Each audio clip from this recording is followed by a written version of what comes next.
So now I'm going to go to Twitter and pin that tweet so that when people like... Because we are so live right now. I know. Dun, dun, dun, dun.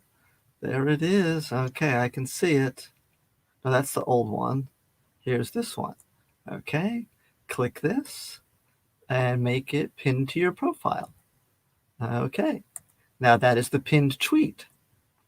So now all the tweets that I scheduled to go out at 1 o'clock, 3 o'clock, 3:45, all the times will like and say go to my pinned tweet. Then people can go to the pinned tweet and see that there. Okay, so now I'm also going to start. Okay, so look at that. I can take down the Facebook thing that I posted you. Okay, you took care of the banner. Okay, and hopefully Lanny will change the banners each time we change segment. Yeah, we might have to remind him when he goes. So I'm not going to crumple that away, and I'm going to start an Audacity file and hit record there so that that's happening. Okay, say something. Okay, cool. Looks like everything's good with the Audacity file. Okay, so we can get rid of that. Okay. And then there's things I wanted to tell you. Oh, yeah, this Lenny doesn't need to know. Okay, so here's my concept for the roundtable is that you or I ask one question and everyone goes around and answers it. And then each person at the round table gets to ask one other person a question.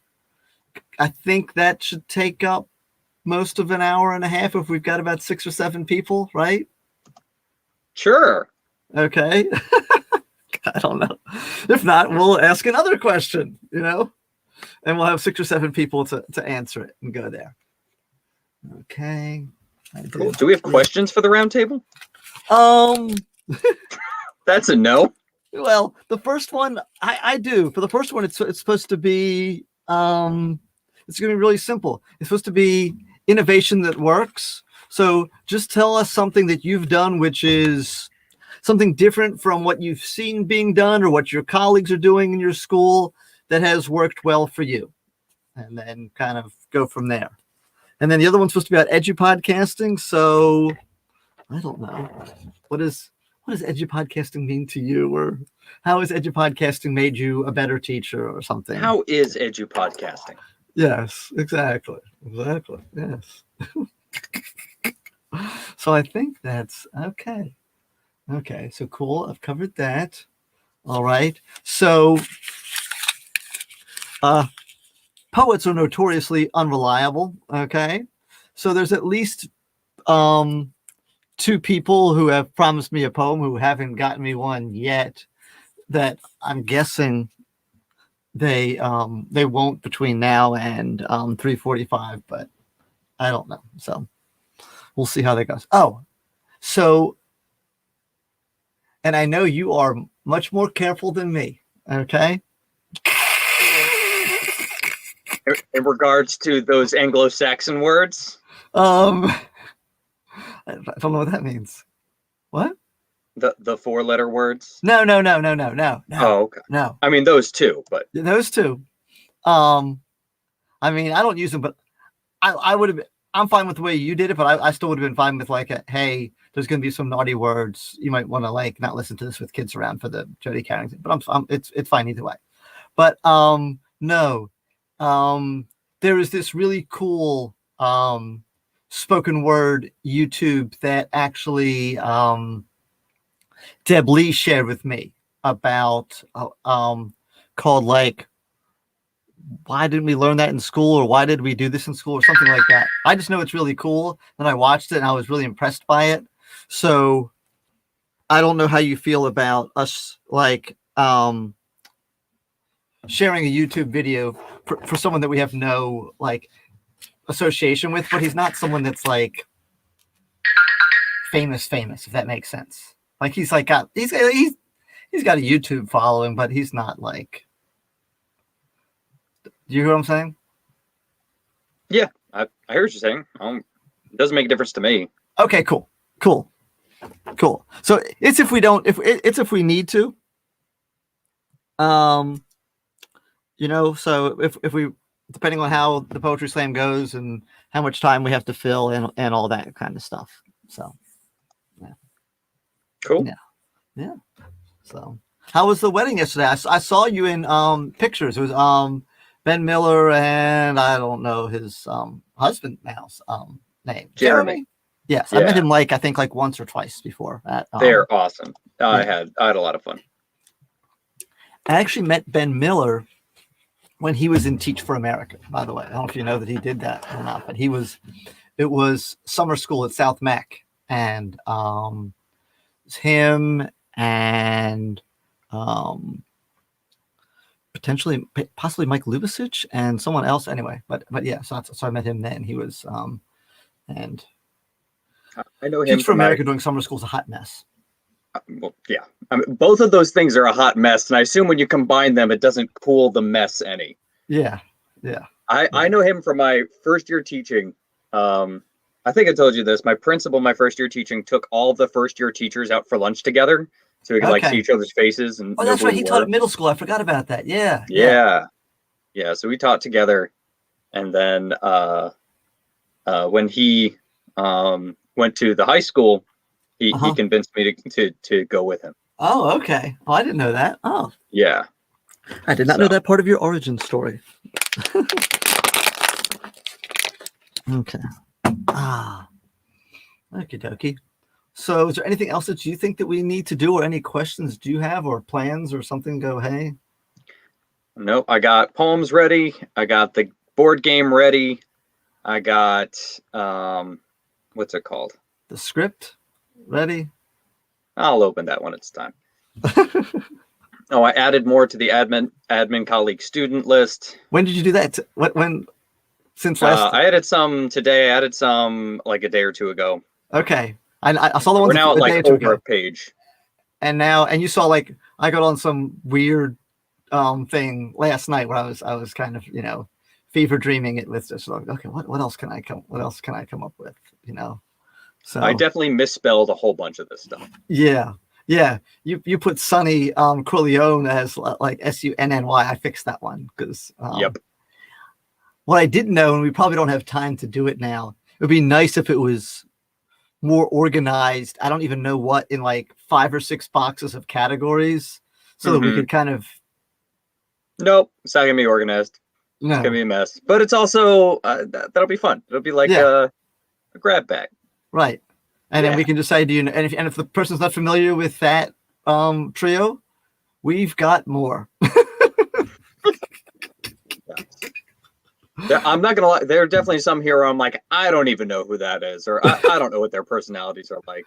Yeah, me as well. So I'm like, okay, but that's good. So we need to have some that are. Let me see what you put in this. Okay, like a well, the Karate Kid, Tom Hanks, Tarzan and Sordo, House Nurse Ratchet, JD from Scrubs, Dracula, Wolfman, Frankenstein is very good. Yes, that's a classic trio there.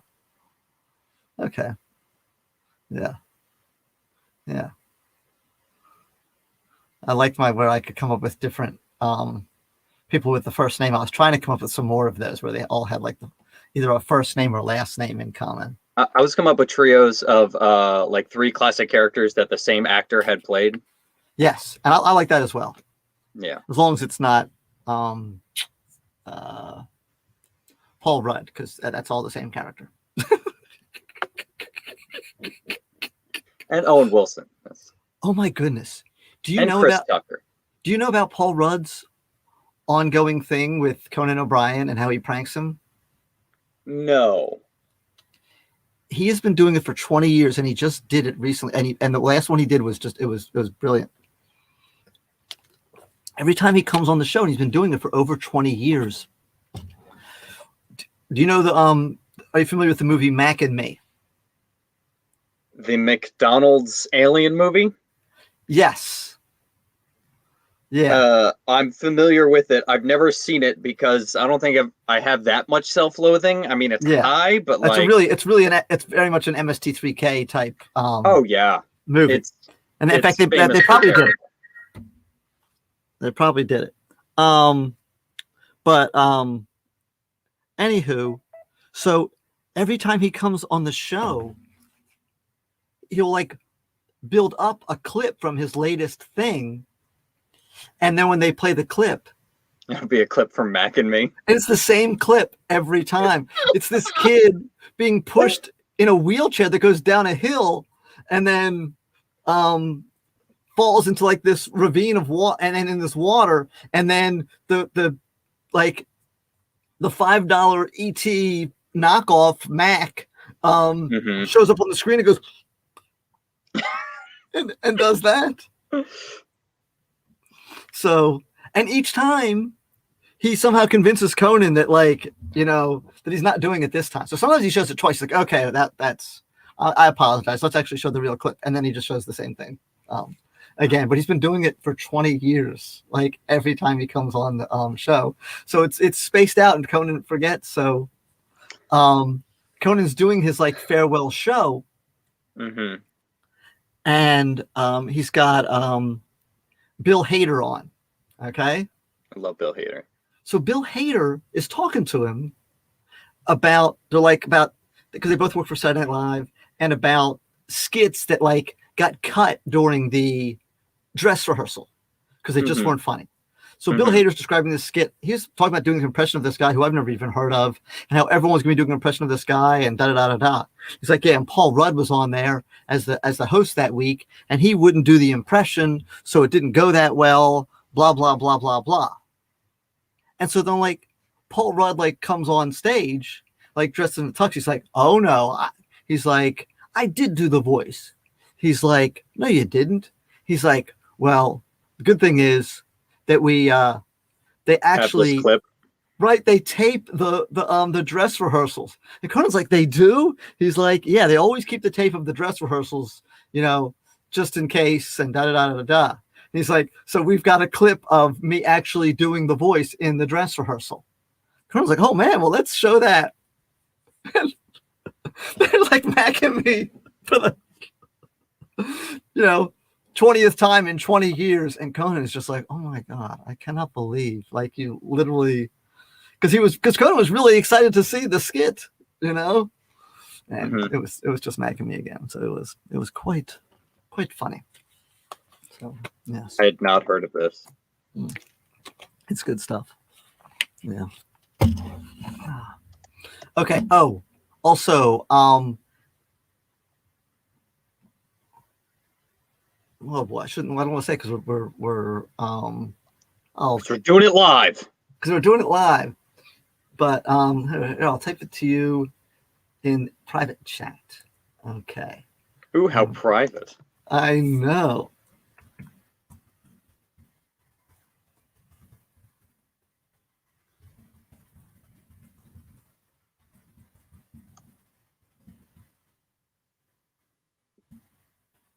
Okay, there. I typed it to you privately. Sorry, guys that are watching, however many of you. Oh, there's 0 viewers, it says, because I can see that right there. Yes. But anyway, oh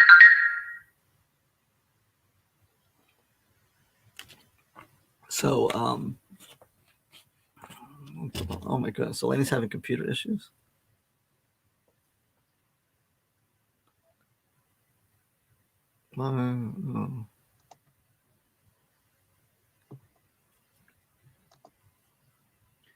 Cool. So yeah, the thing you sent me, that should only affect us for the first roundtable. Other than that, we should be good.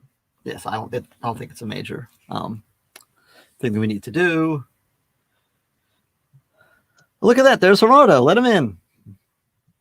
Maybe I will.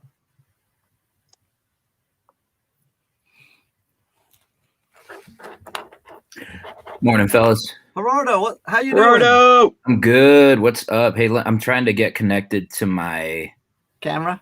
AirPods. Well, yeah, my camera's external, so that's going to take a second. Okay. So we are live, just so you know. I know. Oh, do I need to get out of here? No, you're good. This is the supposed to be pre-show. Did you want to? Oh no, I don't know. I don't know if I'm ruining the vibe.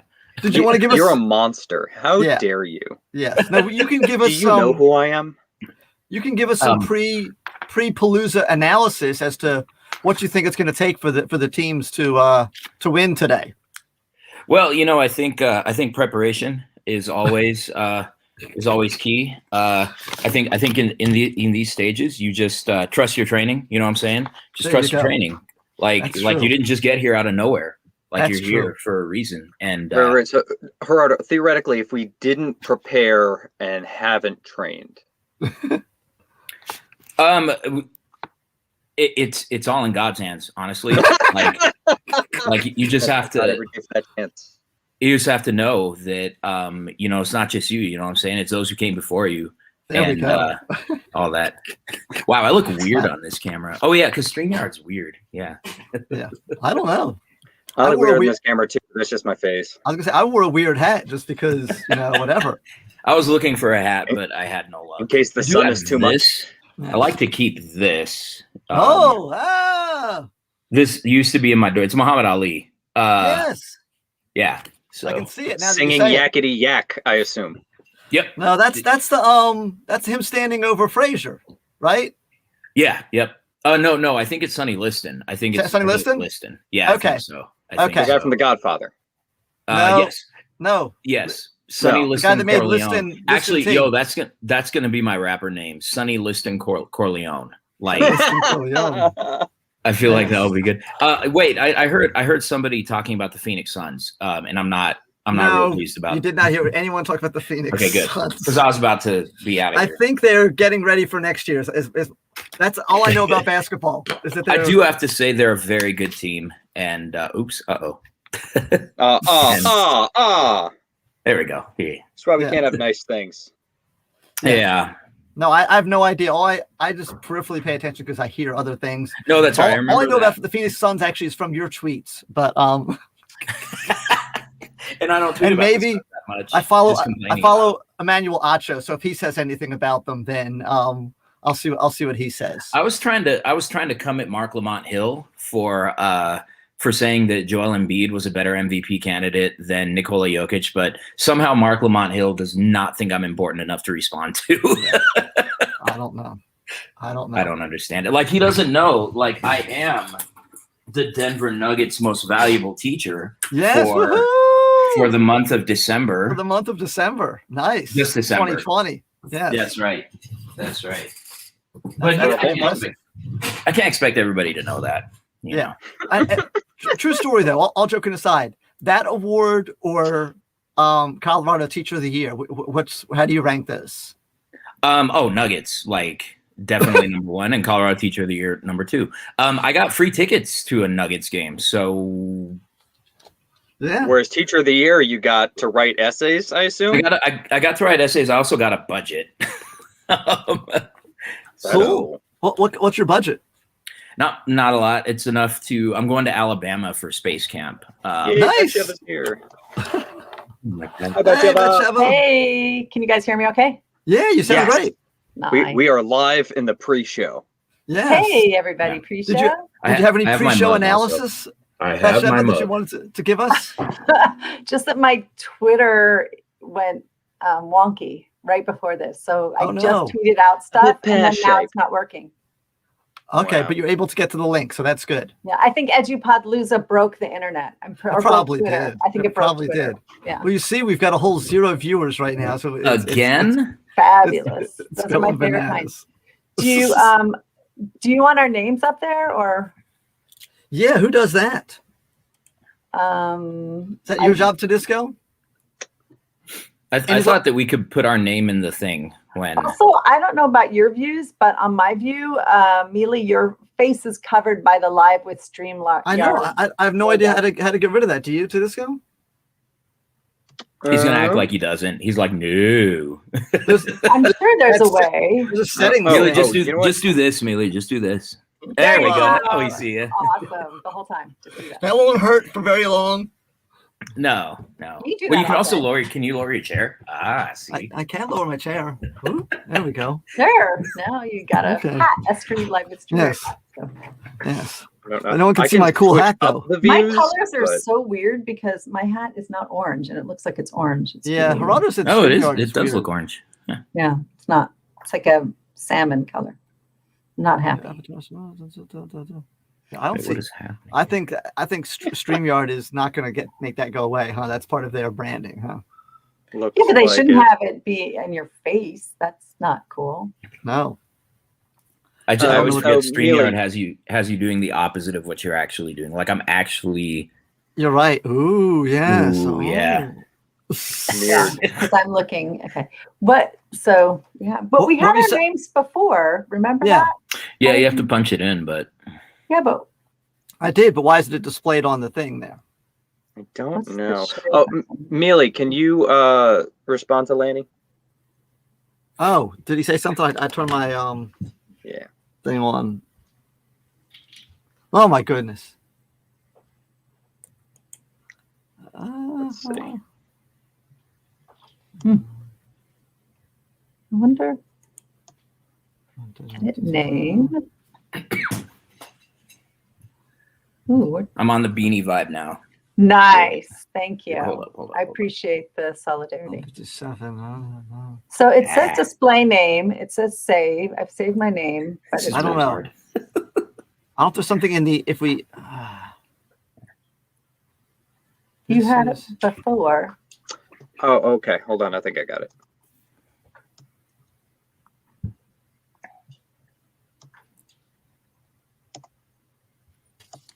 Tori's here. Hi, how are you? Hello. Tori. Awesome. Lovely to see you all in real life. Yeah, it's Yeah, good to see likewise. you too. Yeah, we're figuring stuff out. So Yeah, Cisco's trying to figure out how to get our names up there, I am. and it's all to do with you go into the settings because the difficulty you go into I can't see it because I've got the controls.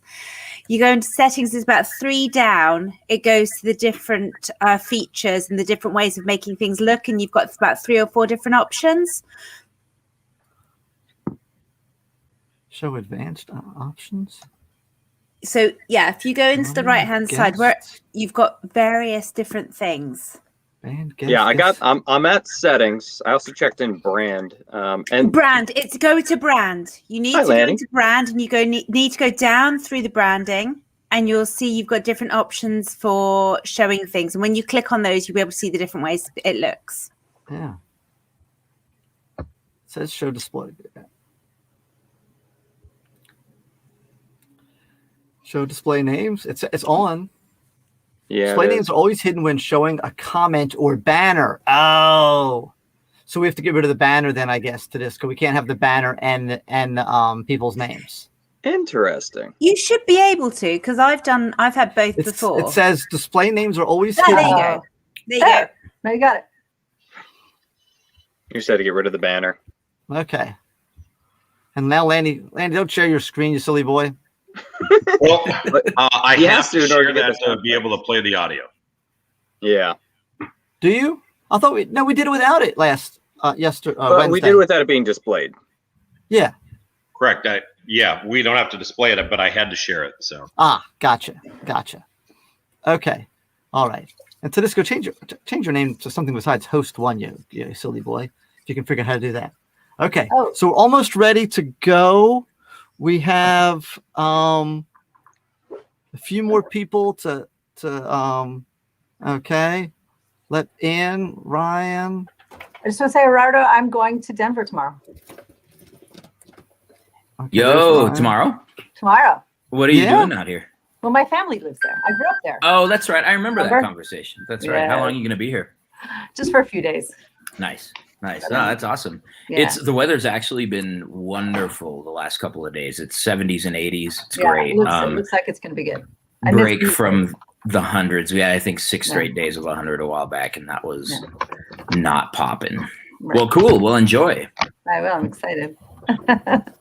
Okay, it looks like we've got everybody here. Oh, there goes Toria. Okay. There's Tori. She's back. I'm back. Sorry, I And- suddenly realised that it's getting dark here in England, so I needed to turn my lights on. Ah. Otherwise, I would have been Okay. sitting in pitch dark. Okay. And That's actually how we want Neely to sit, just in case anyone's wondering. there we go. So now we can see everybody. Cool. And the more people, the easier it is to see me. Ooh, we've got 4 people watching. Ooh, 3. Oh, sorry. Goodbye. Anyway. Do we just They're missing retweet? the secret code to win the millions. Sorry about that. Do we just retweet the thing that you have pinned in for people to watch, or how? That would be awesome. Yeah, if you Okay. could, everyone could take a minute and do that. That would be All right. that would be fantastic. And then we'll kind of get into the roundtable discussion. 2 minutes in. So viewers, we're getting warmed up here. We're gonna be palooza-ing very soon. This is the first roundtable discussion. So welcome and thank you for coming. Please tell your friends, your neighbors. If you want to join on multiple devices just to build up your self-esteem, that is also strongly encouraged. So whatever works for you guys. But we're going to be talking about innovation that works here. So some of us are innovators, some of us know innovators, some of us want to be innovators. So that's kind of what we're going to be doing today. And so the first thing, I guess we should have people introduce themselves first, shouldn't we, to Disco? I mean, I guess, but we're all so famous, so I don't really see any point. Yeah, it's pretty much true. But That's pretty maybe much maybe just for the statement, just to like okay. have So it if you out wanna- there. Yes. Yeah. If you just want to like, and this is not like Zoom, so everyone sees the same thing at the top, bottom, and middle, right? Whereas Zoom, you have your own view. So I think everyone sees the same thing. So we'll start with, and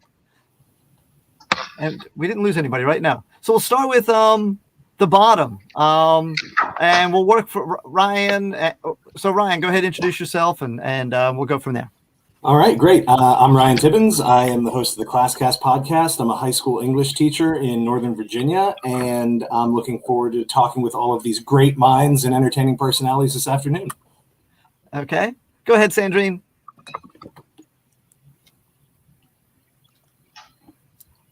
Sandrine, can you hear me? Or are you frozen? Oh, there's 2 Sandrine. Hey, there you go, Sandrine. Go ahead and introduce yourself. Okay. So I'm Sandrine Ho. I am a French professor, so university level, and my podcast is called Step Into Mondays. And our bridge is that we bridge theory to practice. So we take ideas from what people say we should be doing, and which are often puzzling, and go like, well, that's how we do it. I don't know what else you had. I'm sorry. I kind of my internet went No, bonkers. You're good. You're good. Okay. I guess we'll start with Toria on the second row there. Hi, I'm Toria. On Twitter, I'm at Toria Claire, and I created the podcast Tiny Voice Talks, which is basically giving a platform to the tinier voices in education. There are many English voices, but there are also American voices. There are voices from over in the UAE. And so it's really great because it's become international, which is really exciting. Yes. So that's me. Oh, and yeah, I should point out that I am actually a teacher over here as well. Okay, Bathsheba, go ahead. So, hi, I'm Bathsheba Frankel, and I am an educational consultant, a veteran teacher of like over 25 years. And my company is New Lens Ed, and my podcast is Overthrowing Education. Cool. Hit it, Gerardo. What's up, everybody? Gerardo Munoz, he, him, his. I am the 2021 Colorado Teacher of the Year. I'm also the producer and co-host of Two Dope Teachers and Mike. We miss you and love you, Kevin. Yeah, Kev. Okay. Well, Andy, I guess you can introduce yourself too. Hi, everybody. I'm Lanny Cross. I'm in Charlotte, North Carolina. I am not a school teacher, but I do corporate learning and development. And I'm friends with Mealy and Tedisco and here helping out today. Okay. Okie dokie. And depending on how demanding we are of you, we'll see if we're still friends tomorrow. There we go. That's fair. If you stop talking to me, I accept. Okay. All right, Tedisco, I guess we don't need to introduce ourselves because I think we need to, just for Okay. posterity. We're all about posterity here. Okay, yes. Oh, did you want to see my posterity? I do not. We're live streaming. Please stop asking me that. I'm Tedisco. I'm in North Carolina. I teach English, currently teach middle school. I've taught middle school through high school. And I am co-host of Unprofessional Development. Yeah, and I'm the other host. Yeah. Would you like to introduce yourself? Sure, I'm Mealy. I'm the other host of Unprofessional Development. And, shout out to my boy, the Angry Ginger from 7 Days a Geek, because he had this thing that's been going on for years called Podtoberfest.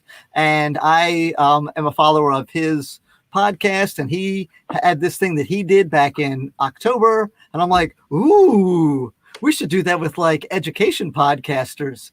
And so I went and gathered up some education podcasters. We have like a group DM where we spread a lot of love and a lot of encouragement and nonsense. And then I said, hey, you guys want to do this Edupodlooza thing? And they're like, what is an Edupodlooza? And so you're saying this whole idea is just plagiarized? Every idea is just plagiarized. That's you're an English teacher. You should know that. There's nothing new under the sun. No. That was our man Billy the Shake. It's all just like I said, the Wizard of Oz, and whatchamacallit is just or Star Wars is just the Wizard of Oz. And then I also convinced someone recently on Twitter that that Cheers is just Gilligan's Island. So anyway. I just want to clarify. Did you say that nothing new under the sun is William Shakespeare? No. Wasn't it? You did say that. No. Am I wrong? Yes. Yes. Okay, correct me. What is that? That's Samson. Not Samson. No, it's not. No. It's Kohelet. It's Ecclesiastes, I think. Yes. It's called in English. Yeah, like who doesn't know that? Right. Use a lot, just a lot of these and thous. No. Only if David's son. it's translated improperly. David's son wrote it. What's David's son's name? Why am I blank? I always want to say Solomon. I always get Samson and Solomon. I get those names jumbled in my head. Yeah, very different. Samson's the one that killed the people with the jawbone and brought the walls down. Yes. Correct. Who hasn't done that? At least I know. once. Like we have bad days. School year. Uh-huh. Yes, that's what we're doing now. Right now, we're bringing the walls down, baby. Okay, so this is the roundtable. The topic that we're loosely going to base this on is going to be innovation that works. So we're going to kind of go around to each person, and if they can tell us something that they've done which is slightly different from what either they've seen other teachers do, or it's new. They could have stolen it from someone else, as we all do, but it could be different from what they've done in the past, so something they've changed in their practice, something that's different from their colleagues or the schools around them, and that they've seen some positive results. And this can be, pre-pandemic, during the pandemic, or something that they plan on implementing as we hopefully head back into a close to normal year in the fall. So let's go in reverse order. Can I go first? I'll allow it. It's my palooza. But anyway, I'll cry if I want to. Palooza. That's true. It's the world's palooza. But so anyway, so one of the biggest thing I was actually discussing with my children as to which they're like, is it going to be this or is it going to be that? It really blessed me. Hey, there's Mike. Hey, I hadn't even looked on the list. I forgot we were waiting for you, Mike. Welcome to the palooza, Mike. Go ahead and introduce yourself. Hey, I'm Mike. I'm in Texas, and I'm hyped to be here. Awesome. Tell us, give us like a 30-second bio, Mike, so people know who you are, and give your podcast a shout out. Right, I host the Schoolish podcast, which is where I'm trying to have all these really difficult conversations about school out loud that people are not having, like really, really uncomfortable ones. And that's because the nature of what I do is I kind of have uncomfortable conversations about education for a living. I work for the Reinvention Lab, which is a part of Teach for America, trying to change that organization. And I also work on school projects on the side and some ed tech stuff as well. Cool. Mike, I'm loving your background. That's sweet. I'm impressed. It's very reminiscent of like paper cups from the mall in the 90s. Yes, this is Stranger Things food court vibes is what I hope. You guys see, I have the green screen ready, and I started, and I was so slow. I was like, I'm not going to be the guy that lags through this entire live discussion. That's why I barely signed in on time, because I was trying to get fancy, and now I've been outdone. Thanks, Mike. But this is an app. This is a simple app. It's called Mm-hmm. That's the name of it. What? It's called Mm-hmm. Oh, cool. Like the 2-year-old daughter invented just like the artist formerly known as Mm-hmm. Yep. And there's an Abbott and Costello skit in here somewhere. Okay. Alrighty. So back to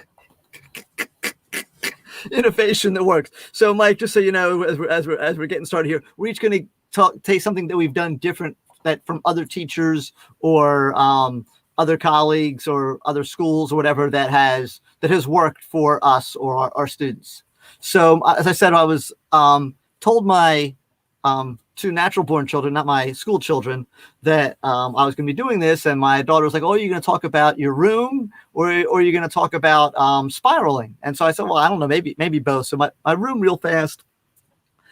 And we're not going to go through sharing it, but if you ever want to see it, just let me know. My room looks kind of like a cafe. I have gone on Facebook Marketplace and asked people who were selling like bar stools and like cafe tables to donate them to my classroom. And it took me about a year or so to accumulate all of it. And I'm regularly having to doctor on them with tools and glue and things like that. But I also took the tabletops and I put whiteboard contact paper on top of there so that my students, and there's whiteboards literally on every wall in my classroom. So I use the common expression, you can't swing a dead cat without hitting a whiteboard in my room. I'm sorry to Peter. That was also Shakespeare. And yes, and to Lou Diamond Phillips, who I know loves cats. But anyway, but so there's always access to whiteboards, and it really does, get the kids engaged, because there are kids who don't want to work on a worksheet or Chromebook or whatever, but you give them some different colored whiteboards and they will, they'll play on that. And so that's the one thing. And the other thing is spiraling my content, which I give shout out to. And they know a whole lot about it more than me. And they were on, I guess, on our podcast at one point, the Making Math Moments That Matter guys. That's an excellent math podcast. If you're a math teacher, you're looking for a math podcast to give you ideas how to be a good math teacher, I highly recommend that. And it's good for some other teachers too, but it's primarily math focused. But so the concept, and I'll say it in a nutshell, getting into a deep thing, because I could talk to about an hour on it, but is instead of going unit 1, let's forget about that. Unit 2, let's learn that, take a test and forget about that. Unit 3, let's learn that, take a test, forget about it. And then at the end of the year, give you some kind of cumulative test where you have no idea what we did like 7-8 months ago. What we do is day 1 is the easy stuff from unit 1. Day 2 is the easy stuff from unit 2. Day 3 is easy stuff from unit 3. And we kind of hit the whether it be the remedial or the foundational stuff for each unit in the first 7 to 10 days. And then we go back and we have a day where we review what we did on one of the units, and then we build upon that as we get to deeper and heavier and more rigorous content. And I see that working really well at like the end of the school year. I assume beginning the school year with that is very overwhelming for your kids. It's kind of confusing. A little bit. It's a little bit where they're not like, okay, what are we doing? But the good thing is, because one of the hardest things to avoid in math is them learning an algorithm and then not even looking at a math problem and just trying to jam like a square problem into a round hole, because they go, well, I know how to synthetically divide, or I know how to factor, so I'm going to factor. It's like, no, we're not trying to factor right now. We're trying to do this. So we're trying to find the maximum or whatever it is. And so this way, it kind of like works a lot of muscles, and I really put it akin to like learning how to cook at a restaurant, where you have to learn how to cook a different type of meal each day, and then you kind of learn a little bit more. But as you go through, they learn a little bit more. But the fun thing is also, when it comes to lesson planning, I don't have to do it. Like when I'm doing the third time around, I don't have to start with unit 1 again. I can jump to Unit 5 and do part 3 of Unit 5 and then part 3 of Unit 2 just to kind of mix it up because it makes sense for the way the days are going or what I think might take longer. Or I want to balance those days with having challenging days and days that aren't as challenging. So I want to kind of go, okay, hey, we want to, this is going to break their brains on Tuesday. So what unit has like an easy next thing that we can do on Wednesday? And I'll scoot that in on Wednesday to kind of like, okay, today, kids, it's going to be tough, but tomorrow, not only we might spend a little bit of time on the stuff that broke your brain today, but then we're going to kind of go another step forward in this topic on tomorrow. So yeah. Alrighty. So that's it. I talked way too long. Okay. I know. Okay.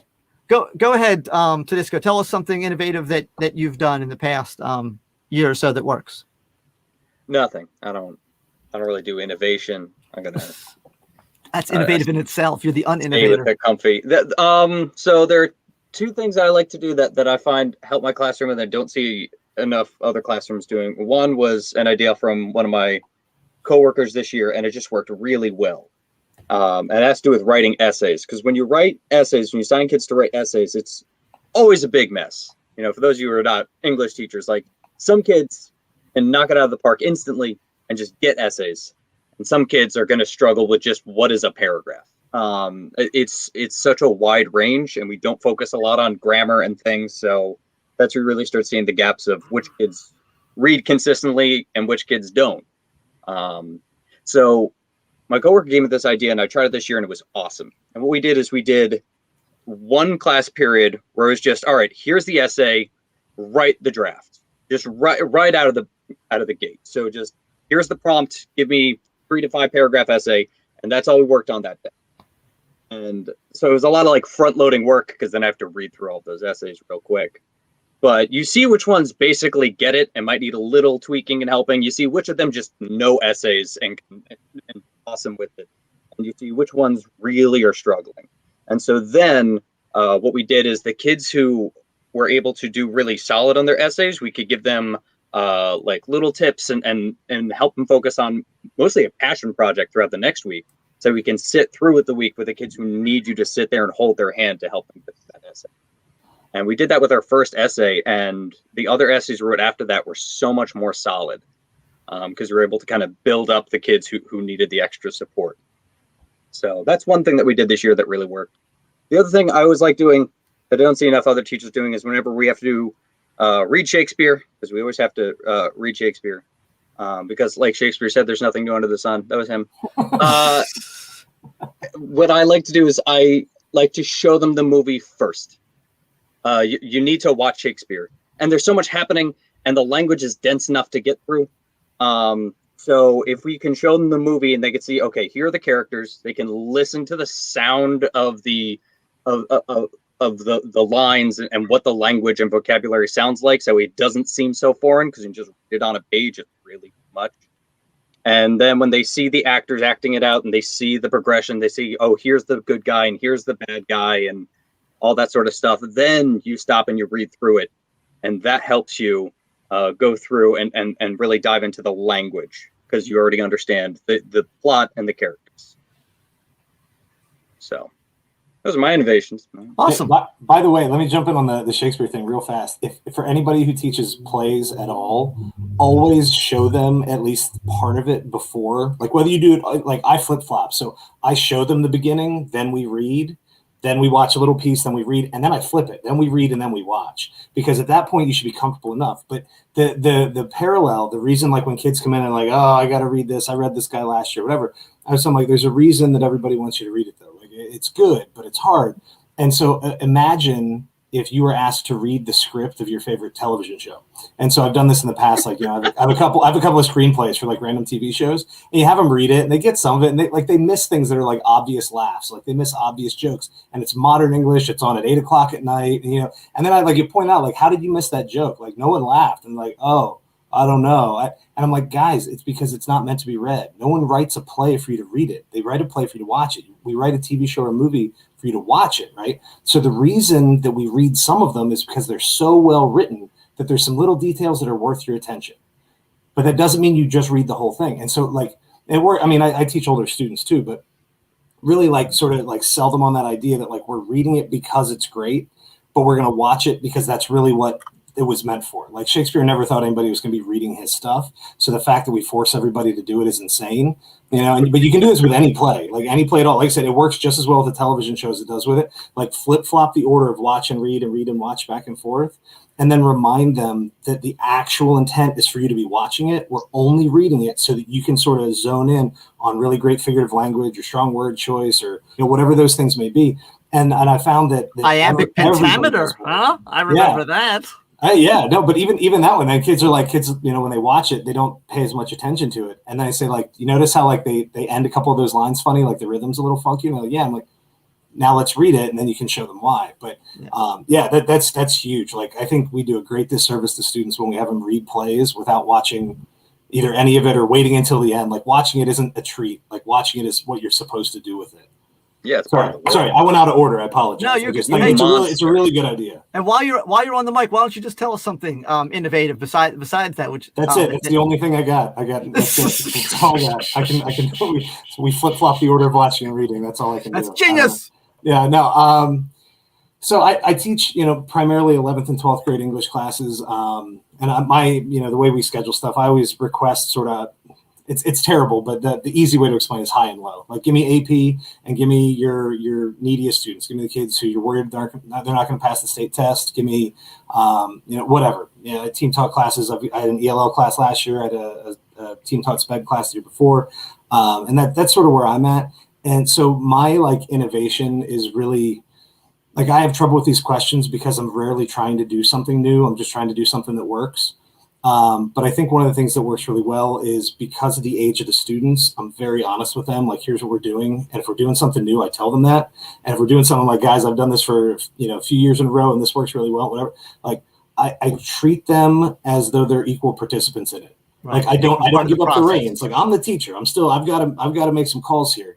Right. But in the end, I want you to recognize that you are like an intelligent and functional human being, that every kid in that room, if they really needed to, could just walk out of the building, go get a job and live their lives. Like there's nothing between them and that, except that all the other adults say they're not allowed to do that yet. Right. And so, but as a result, when I want to do something new, I can tell them that and I get really good buy-in because they don't think I'm trying to be fancy. I say, hey, here's this new thing. And I think it's going to work better. On the reverse side, sometimes we go very old school. Like I swear I could teach a very good English class with nothing but the Sunday newspaper and line paper and a pencil. Like I could teach you all the skills. I'm not saying it would be the most fun, but I could teach you everything you need to get from a good English class with a weekly newspaper and something to write on. Is that the ideal? No, it's not ideal, but yeah, it could work, right? And so anytime I approach, I'm going to one up you. I could do it with just the funny papers and a crayon. Yeah. Okay. Yeah. Hey, I mean, we really, I think sometimes, you know, when we field a question like this about like what's something innovative you do in school, I think sometimes, and it's an understandable mistake, but I think a lot of teachers sometimes get so fired up about trying something new or become beholden to an ideology or a certain new app I'm trying that all of a sudden, like the tech came before the reason for it. Like someone building a house doesn't pick up a tool to say, I have to use my new tool. They pick up the right tool to do the job. And so I think in discussions, well, unless they're the district, because the district loves to do that. Well, but if you're the right, because Tedisco does everything the district tells him to do. right, yeah. But that's a big part of this too. Is I've hit a point in my career where I think enough people around me and my superiors respect what I'm doing, and they see we get good results. That sometimes I can say like, we're not going to do that. We're going to do that a little bit differently here, and in the end, the results are good, so no one really gets to complain too much. You know, if I bomb on something, then I have to apologize and, you know, go back. But yeah, we do a lot of that kind of stuff. I do a lot of philosophy. It's an English class. We do a ton of philosophy. Ryan, I wanted to think. Yeah, go Ryan, ahead. can I comment on what you just said? I think that's such a huge point that I think we have to put a pin in it. We can't let that one slide because, you know, I remember in my second year as a teacher, I'd convinced my social studies department to buy this like fancy box of imitation primary sources, right, on westward expansion. I'm like, this is so cool. It's got like a replica newspaper from the period. It's got these wanted postings. It was really great. And my coach, who shout out Doris Dempsey, who I don't believe is on social media, but Doris looked at it, she smiled, and she's like, "That's cool. What's it for?" And I'm like, "What do you mean, what's it for? It's cool. Look, it's like a pretend newspaper." And I think, to your point, Ryan, it's easy to like, and my, you know, and when my number comes up, I'll talk about how, you know, smoothly I think my teaching style actually did transition into the pandemic. Like, go for it. You're on the mic. If you're on the mic, stay on the mic. Okay. All right. No, but just like Ryan, to your point, I think it's important to sort of understand the situation that our students are facing in front of us before we start rolling out these fancy strategies and these tools that aren't rooted in a relationship. And you know, I just really appreciate that point, because there are cool resources out there that are super useful and, you know, engaging, and they'll help students succeed. But there are some things that you can get really overwhelmed by all of these like toys that are out here if they don't have a purpose in your work. So yeah, no, for me, I mean, it was just really interesting because, you know, you see social media and you see folks, you know, kind of posting and tweeting about how this year I'm just going to care about the kids, and I'm just going to be flexible, and I'm going to allow their voice into things. And I'm like, y'all weren't doing that before? Like, you didn't care about children before there was a pandemic? And you know, I say that half jokingly. Like, I think it's sort of interesting where people are like, your students you have to make sure they're okay beyond anything else. I'm like, I've been doing that for 22 years. Like, so now we're going to say caring about human beings is a radical, innovative idea. And so that's why I think, now there are things that did not work. I have a discussion-based class, and so it was really difficult to get students to engage in the way that I was used to having them engage. But, you know, finding different ways to connect to them both on the daily and just in the big picture was really, really important. And like, I had one class that would participate for every second, every minute of the period in the chat. So they wouldn't say a word. You didn't see any of their faces, but the chat was amazing. And I would tell them, I was like, man, y'all win the chat daily. Like, you're killing it on the chat. And then there were other students who would talk over my 7th graders loved to talk over video. Like, they loved it. They would talk over each other. They would laugh. They would make jokes. My high schoolers weren't so much into it. And so I think that flexibility was really important. And then I think from a content delivery perspective, like I think as a history teacher who also taught AP, this was a very important moment for the students to think about, right? I always teach that history is a matter of the zeitgeist, the spirit of the times, and how people were feeling and how people were making sense of the period they were in. And I had this aha moment, you know, in a professional development that my district held with Dr. LeGarrette King from the University of Missouri. Shout out Dr. LeGarrette King. This dude is dope. If you don't follow him, you need to follow him. His focus is Black historical consciousness.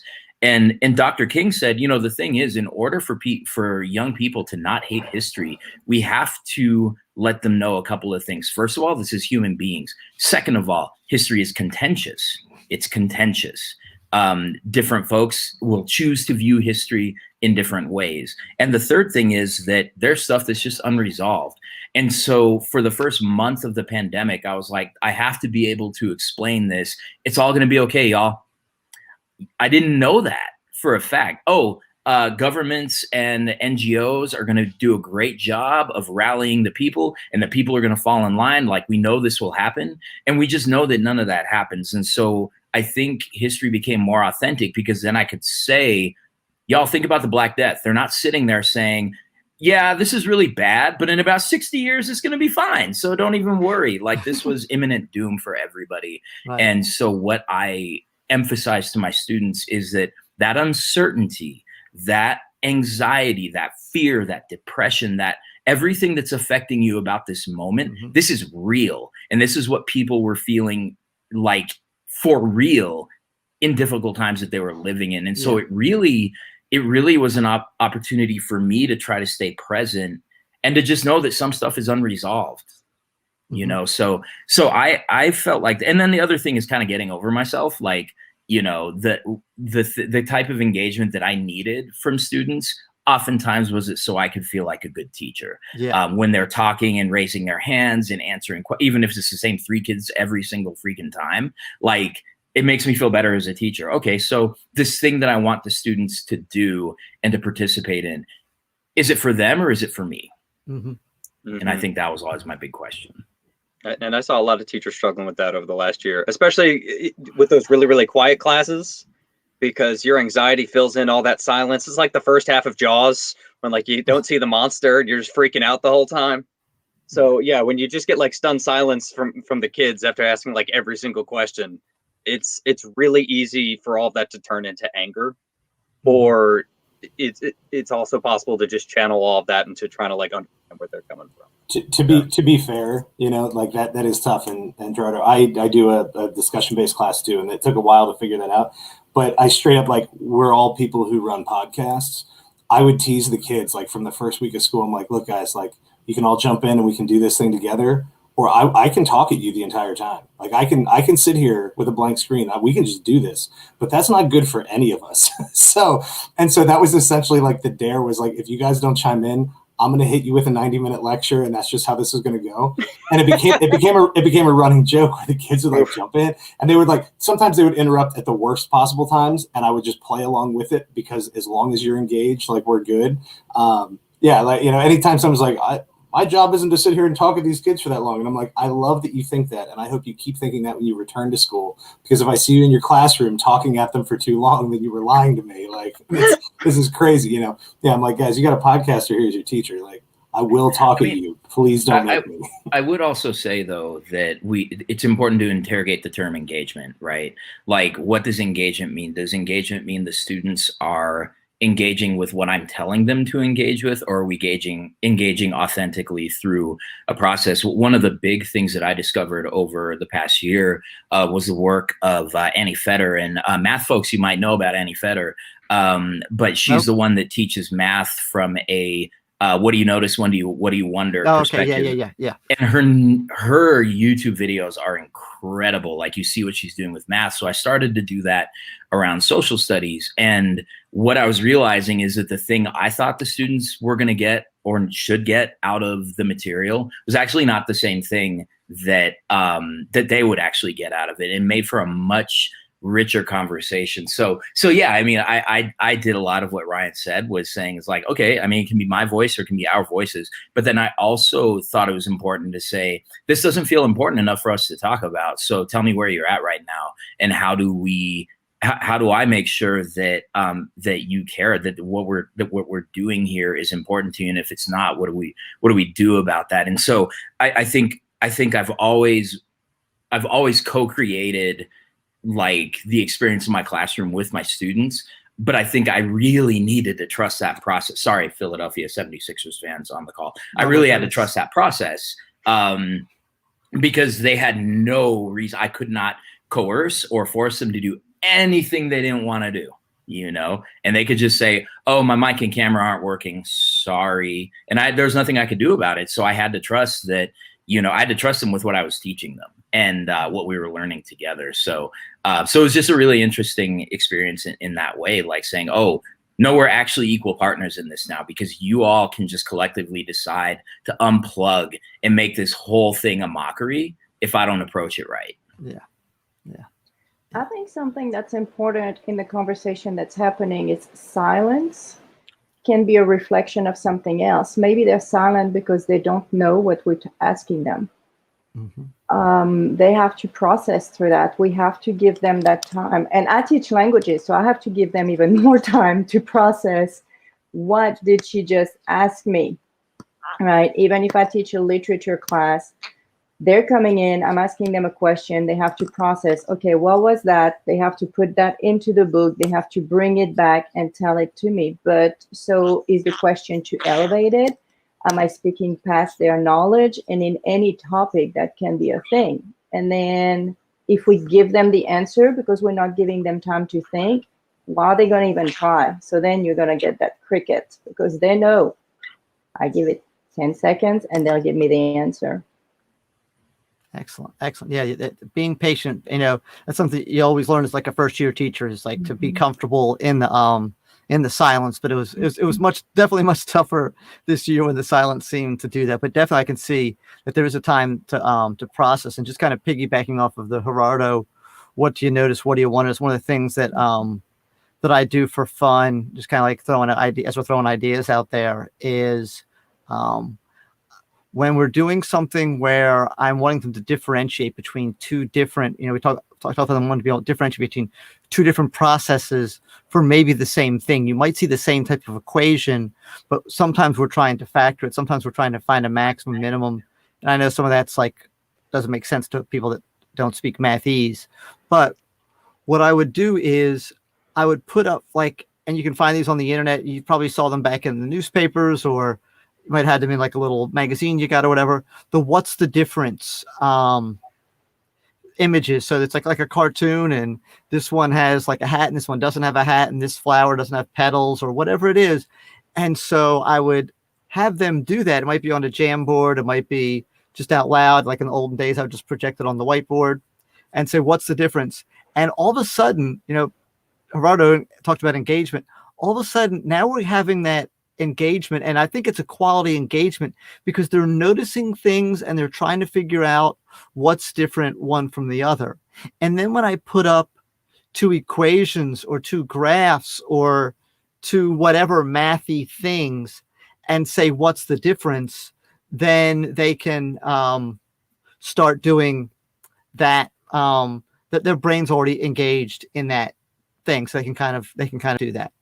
So Sandrine, since you were on the mic there, tell us something that you've done differently or that worked for you. Okay, so am I saying your name right, by the way? You're good. Okay, make sure I am. Please correct me. I mean, technically it would be Sandrine, but that's a French thing, and okay. Nobody's ever going to hit it. So I answer to just about anything as long as it's not mean. Okay. And still then. No, you're good. No, one thing that, of course, like I said, I teach languages. I teach French. So, and then I'm at the university level. So there is two various elements coming in. So with my students, the element what Gerardo was talking about, students are people, you need to treat them as human. Actually, that's revolutionary in universities. Yes. It's amazing. It's amazing. And I have a kid who's in college now, and I'm like, oh my gosh, science is even worse. But, I've had colleagues that found out when pandemic started, oh, the students went home and they weren't able to do their work because they had to help family members. Oh my gosh, that's that was completely mind blowing to them. It's like, duh, talk to them. So unfortunately, that's innovative in my world. But the thing that I've done is preparing students. And so with languages, we all tend to assume, they've been in school for 12 years. They know how to learn, and languages is different a little bit. So with a friend of mine, we have worked on that to tell them, here is your expectation, and here is where you need to be. One semester, no, you're not going to talk with President Macron on the problem of COVID and where the France is economically on the world platform. That is not going to happen. What you'll be able to do is with broken French, maybe make a hotel reservation, find some food in a restaurant that is not too disgusting to you, and find the Eiffel Tower if you go to Paris. That's nice. Where you're going to be at. And well, first step is just, where's the bathroom? Just learn that sentence and we can build up from there. Yeah. Right. So you're finding those directions, right? Bathroom, then the Eiffel Tower. That's all of Paris. Yes. That's it. Can I jump in quick? I have a joke that I use all the time on this. I've traveled a little bit and I'm miserable at languages. And I tell kids this when they're like, oh, I'm traveling this summer. I'm like, you need to know how to say basically two things, right? You need to know how to order two of whatever. I need to order 2 beers. I need to order 2 ice cream cones. And then I need to be able to say, do you speak English? I buy 2 of whatever I have and I walk around and I just keep saying, do you speak English? Until someone smiles and says yes. And I hand them the second one and then they translate for me for the next 30, 40 minutes. And it works everywhere I've ever gone. I buy 2 beers or I buy 2 ice cream cones. And I walk around going, do you speak English? Do you speak English? They say yes. And I hand them one and now I have a friend and we're good. Sorry, that's how I get through foreign language situations. That's innovation that works, boys and girls. Okay, that is innovation that works. Fantastic. Okay, that's my job. Awesome. I will present them with that plan. Yes, that's fantastic. Did you have anyone more you wanted to share, Sandrine, before we go on to the next person? Well, I was going to say, in that preparation with the whole teaching online and whatever, what I pulled in was doing a pre-plan before every class where I had a document for my students to go to beforehand and go, okay, here is what's going to happen in class today. And here is what you need to be doing so you're ready, so it goes through correctly. And it seemed simple. I thought it was kind of obvious when I did it, but my students commented on it. And I know my co-host and friend, Krista, was struggling with her students. I said, why don't you try it? And when she did, it actually completely turned her online classes around. So sometimes we assume students know. So that's kind of the point I'm making here. Sometimes we assume students know, oh, I'm going into an English class, this is what we're going to do. I'm going to go into a math class, this is what we're going to do. And we assume they have the tools, but they don't necessarily have them. Yeah. And the reverse too. Sometimes we walk in ready to like spend a week on something and they get it. And we're like, oh, shoot.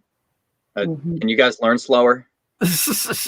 Yeah. I was going to say, it was interesting because Tedisco and I are very much, and I don't know everyone here. I know Gerardo, having talked to him, that he's and also kind of fly by the seat of your pants type guy, where he, not to like put you on blast there, as the kids say, but I do know that there are certain kids, and it was funny because even as I was preparing the Palooza, there were certain teachers that were like, so what's going to happen? And how are we going to do that? What's going to happen next? And what's going to do this? What's going to that? And I'm like, I'm ahead. Turns out we're people, just like the kids, right? Right. And it was, and then there were other ones that were like, hey, what do I do? I just show up. Sure. Just tell me what time to be there. And I'll just do that. And I'll just go with it. And it's interesting because they are teachers are human beings, students are human beings, and you have to do your best to try and meet as many needs as you can and check as many boxes as you can to create that sense of security and safety and care so that the kids can learn. So definitely. Any of you ever tried to do escape rooms in your classrooms? Because they can do with any topic, any subject. I haven't. Yes. I did it over I the wrote last some really year. bad ones. I found some virtual ones. But I should say this though. I had a friend who got on Teachers Pay Teachers and bought an escape room for us that was through like what's it, the Google Forms, right? It's seventh grade. I had a 7th grader in my class who was able to like open the source code and scroll down and find the answers and solve it in 30 seconds. I'm like, I'm not even mad. Just don't tell the other kids. Like, yeah, I found that on TikTok. I saw how to do that on TikTok. I'm so impressed. Yeah, if you're not on TikTok, you're missing out on a lot of things. I'm missing out on most of those things, though. Yeah, that's true. If you want to know about your students, have them do an escape room and you will know exactly what you need, because you have those, I do them a lot in mine, and students, even colleagues will go, well, if I had more instructions, it would have been a lot easier. And it's like, well, yeah, I could also give you a recipe. Step 1, do this. Step 2, do this. Then what's the point of you doing that? Yep, exactly. Yeah, exactly. I feel like my whole class is an escape room. I just like they desperately want out, and I tell them, well, you're going to have to pass and build these skills. So you'll make it out in June if all goes well. All right, Toria, you ready to hit us with something? Yeah, she's unmuted. There we go. Go ahead. I'm unmuted. No, I've been loving the conversation, actually. I'm just writing. I write lots of notes when I'm doing my podcast as well. I just write lots of notes whenever people are talking. So I've just written pages and pages while you've all been talking. It's been fascinating. Awesome. I don't think I'm an innovator necessarily. I think, Tedisco said it, I don't necessarily consider myself an innovator, but I teach little people compared to you lot, I think. So my lot are year 4 England, and I have no clue what grade that is, but they come into me at 8 years of age. Mm-hmm. So they're quite young. And over here during during the pandemic, we've had, I think it's 3 lockdowns. I lose track now. But the children have been away from their friends, away from their colleagues. They've been locked down in houses, basically, with everything shut down for months on end. And then they've returned to school. And what I've noticed, which has been really interesting, is that they have been desocialized.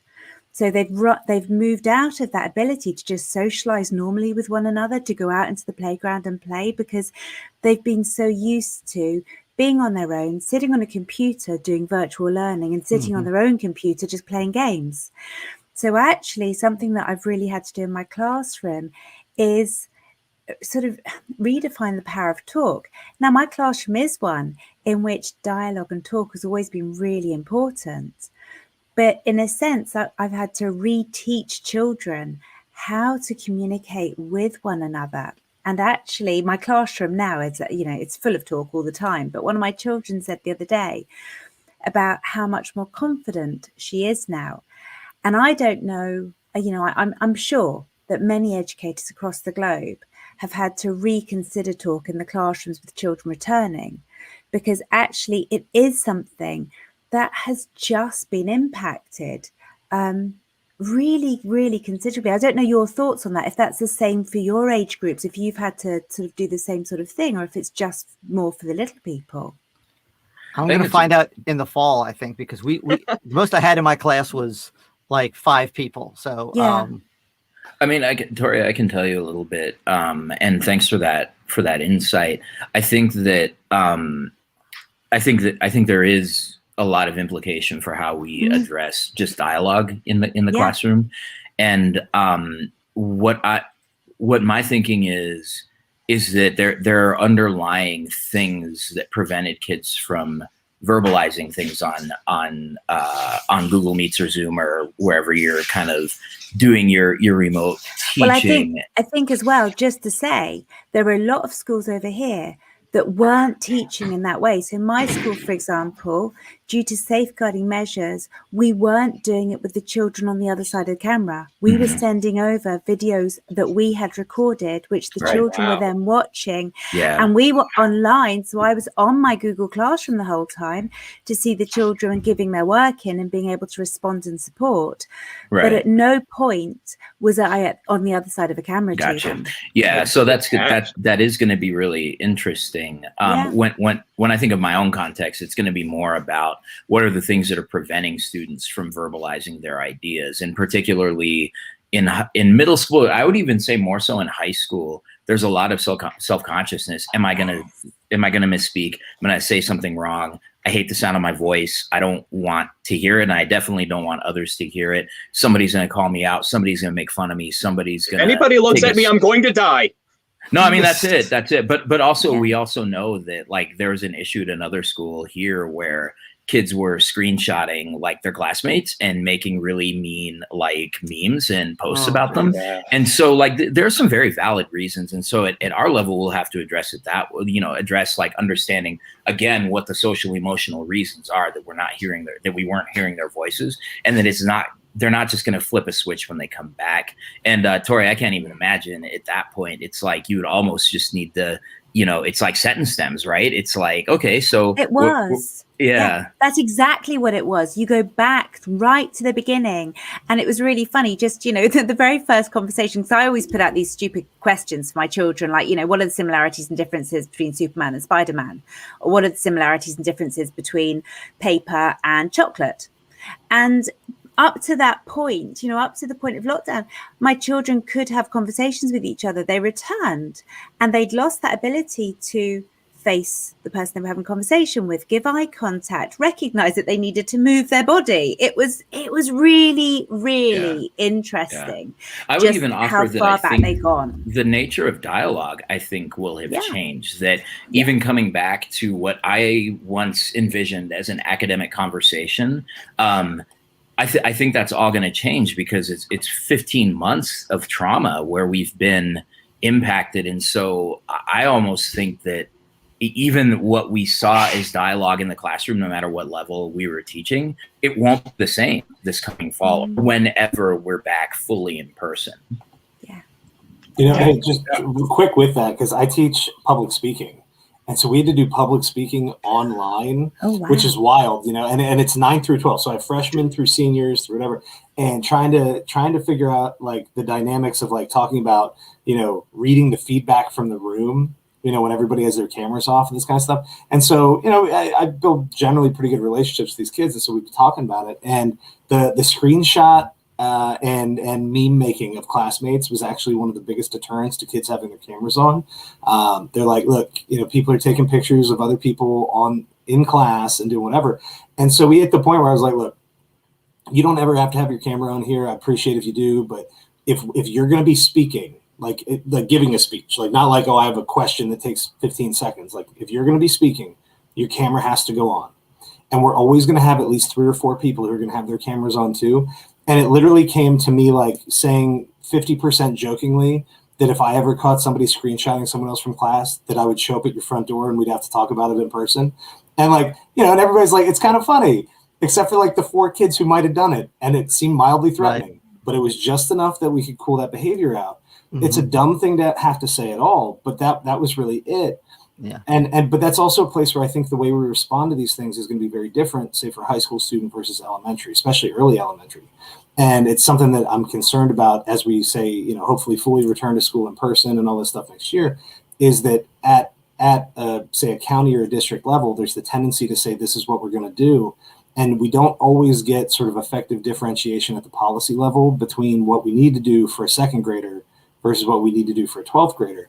And so what is an appropriate way to run your class or what your expectations are for kids' behavior in a discussion, they should be different. But that also means that if you want to empower teachers, you need to help them understand either what's going to be different or give them the freedom to make choices in how that's going to run in their classroom. Because what you need to do in second grade is not going to be necessarily the same solution in 11th. And I get worried because when I hear, superintendents or school boards sort of addressing this, they start making these big blanket statements about what we're going to do. But the kid who's 16 had a lot of experience in school ahead of time. Like they're going to bounce back probably a little bit easier than the kid who's in first or second grade and doesn't have that background. Yeah. And for someone in an administrative position to pretend like we can just slap a Band-Aid on this and there's one thing that'll work is both, I think, counterproductive but alarming. And that's a lot of the talk I've heard as we start thinking about coming back in. So like those soft skills and that discussion piece is going to be a really big deal, I think, coming up this fall. Yep. I'm just going to touch on that for just a second. The challenge thing is, even though for those kids that are 16 and 17, like my son, he's going to be an 11th grader next year. Well, we kept him home, we opted for the full remote thing. He has going to be walking into his junior year, having not been in a classroom since he was like barely a freshman, like halfway through his freshman year. So it's going to be like, yeah, my kid says she still feels like she's in 9th grade. Yeah, it's going to be an adjustment, and just all those dynamics of how to be with your friends, or whether it's someone that you're, the whole dating, just drama and headache and nightmare that can be going through, high school is now like magnified because you are like, so much more immature than, and it's going to be a lot of weirdness and awkwardness and anxiety. It's going to be a lot. We're going to have to hold their hands a lot next year, I'm sure. And we need to be ready for that. So, Mike, you go and then Bathsheba. So give us something innovative, sir. Hey, man. I love that. I love that you talked about holding their hands. As we were having this conversation, I was just thinking like, there always seems to be this push from adults for kids to conform to what adults want them to be. And I think what the discomfort that I'm seeing from a lot of educators is that now, because kids are in their living room, and because there has been this like sizable gap between the time that they've been with teachers, you're seeing some students actually just straight up exercise autonomy that they have not felt the freedom to do. And so they're not in the practice of submitting to authority in the same way. And that I actually really like. I think it's awesome. And so I'm a teachers. Yeah. No, like period. That's the other thing, man. I have something to say about that, but go ahead. I'm so with that. Yeah. I'm just like, I'm the provocateur in the room. Like I broke all the rules, even some of the ones that I created when I was a teacher. I was like flooding out hallways. And it was because I remember being a student who I just couldn't get it right behavior wise. Right. And then I had this moment of realization when I was in high school that there is no right for me. It's what's what's right for my classmates is not the same for me. And I had, for the first time, teachers that were like, yeah, you can say that. You can do that. And it was the first time that I felt at home in school. And so I don't know, but the innovation that works for me, and I'll talk about remote learning too. So I am outside of the classroom now. And that view from outside of the classroom has been really nice. And it's been really helpful. I still get to work with students. We run a youth fellowship, and I run all these wacky projects that I pull students into because they're to improve education. To try to fix education without students is futile. It's just stupid and doesn't make sense. So I love still getting to work with students. But before I left the classroom, we built what I believe to be an extremely successful remote learning program. And there was, I mean, a lot of teachers can't do anything about this because the districts are mandating this, but like we didn't have our school didn't have lecture to begin with. And because of that, when we transitioned to virtual, it was much easier. We also, I'm gonna tell everybody that we were really smart, but we weren't. We just did this because we thought it was cool. We started building a virtual learning program in September of 2019.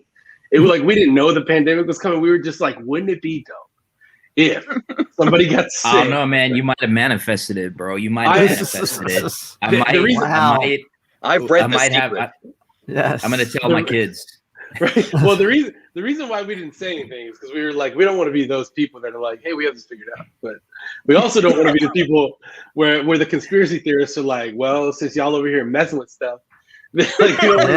So we literally played the game Pandemic 3 weeks before the shutdown. So I feel like wow. Great board game. I feel like it falls on Two Dope Nation's shoulders. I keep interrupting you, Mike. I apologize. It's all good. I'm gonna tell now. That's a good interruption because I'm gonna tell people it was you.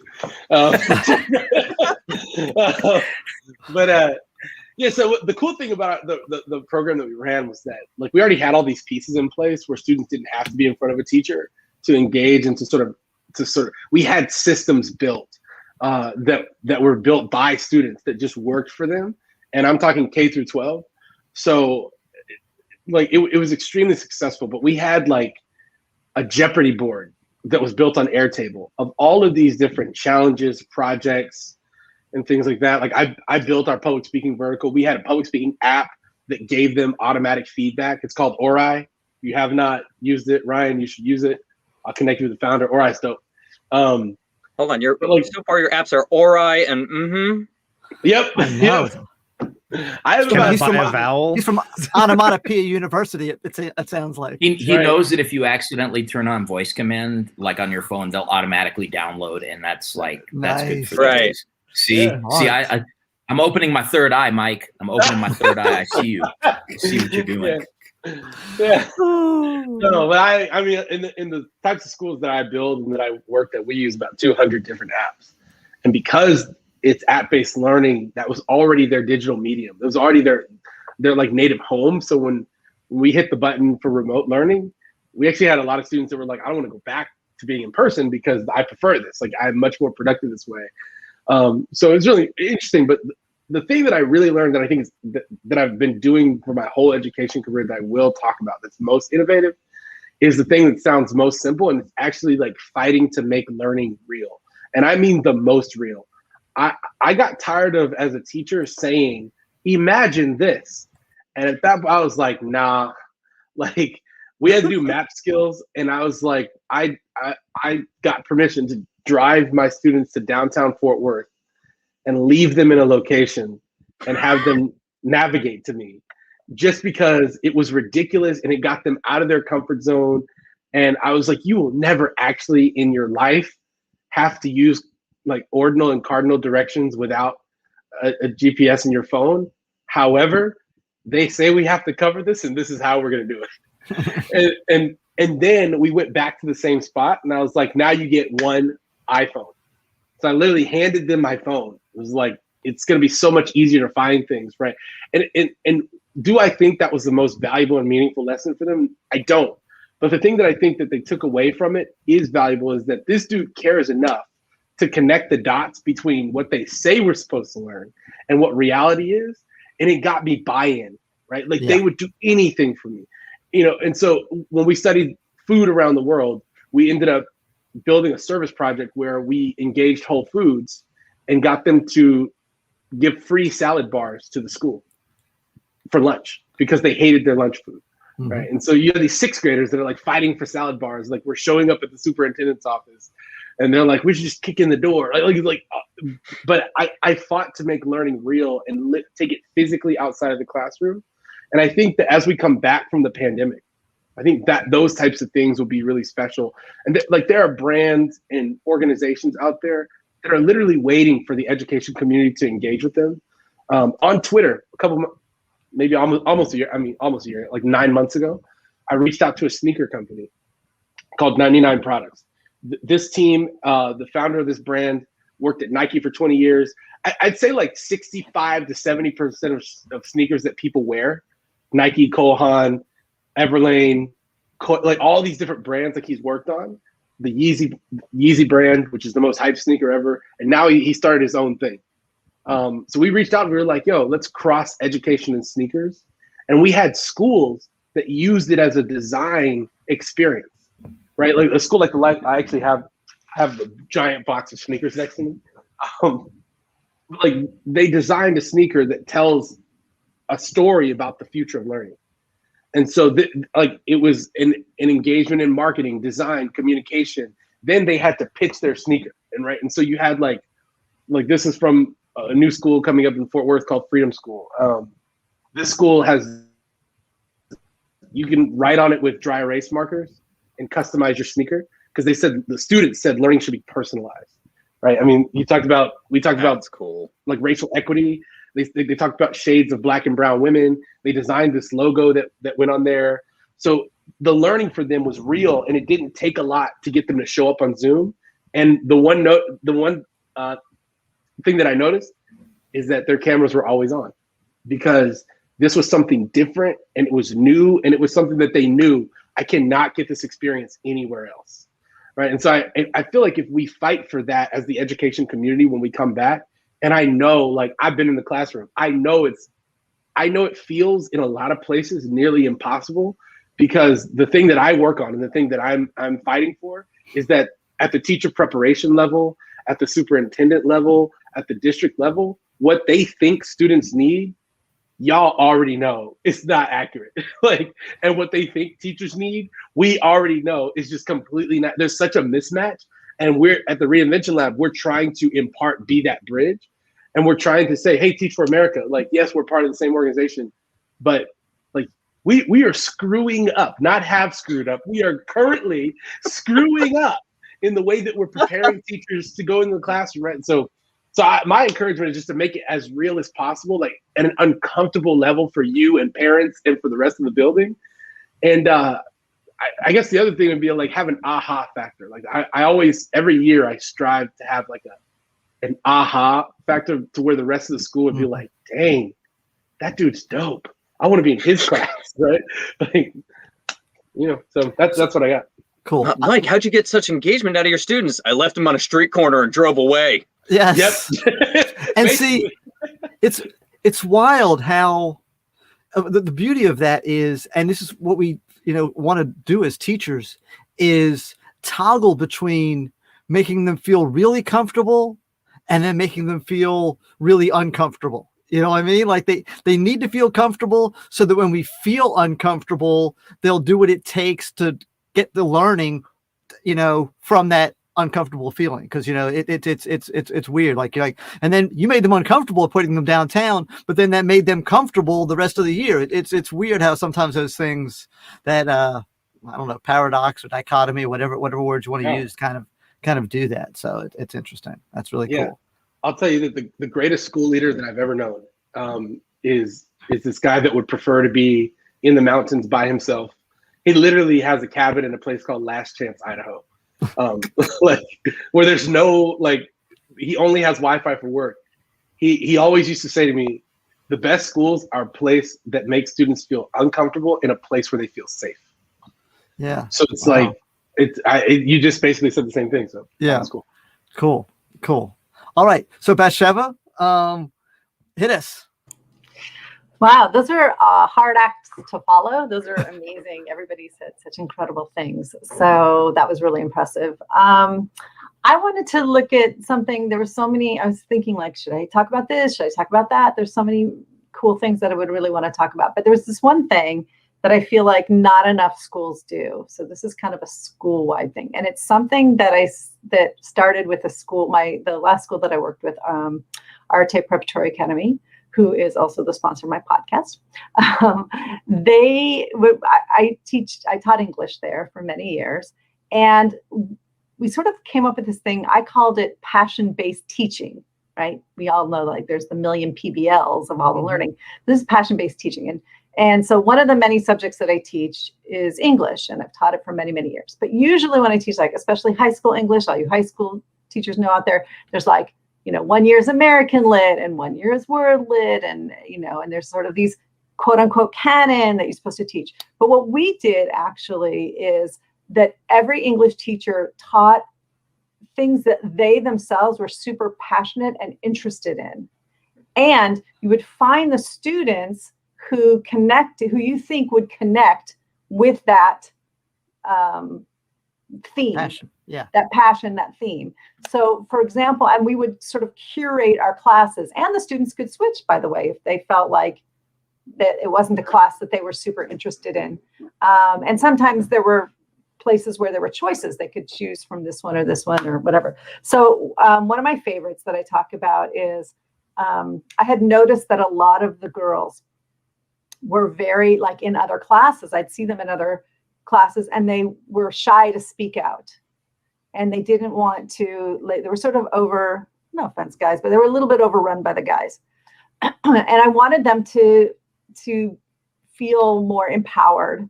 So I asked my head of school if I could put together a class that was just girls. And this isn't it's not an all-girl school, it's a mixed school. So I said, I want all girls, and I wanted to call it Defying Societal Gravity, Strong Women in Literature. Wow. And he said yes. And so I put this class together. It was amazing. And we did all kinds of strong women in literature from all over the world and different time periods. It was mostly, to be honest, like 19th and 20th century. But it was so amazing. And the girls loved it. Actually, they loved it so much they asked if we could stay together for the following year, which we did. And we did, we actually, some of us, the other thing that's really innovative is that we don't do grades by grades. So, and I think schools should look at this. You look at skills levels, interest levels, and you put together. So I would have classes sometimes, like I had class once that was 3 seniors and a bunch of freshmen. And the freshmen were the ones who were so advanced that they were with the seniors. Mm-hmm. And, I would have like these mixed classes. So some of the girls stayed with me we did 3 years and 3 different topics, but they were all about empowering. So like the second year we did, it was called like something, I think it was like Teen Dreamers, and it was all about empowering them as teenagers. And then the third year. So the Twilight series, basically. Right. It was, right. And then it was artists. The third year was artist as palette. So that was, and it was how to tell our own stories. I wanted to empower my students to feel confident to be able to tell their own stories. But I've also done a lot of other things. Like I did one called Word versus Image, where we took an iconic piece of literature that had an iconic film of the same name, but might be totally different, like Frankenstein. Mm-hmm. And, and so we'd study the piece of literature and we'd study the film, and even things like One Flew Over the Cuckoo's Nest, where the film is so very different from the piece of literature.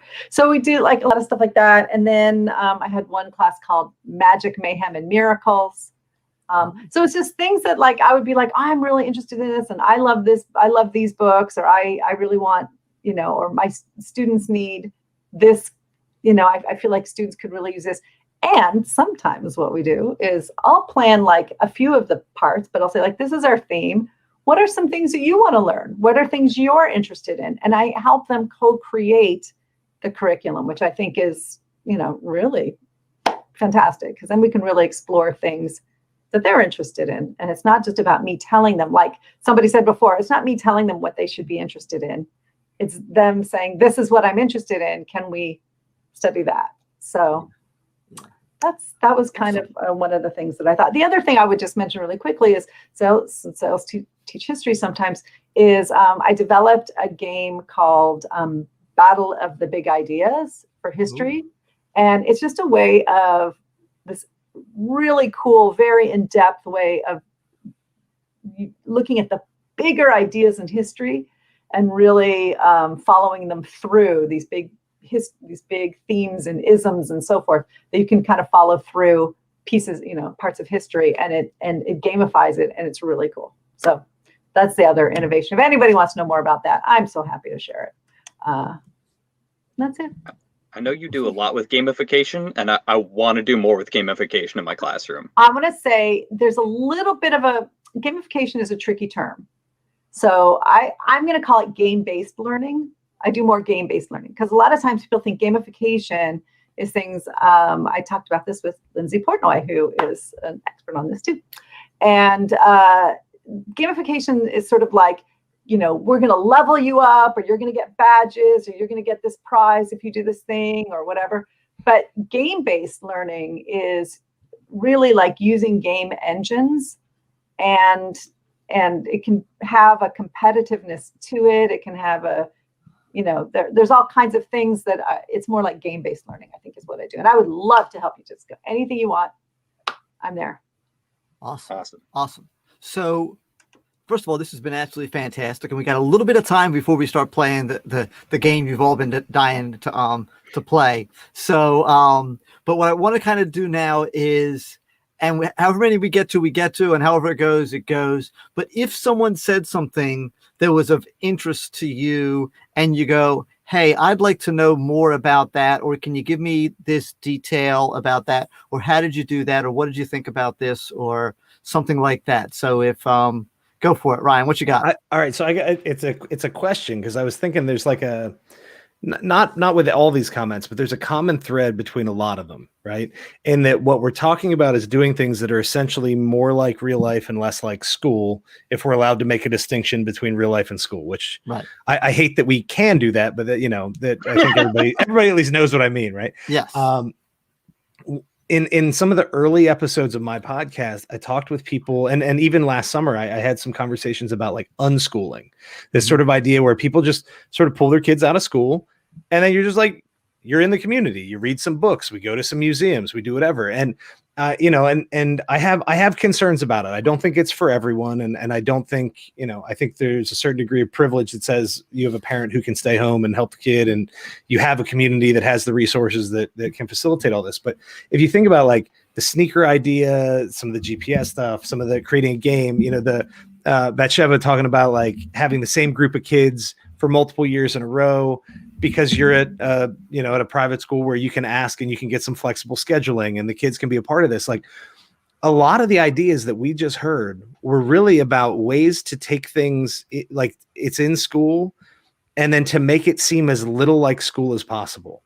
And so so it's a question to whoever wants to play with it, but like, if we think carefully about a lot of the innovative ideas we've heard today, and maybe we've been hearing a lot of over the last year or two, if the best ideas we have about how to make school better are to make school less like school, then why don't we just go big and say, let's do like tear it down and do the whole thing over? Like there's a lot of arguments for incremental change. And I do this myself. We have real estate, we have funding, we have public support. Like you don't want to throw those things away. You don't want to alienate a public that generally supports a public school system. That being said, if you listen to the coolest ideas about what kids really learn from, they're completely foreign to what a regular sort of normal school experience is. Where do we go from here? Like, what are we supposed to do with all these cool ideas? Like, I feel like we're paddling upstream in a way we almost don't have to. I don't know. What do you think? So I'm just laughing, Ryan, because my podcast is literally called Overthrowing Education. So I'm putting it out there exactly what you say. It's really about completely. Actually, Mike, I had Mike on my show, and you talked about, really that it's. I really liked what you said. People should go back and listen to that episode as well as your podcast, because you talk a lot about that. Yeah. This is literally my life's work. When you talk about ripping the school system apart from the threads, my podcast used to be called School Sucks, but I changed it not because I believe that less, but because there was already a School Sucks podcast that was on break when I started, and then they came back, and I was like, I don't want to get into any podcast beef, so I changed my podcast to Schoolish. But I changed it to Schoolish because, I think you're onto something, Ryan, in that like where I envision school is actually that there are so many options, and some of the best ones make people go, is that really a school? At the school we built in Austin, it's called Alpha. It was built in an old concert venue called LZR and La Zona Rosa, and we would literally have parents come visit, and they would go, "You don't know what I've done in this building. I cannot send my child here." We had a parent, no joke, that was like, "I think my kid was conceived in this room." Right? Wow. So just like the build, there's still a bar in the building. To be completely fair, I think there've been at least a couple of kids conceived in some of the schools I've worked at. So just to be fair, let's be honest. About that. You're right. There have been kids conceived. Any school that's more than 20 years old, there's been someone conceived in that school. Right. Some people don't need a good place, but I say that to say, like, I really do think we should rethink every tiny aspect about education, even the word school. Right. When we built the school in Austin, we called it Alpha and not Alpha Academy or Alpha School for a reason, because we wanted, when students showed up or when they talked about it with their friends, we wanted them to think like, yeah, this is something other than what you know to be a school.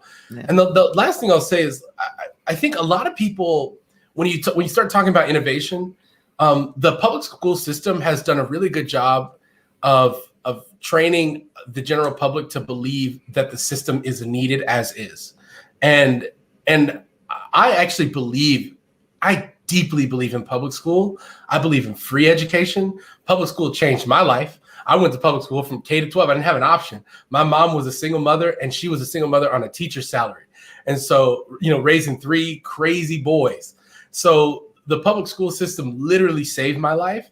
And I am committed to literally pulling it apart at the seams and stitching it back together with all these pieces that we find. And I think we have to look outside of education. We have to look at insurance companies. You want to talk about gamification?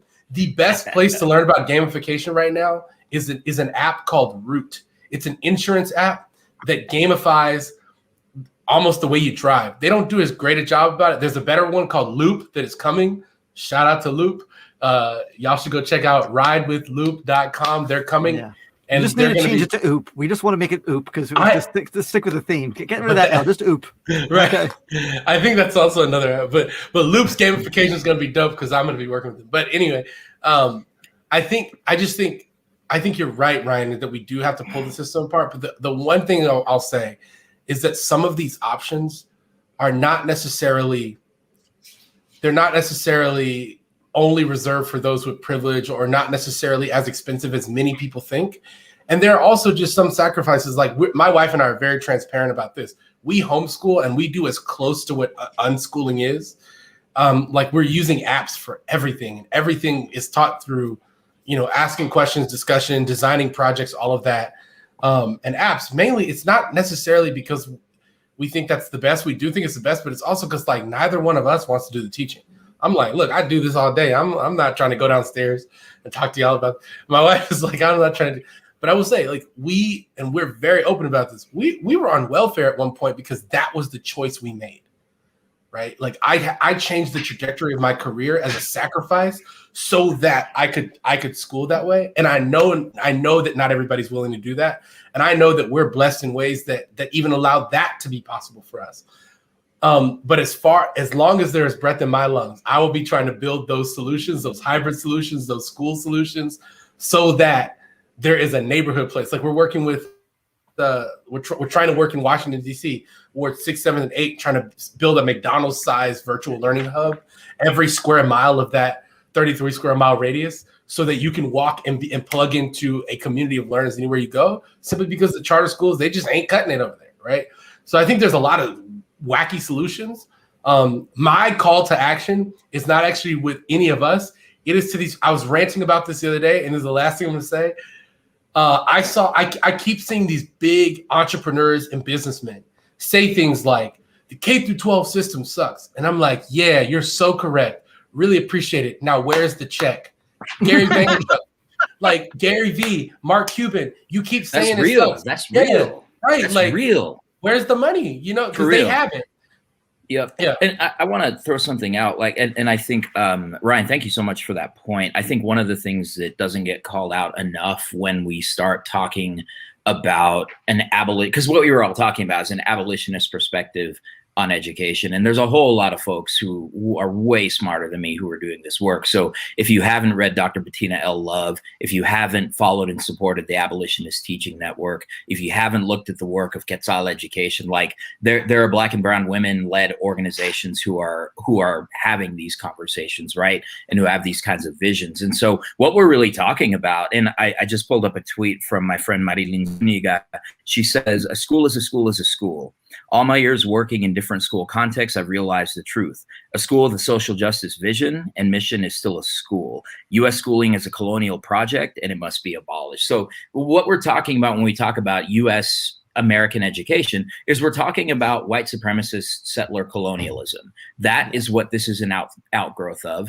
That is why it was developed. And so when we start talking about abolishing this, then we're actually talking about something real, right? And you know, I have a secondary podcast kind of project that I'm working on called Habitually Disruptive, and the idea is that you can't. It's very difficult to just burn things down, right? The public education has been with us system has been with us in this form for over a century. It's very resistant to our anger and our feelings, right? Yeah. So what you have to do is find the little places to disrupt. And I would also point people to the work at the Escuela Verde. My friend Zainab used to be on the leadership group there. And Escuela Verde is there in Milwaukee. This school is everything that y'all talk about. So Mike, when you're talking about the partnerships with the community and businesses, when we talk about doing something real, when we talk about something that is a direct challenge to the white supremacist industrial capitalist like reason for education, I mean, that school is really doing it. But yeah, I'm with it. And so it's like looking for the disruptions, and you know, and that might have a cost to it. And Mike, I'm glad you pointed that out. And Ryan, thank you for posing that question, because I do think that in my work, and I'm not successful at it every day, in my work, I'm looking for ways that my actions can eventually lead to the collapse of the education system as we know it. Yeah. I was going to say that the thing that with Ryan that it hit me, and it's not the first time it's hit me, but schools, they are very, very similar to prisons, and they're very, very similar to the military. It's just so institutional even when it comes to the way that they're built, when it comes to the food that they serve. I mean, school is prison, right? That's a different conversation. I know, but there's so many similarities that there really are, you know, very, very, very similar. And so that's what I was going to see. And I don't know how, and no one, I don't know. It's tough. Like Gerardo said, I think that it's good to do it from both ends, where what we can do from the inside and change things in our individual classrooms or in our individual district or in our individual department, however, whatever your ability to affect change is. It might be just inside your classroom. You might be able to affect your whole school. You might be able to affect your whole district, but we can do that simultaneously while other people are, you know, working from the outside in. And I think that it takes both of those things doing that, so that when it gets torn apart, we'll be there to, if we're not the terror aparters, we'll be there to stitch it back together. You know what I mean? And we'll be prepared to go, hey, guess what? This is how you wanted it. Well, I've already been doing that for like 5 years, 10 years, whatever it is. So thank you for like tearing down this wall. So now I can do what I was doing out in the open. My greatest educator was hip hop. And so the thing that I think about is, am I an industry artist or am I an artist in the industry? You know, and you know, so that's the, and you know, I'm both on different days, like, yeah, you know, depending on what it is, because again, disruption is not something that is easy. It's not something that we do perfectly all the time. Sometimes we are tools of the system. The system's really strong like that, you know? Yeah. And that actually reminds me when you use that analogy. And by the way, at some point, Gerardo, I need you to make like a playlist for me because I'm like I haven't gotten past Run DMC, so I know there's other people that made hip hop after Run DMC. But, yeah, probably at least 2 people. Which one is Run and which one is DMC? My name's McDaniel's, not McDonald's. The rhymes are Daniels, but the burgers are Ronald's. But anyway, that's all I know. Oh.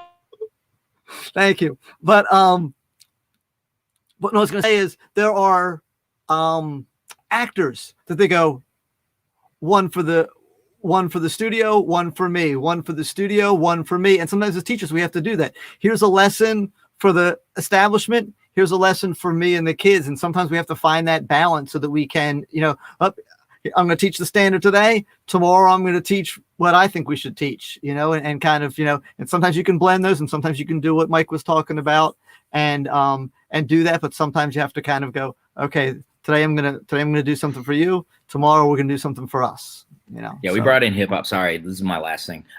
So the roots, like in Questlove's book, Mo Meta Blues, he talks about how he and Black Thought will have these collaborations where they're like, okay, this album is going to be commercially successful, right? Some booty shaking, some like dance music, right? But then this album is going to be the real work, and so that's a really interesting Nicolas thing. Cage strategy. Yes. Kind of, yeah. I mean, it's why the Roots are on Jimmy Fallon. I'm still mad about like them being referred to as Jimmy Fallon's house band. I was ready to throw things this morning. Me too. Oh my gosh, me too. It makes there's only there's only slight connotations to the word house, right? There's only yeah. Jimmy Fallon is the Roots halftime entertainment. Exactly.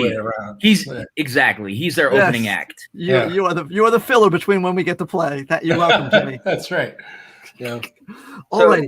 I just wanted to say this one thing because I know somebody sort of hinted at this before, but I think one of the killers of innovation and changing education and really recreating it and whatever is this idea of, well, it works for you, but right. And so that can be what a teacher says to another teacher. It can be what a school says to another school. It can be what public schools say to innovative independent schools and what they might be doing. It will work for your students, but not for mine. Or the word I've learned recently that the how aboudisms, right? Are you familiar with how aboudism? Bathsheba? I'm not sure. Tell me. Okay. So it's but how about break it down aboudism for us? Right. Like how about this? What about what about a kid who really likes Eurocentric curriculum? Like what about that? Well, so but here's part of the problem we're running into though. Like all of those questions lead back to the same thing we started with, was that like what's something innovative that works for you and your students? And it's honestly it's a problem with the way we run. You said like public schools it's like the military, it's like a prison, it's like whatever. You have to scale it. It has to be scalable, right? Like I don't know if you guys watched the movie about like McDonald's with Michael, what's his name? Michael Keaton. Right. Yeah. Yeah, and so boyfriend is in that. Yeah, and so they do this whole thing, but the entire point is that you have this like consistent plan and consistent like process and this whole thing. And when you think about a public school system, at least at a county or division level, and probably at a state level, that's what people are trying to do, right? You're trying to present something that is going to work pretty well for most people in every situation.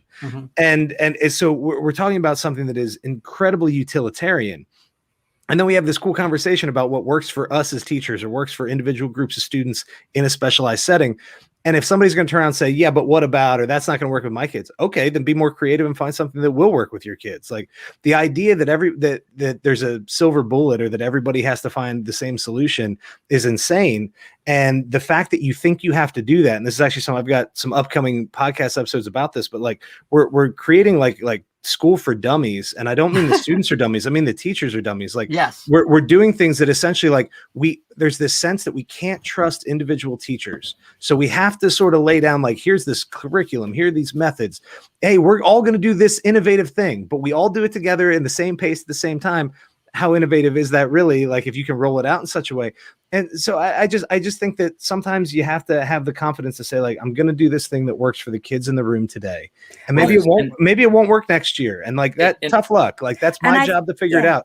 And if you can't trust me as the teacher to figure it out, then you shouldn't be paying me to be the teacher in the first place. Like, you need better people in the room so you don't feel the need to dummy proof everything. Like, that's my biggest frustration as a money teacher. to be a teacher.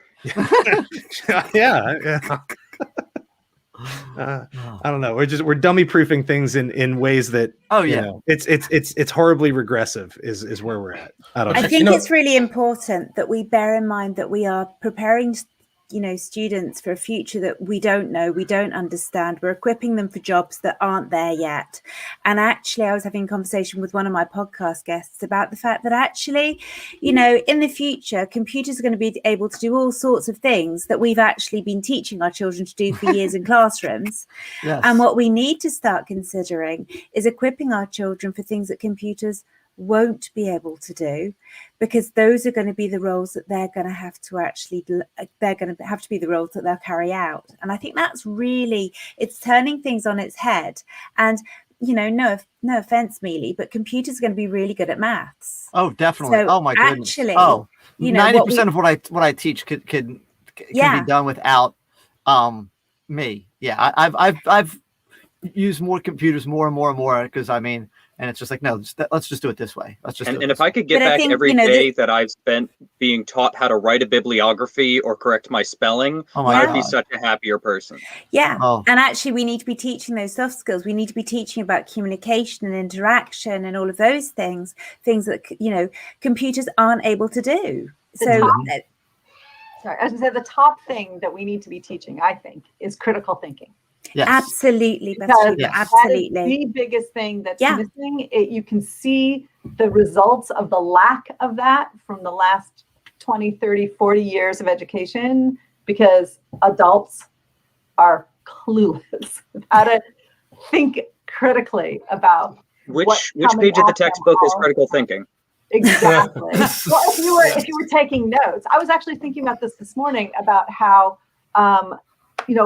teachers who are still having their students take notes, like, well, you need to learn how to take notes on this thing. I'm like, no, you don't. Like, that's not actually a skill you need anymore, right? It's like, you can find out, so you don't need to be lectured anymore at all, because people can just find that stuff out. What you need to show them is, how do you find the information?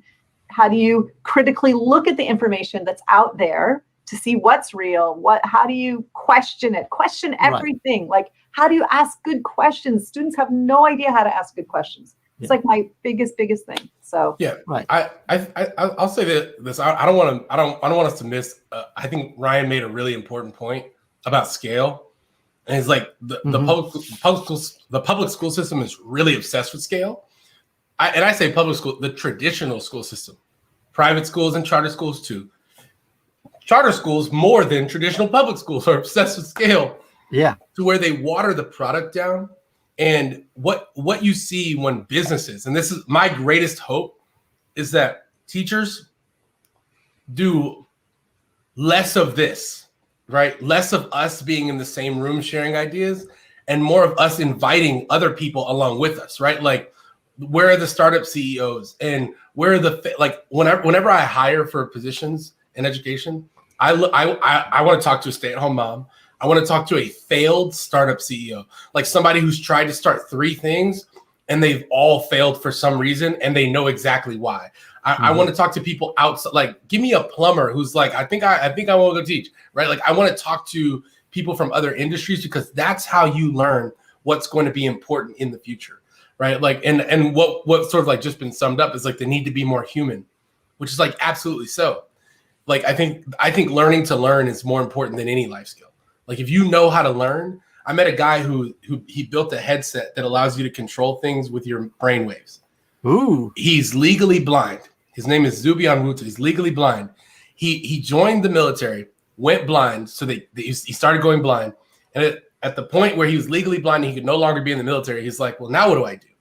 So he enrolls in neuroscience courses, and he basically taught himself neuroscience, and has built all of these products using his VA benefits, right? Like afterwards. And he was like, Mike, the most important thing in my life has been that I know how to read and that I know how to learn. I know where I can find any piece of information. I know I can piece it together. But I think the point that I want to make that, by the way, I think that's the next Avenger origin story. Just basically, basically, if he starts working at like Raytheon Technologies, he's going to be the next Iron Man. But the thing that Ryan mentioned is basically like this is something that I fundamentally believe about building EdTech, and I tell this to EdTech founders in any business. When you're small or when you're doing something on a small scale, you should do everything you can that does not scale, that you cannot do when you scale, because that's what creates these really special experiences that people feel like they can't get anywhere else. Like it's really popular for people to rag on WeWork because of how the story like sort of like is ending.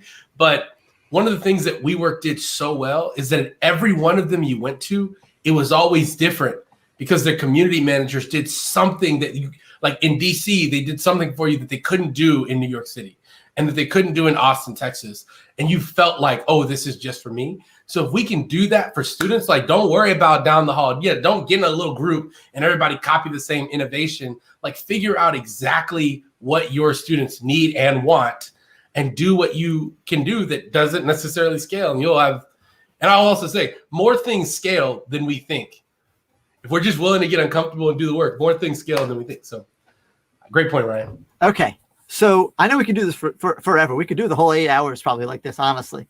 But it's literally what all of our podcasts are. What's that?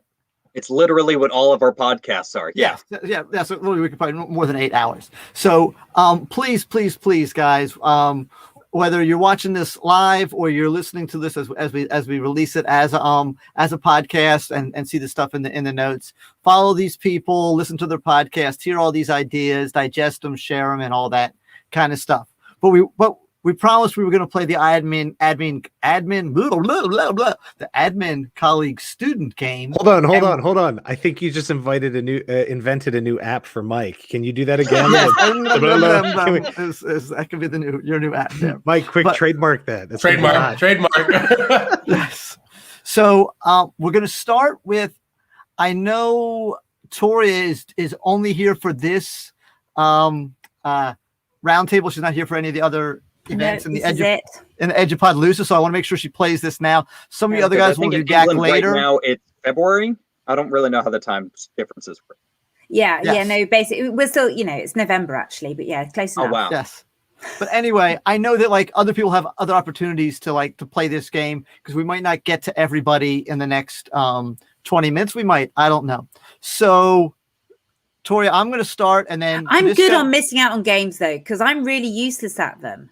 Tedisco, you're going to pick out the next volunteer/victim while I do this with Toria. Okay, so here's the way the game works, Toria. Okay, so it's kind of like, I don't know if you're familiar with, but you may be. They probably played over there in England as well. The game kill, marry, and then something. I use the word fornicate, but we know what we're talking about. Oh, are you familiar with that game? Yes. Okay. I've never played it, but I've seen it on television shows. Instead, it's admin, colleague, student, where you have to choose to make them either your administrator, someone that you're going to have as a colleague, or someone that you're going to be your student. Okay? Yeah. And so I'm going to give you 3 people. So would you like Muppets, superheroes, or superheroes? Okay. Let's go superheroes. Let's go superheroes here. So I just had them here. I'm scrolling through these things. Okay. So you've got, are you familiar with the Marvel? Yes, absolutely. Okay. Love Marvel. So you've got Ant-Man, Doctor Strange, and Captain Marvel. And you have to make one of them your admin, one of them your colleague, and one of them your student. Go ahead. Oh, God. And you can explain why.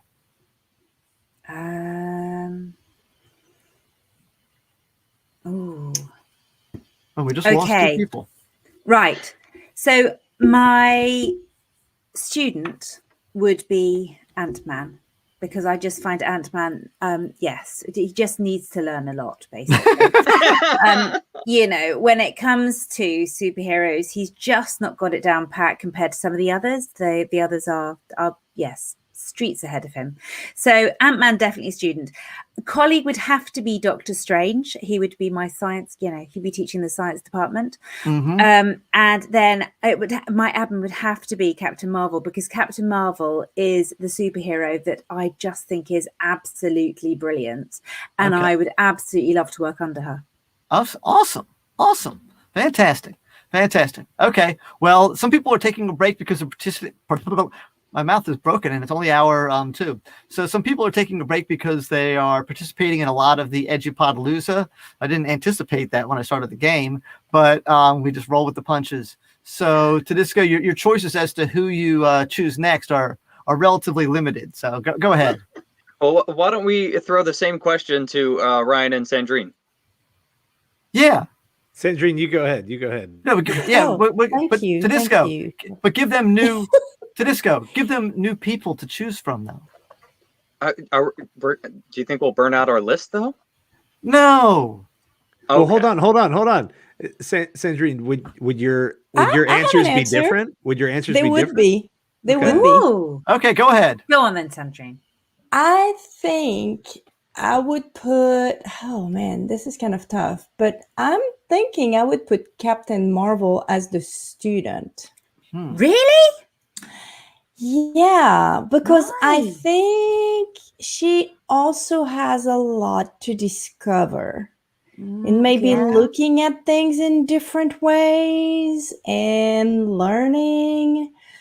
But do you not feel she learnt quite a bit over the course of the film? She learnt quite a bit, so she moved on incredibly far from where she was initially. She learned, yes, yeah, she did. She would be the best student. Like if you're trying to make your own job easy, make her the student. Like that's because she's gonna play along pretty well. Okay. I don't know. I think get in trouble for beating up bullies. Some point, yeah, she's gonna rebel at some point. It's not a 100%, but that's where I would put her. I think I would keep the same colleague. I think I would, just because I love him and I would want to work with him. Then I could talk to him a lot. And I'd put Ant-Man as the admin because he's crazy enough that he will go with any crazy idea that we have. And so anything innovate, that's kind of where I'm going, really. It all revolves around him. I'm putting him as admin because any crazy idea I want to go and try, he'd be like, what the hell? Sure, let's do it. Let's see what happens. It's good. Honestly, the only one that I'm completely set on is that Doctor Strange has to be the colleague, because he would be the most impossible student, right? Because he's always going to know better than you. And he'd be a terrible admin because he also always knows better than you. Oh, his observations be brutal. So like he has to be the coworker where I can just be like, all right, cool, man, go in your room and do your thing. You can't put him in either of the other places because he's insufferable in either one of those roles. We could argue about flipping the other two.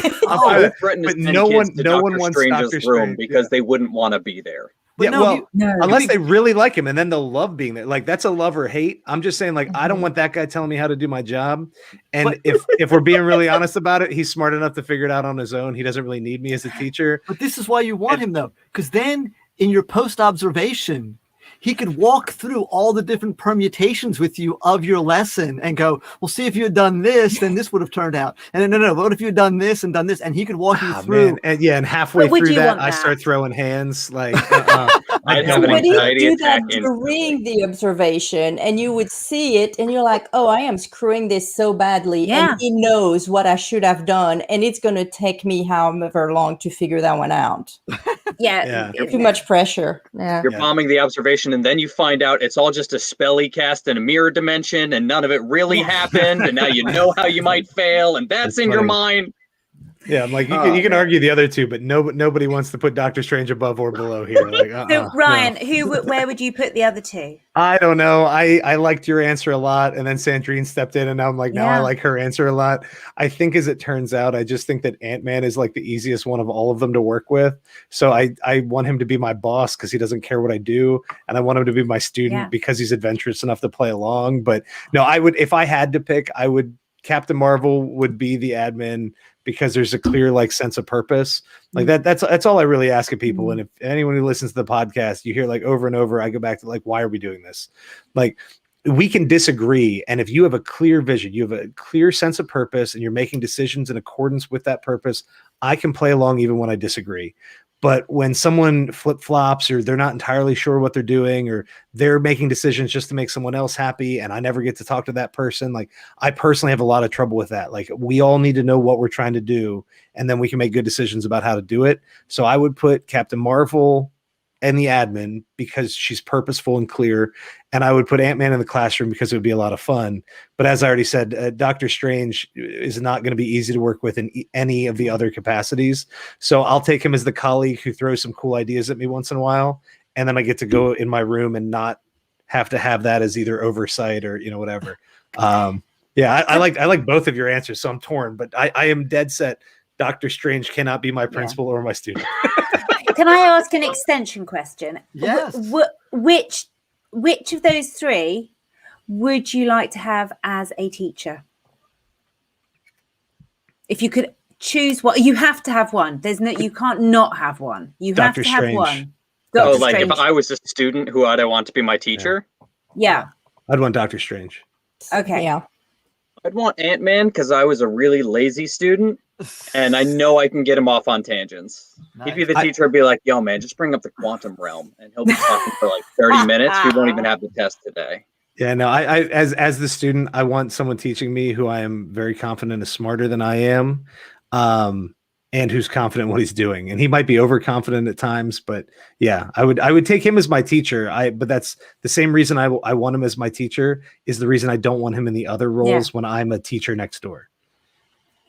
See, and we're talking, I'm university level, so I'm having to figure out which one of those, where am I going? Because as a high school student, yeah, I'm on board with Ant-Man. Like, and I came from a French school system, so, you know, A's didn't exist. So yeah, I'm down with Ant-Man. Now I'm at the university in the US. You better believe I want Doctor Strange because I want my money's worth. There you go. That's right. And again, French mindset. And through my whole schooling, all my universities, well, not all of it because I had some in France, but all of my diplomas come from the US. And I was telling that to my daughter yesterday. I was so upset with all of my professors or instructors who were phoning it in. You know, they were like, we are here. Oh, well, we're leaving 30 minutes early today. We're leaving an hour early today. Class canceled. And everybody was like, yeah. And I'm like, no, I just paid $2,000 for this class. If I'm lucky, the only class I ever wanted canceled was Friday before 10 a.m. Like I want every class. I could count in 4 years of undergrad. I could count on these fingers how many classes I missed. Like I went in ill, tired, whatever. Like I'm paying for it. I'm there.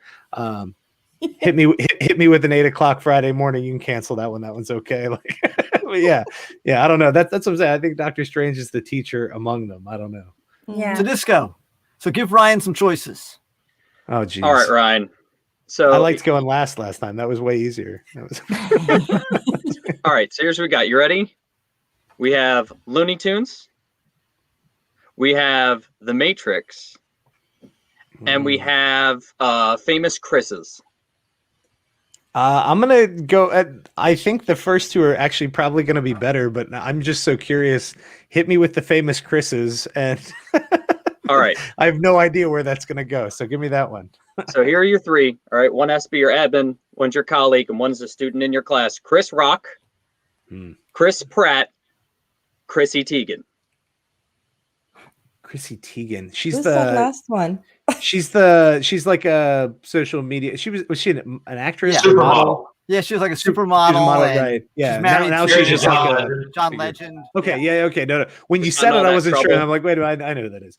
Oh, geez. So Chris Rock, Chris Pratt, Chrissy Teigen. I think that's tricky. I think I want Chris Rock to be the principal again, just because he's very direct and he's pretty clear. Like, you listen to like when he does stand up, when it's not just the one-off jokes, like when he actually puts together sort of a real monologue. He's a guy who knows what he wants to say and why he wants to say it. And I think that's appreciated in a leadership position. Chris Pratt and Chrissy Chris Rock because they're messing around, they're going to be terrified. Yeah, I don't know, or they're going to laugh hysterically. But either way, like they're out of my room for a minute, we can reset. Yeah, I don't know. The other two are almost interchangeable. I don't know enough about either one of them's personalities. I'm going to take Chris Pratt as the fellow teacher. Just the little bit I've seen of him, he seems friendly and whatever, and I can ignore it. And Chrissy Teigen seems pretty outspoken, right? And so I like students that speak up, but who are still sort of open and friendly about it. And again, very limited sample size, but she seems like a person who would be open to a conversation and willing to participate in it. So I think I would take her as the student and Chris, but maybe flip those. But I'm pretty sure Chris Rock needs to be the principal in this one. Okay. Does anyone else want to chime in on those, or do we want to give Sandrine her own one that wasn't that was unique to Disco? Sure. Looney Tunes. Looney Tunes. All right, Sandrine. Matrix. I was really tempted with that one, but I thought the Chris's is curious, you know. But I'm glad you went with the Chris's because I was like, I don't know where that's going, and I'm horrible with Chris names. Teigen in your class, you just have to worry about the cyberbullying. But all right, so here are your Looney Tunes characters. Ready? Bugs Bunny, Daffy, and Elmer Fudd. Oh, jeez. Okay. Bugs Bunny is a smartass. Yes. Daffy Duck can't make up his mind. He's already a principal. And Elmer Fudd. Pre-qualified. Okay. All right. Actually, gonna have to go with Bugs Bunny as admin. Definitely. Just because he knows what he wants. And he's a smart ass, but he's direct. He'll go there. Elmer Fudd or Daffy Duck? Wow. They're equally interchangeable. I know Daffy's got anger management issues. Yeah, true. Just so you know, when you're done with this order, I'm going to ask you to remove Bugs Bunny and replace with Yosemite Sam and do this over again, because now it gets weird. Well, now it gets weird when you replay. Okay. Okay, let's see. Yeah, anger All right, Ryan, management. you can take that That's a good one. I don't know. How will it help if you open that? I think I'll go with Daffy as the student and Elmer Fudd as the colleague. Doesn't look like it. I definitely have a lot of Elmer Fudd-like colleagues, yeah. Yeah, and you can kind of ignore them, kind of let them do their own thing, whatever. Daffy, you might get mad, but you try not to push the buttons, and you give him a safe space. That way, you know, if he blows up, you send him to his safe space. Go, okay, come back in 5 minutes when you've chilled. Love it. Okay. All right, Mealy. So for you, it's going to be Yosemite, Elmer, and Daffy. Yosemite Sam, Elmer, and Daffy. Okay. Well, I don't want Yosemite Sam as my admin because he gets mad too fast. I think I'm going to take Yosemite Sam as my colleague. Okay. And I'm gonna take a twist here. As a connoisseur of the Looney Tunes, I'm gonna take early on Daffy Duck. Before he dealt with bugs, he was kind of like a much sillier duck that would basically bother Porky Pig a lot. There's a lot of the same dynamic between him and Porky Pig that you saw between Bugs and Elmer Fudd. So I want that Daffy Duck, the one that runs around and sings and draws mustaches on everything and all that. I want him as my admin because I want insane admin. I've never had truly like off the wall admin, and I'd like just to see how that goes. So that'll leave me as Elmer Fudd as my student, and that's okay because Elmer Fudd he tries. He really tries. He has good intentions. He's not the brightest bulb in the thing, but I think if you give Elmer love and attention, that he will be, what you need as Let's a show some student. growth. Yeah, I mean, obviously we got to get the gun away from him, because we don't want Elmer Fudd with that. So once you've got that issue gone, and honestly, as long as Elmer isn't in a class with bugs, I think he will be fine. It's mostly bugs. He does not handle bullying very well. No. Isn't that most classes though, right? Like, you could take your most problematic student, and if you could switch one other kid in the room, that kid is less problematic. Like it's almost always a pairing issue. Like this kid's weird, but he's not bad until this kid's here. So like, if I could keep bugs and whoever apart. Just make sure Elmer Fudd knows at the end of the year that it's testing season, not summer season. So guys, Ryan, I know you're coming back much, much later when me and Tedisco will probably be completely whooped. So we love you and thank you. And we need you to get on out so we can make room for people that are going to be in the audio drama. And Toria, you don't have to tell me twice. We'll see you guys later tonight. We love you and thank you so much for sacrificing the hours. And we will we'll see you on the Twitter and all that. So take care. And Bye. I'm going to step aside for a minute so that my wife, who's in the audio drama, can sit right here, and I've got to get a chair down and all that stuff. And my part in the audio drama is really teeny tiny. So Tedisco, there are no small parts, Mealy. Okay. Tedisco, you can just vamp until we get all our participants in, and I guess we can have people change their names on the thing as well. All right. Yeah, so I'm going to change my name to just reflect my part. Okay. Hey, Tedisco, while we're here, can I do a quick audio test? Yeah.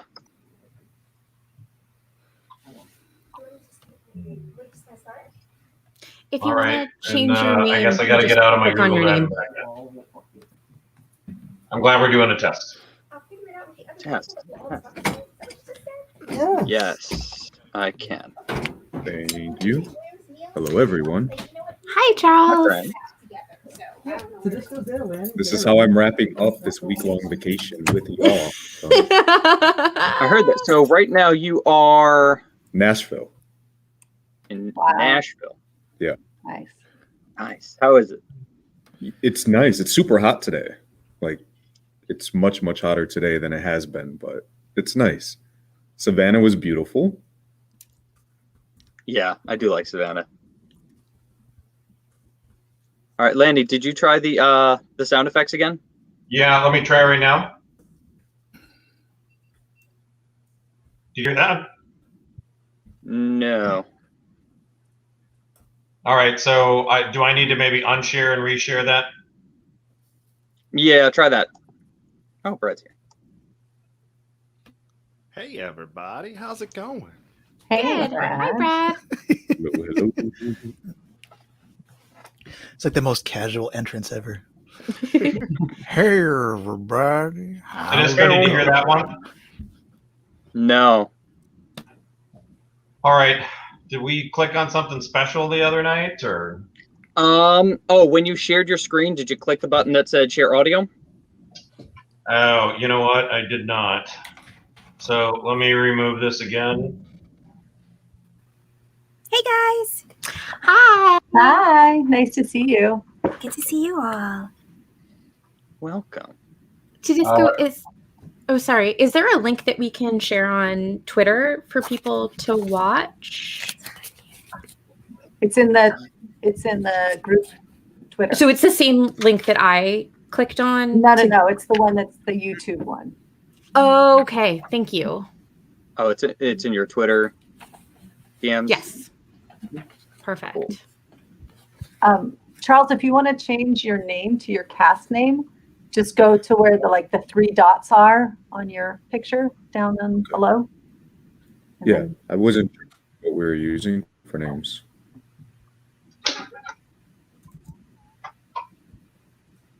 I mean, you don't have to, but No, that's fine. all This the is other what kids the are doing it. format that we use for the principal show, StreamYard. Oh. Nice. All right, so Tedesco, did I share a video file or share a screen? I think it was just a screen, right? You shared the screen, right? Can I give a shout out to my friend Rachel, who is in the UK right now?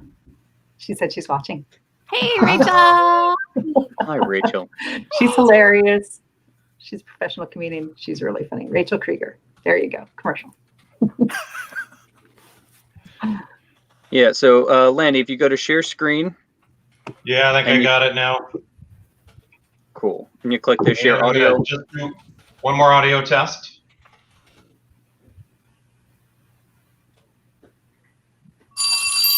Yay! All right. Perfect. Beautiful. All right, ladies and gentlemen, welcome to our exciting read-through of an original production of The Last Day. Wait, is the whole cast here? Don't know. All right. Maybe Roll not. call. Jordan. Here. Sage. Here. Cameron. Here. Robin. I'm here. Taylor. Here. Wallace. Here. That's you to disco. Our PA announcer and intro. I'm here. Dude, awesome. Daryl and Cheryl. Here. Okay, and Nico, but He disappeared. He did. He'll be back. he'll be back. Okay. He's on his phone. Okay. Exciting.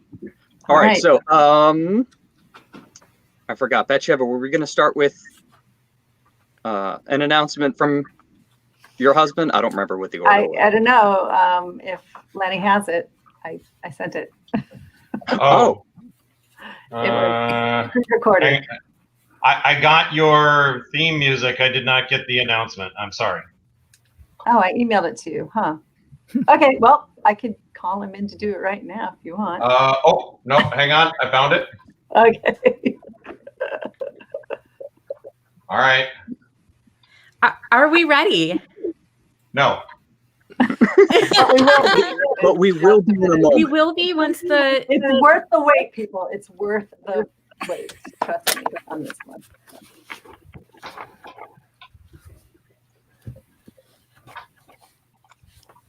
Hey, Lily. And that's the Yossi as announcer, right? Correct.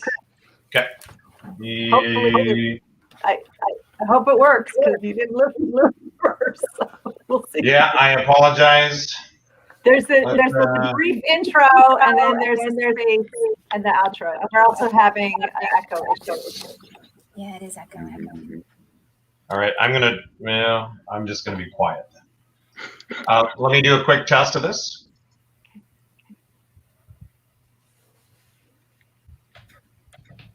Edupodlooza presents The Last Day of School.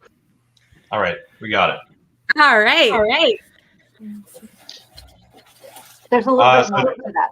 Disco, you let us know, I guess, when we're ready to. Yeah, I think we're ready.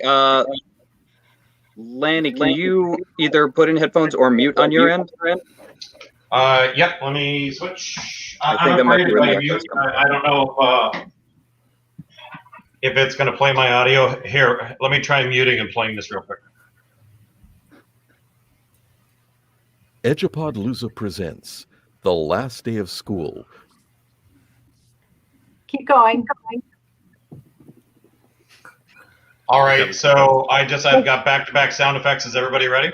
Yeah, there's a little bit more to that intro. Yeah. I just started playing the beginning just so that we knew we had audio, but I'm going to have to mute myself for the echo issue. So. Okay. All right, here we go. I'm so excited. Edupodlooza presents The Last Day of School, written by Christopher Didisco, William Neely, Betsheva Frankel, and Aviva Levin. This is being recorded in front of a live streaming audience.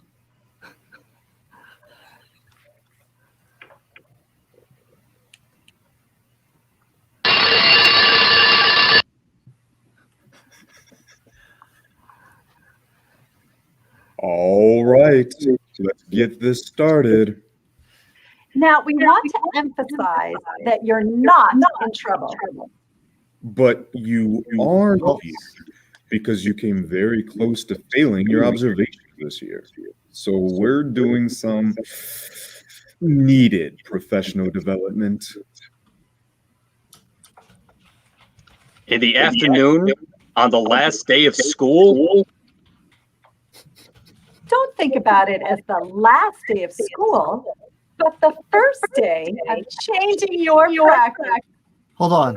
We need to start over. That was awful. Yeah, the Sorry, echo is audience going. out there. Okay. Everyone has headphones in? So it's definitely possible that the reason is Lanny, because his entire computer audio is being shared and would be on a slight delay by hearing us back in his computer, which would then come back into the show. So is there a way to fix that? I mean, you can mute us, but then you wouldn't be able to hear us to know when it's your turn to play audio. Right. What about earphones? No, because it's not just his mic. It's Oh, not I his have mic picking us up though. It's the computer as he hears us. Routing because things the computer is back. sharing audio. That's I don't think no, because that would give you feedback. That would Can- be an echo. Can I propose something? Lanny listens to the live stream, maybe on his phone, while muting StreamYard. And so Delay's he too long. can. Yeah, you're okay. like a second and a half, 2 second delay. We did it before. If anybody's watching, we did it before. Yeah, Wednesday it went And we will fine. do it again. Lanny, do you have 2 tabs with StreamYard open? I think he's going to get headphones. No, I do not. But I have 2 browser tabs open to try and separate them. What we're doing here. So you have StreamYard on 2 different browser tabs. No, StreamYard on one, my Google Drive with my sound effects folder, just on a separate tab. Yeah, no, that shouldn't be an issue. But the echo's gone now. Yeah. So what just All right, happened? so that it was the headphones that fixed it then. So Oh, wow, Okay. awesome. All right. here's the But dilemma. let's start from the top. Try the sound though, the sound effects.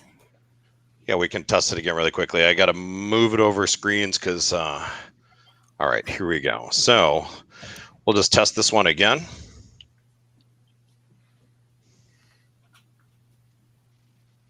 Did you all hear that? No, I think you might need to unhook your earphones when playing the sounds. Then we'll have the echo problem again. Shouldn't have. There's no reason you should have to do that. Well, Landy, the screen that I'm seeing doesn't look like your Google Drive. Oh, it stopped sharing it. Interesting. All right, so let me close everything else and we'll unshare and reshare. All right. Thank you all who are watching for unsharing and resharing this experience with us. All right. How do I stop This is that? actually the play. It's called Technical Difficulties, a musical. A life in a teacher's life. It's an accurate reenactment of what all of us have gone through for the last year and a half. Can we just not take the test since the computer's not working? I actually just did a midterm, and I was the student, and like a third of it wasn't a midterm, it was a final. A third of the final had to get scrapped because of a link sharing difficulty. Nice. Wow. Bet you were bummed. Oh yeah. I did once have a final in college on like a day of a snowstorm. And so our teacher came in and was like, okay, so we're starting the final. And now everybody go home and be safe and just try and not cheat. Nice. Okay, what's happening, Lanny? Just Google Drive didn't like everything that I did, so I shut it down, reopened it, and hopefully third time is going to be a charm here. All right. Yeah. Oh, nope, I got to share that screen again. It should be shared. I'm seeing it now. Oh, you are? Okay. Yeah. So let's try this. Edupodlooza presents The Last yeah. Day of School, written. Were you able to hear that? Yes. Yes. It's all good. Hallelujah. All right. Okay. Now, For realsies isn't this the- time. All right, here we go.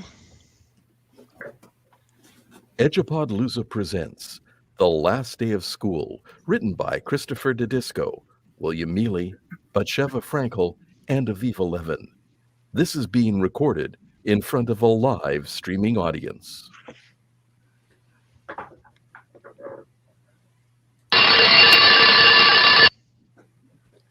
All right, let's get this started. Now, we want to emphasize that you're not in trouble.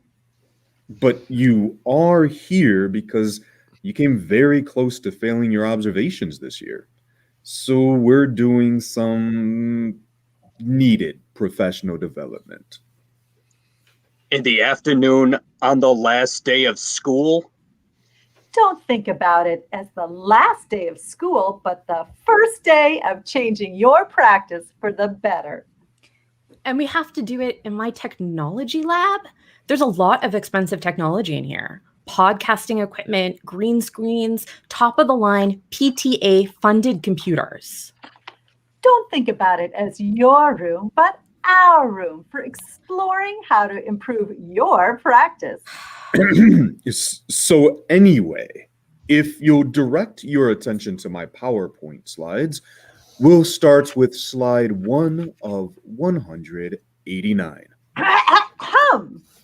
Actually, let's start with a getting to know you positivity circle. Say your name, what you teach, the color of your aura, and why you're here today for extra encouragement from me, Sage, and my lovely partner in educational rehabilitation, Jordan.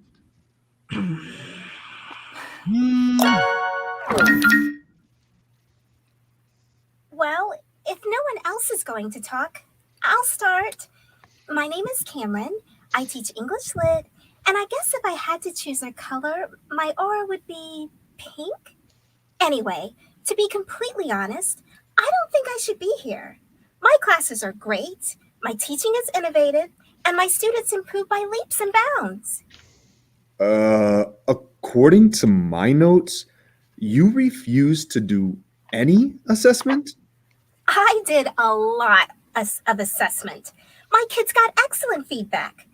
I just refused to assign conventional grades. Haven't you ever looked at the research by Alfie Kohn or listened to all 3 Going Gradeless episodes on overthrowing education? Oh, you mean the one with Jesse Stommel, or the one with Star Saxton, or the one with... Doesn't matter how many educational podcasts you've listened to, your principal thinks you need to be here. So let's move on. You, on Cameron's left. My name's Wallace, and I teach the biological sciences. I'm also a little unclear why I'm here. You skipped your aura color. But anyway, I believe the principal was concerned about your use of mimeographed worksheets about passenger pigeons for the use in the war. Now, I know that reincarnation theory says we're all just mimeographs of our past lives, but updating to new technology can be important. Pish posh. I'm retiring tomorrow. This is my last day ever. What did they expect me to do? Make new worksheets that I would have only used once or twice before I'm gone? Back in my day, if you golf with the principal at least once a term, your evaluation was a guaranteed pass. All right, again, clearly someone higher up than you thinks you need to be here. Let's move this along. You, to Wallace's left. Me? Okay. I'm Taylor, but you can call me Striker. I teach PE, and like the other two said, I'm not sure why I'm here today. Really? And again, no aura color. But anyway, okay, my notes say that you haven't written a lesson plan all year. You know, lesson plans truly are like the foundations of a house of education. And if you think of pedagogy like the land and formative feedback, like the chimney and the... I don't write lesson plans. That's a lie. I write them every day. Part 1, call roll. Part 2, roll ball. What more do they want? Oh, God. All right, I'll go next. I'm Robin. I teach technology and media, and I know exactly why I'm here. Yes, some students may have created a virus that took down the school's grading system while in my class, but they did an excellent job creating that virus. And yes, some controversial things may have been said on one of the educational podcasts that I produced for some of the teachers here. But clearly they needed to be said or else feathers wouldn't have been ruffled. And yes, I may have encouraged my students to do some benevolent hacking. We get it.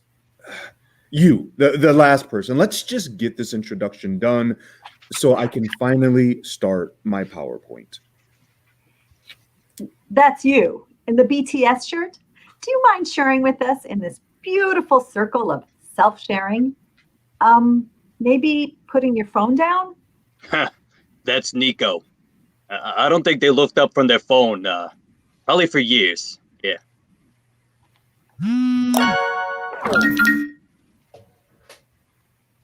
Nico just sent us their Facebook, Instagram, and Twitter profiles, as well as their LinkedIn account. Guess that answers that. Hey, Jordan Sage, give me your numbers and I'll put you in our last day of school useless PD text thread. Sure, hand over your phone and I'll give you our numbers. Wait, did you just say useless PD? Well, Nico still needs to introduce themselves in person to get this finally started.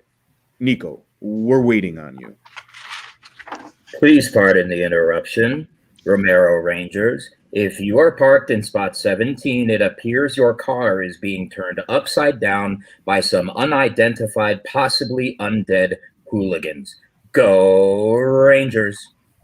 Wait, that's my car. I just got it paid off. Wait, did they say undead? They might have said fun-fed. What's fun-fed? Though pretty sure the announcement said undead. Hey, check your email. There is always an email that duplicates the announcement. Undead or fun-fed, I'll grab some dodgeballs and knock them back from your car.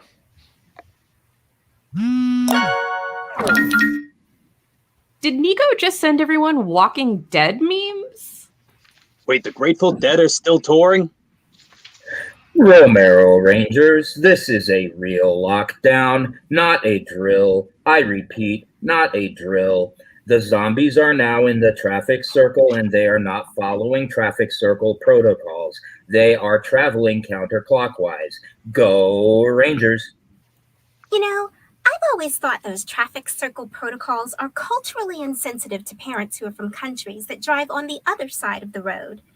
But they definitely said zombies. Or was it blondies? Is that blondies the drink or just some blonde women or the punk band? That reminds me of a joke. 3 blondes walk into a bar. Nope, not the time for jokes. I'll close the blinds. Who can lock the door? Maybe we should do some calming breathing so that we can be quiet for the lockdown. Does anyone have a mindfulness app? I'm definitely getting those dodgeballs. Don't lock the door till I get back. Nico just tweeted that the undead always make honor roll but are never valedictorian because they get zombies. Really, Nico? Okay, I've literally seen all the seasons of Walking Dead and every Dawn of the Dead movie. We've got at least 15 minutes because it is canon that zombies walk at 0.5 miles per hour, and I've memorized the distances of the halls from the year that I floated. Romero High Rangers, anyone left in the building, you're on your own. Go Rangers. Really?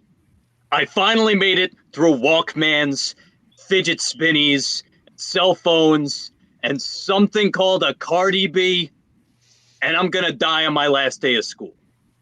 All right, we're all equally capable and we all don't want to die. Therefore, we can figure this out. Let's all say what we plan on doing. No wrong answers. I can shut off the lights in the hallway. That might confuse them. Excellent. Anyone else?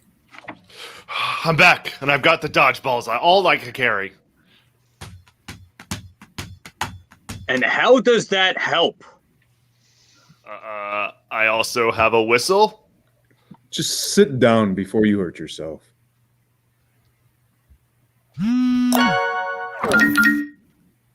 Nico, I appreciate you sending us a comprehensive text where we're assigned jobs, but I would ask that you also reflect on how those jobs might be playing into a socially constructed gendered narrative. Wait, I'm in charge of Windows? I'm more of a Mac guy. I think they mean close the blinds. I'm on barricade. Barricade? Pile the chairs by the door. On it. Just don't use any of the tech to make a barricade. If we live through this, I don't want to have to convince the PTA to give me even more money for laptops and podcast mics. Let me get my glasses on here. Let me take a look at your phone, Robin. Sure. I don't understand what these symbols mean. Is that hieroglyphics? They're emojis. Is that contagious? No, they're images that represent words. This man with a handout is obviously a guard. That compass with an arrow means west. And this is a picture of a door. So you need to guard the west door. Can I sit down? As long as it's against the door, Wallace. Perfect. It says I should be... Oh! Oh, sorry. Barricade. I forgive you and appreciate you taking the time to apologize during a stressful situation. It says I'm supposed to put this bucket on my head and spin until I count to 5. Why? Do you have a better idea? No, but what are you doing? I'm creating a sort of giant fly trap made from butcher paper and glitter glue. I'm slacking, though. I've only created 10 feet so far. Okay. 1, 2, 3, 4. Oh, I don't feel so good. Oh, no! She tripped on that barricade and landed right in your glitter trap. Nico, did you do that just so you could photograph her falling?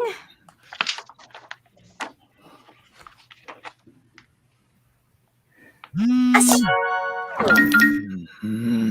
shrug emoji won't rebuild a glitter trap. Can somebody help me out? As an air symbol, I don't appreciate being confined.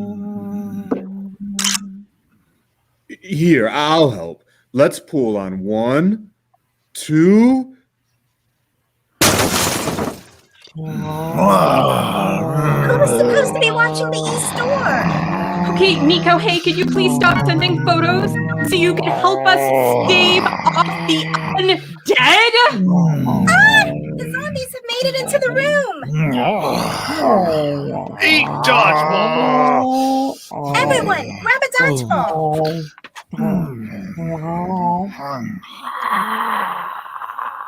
The dodgeballs aren't stopping them from coming closer! Wait, I have an idea.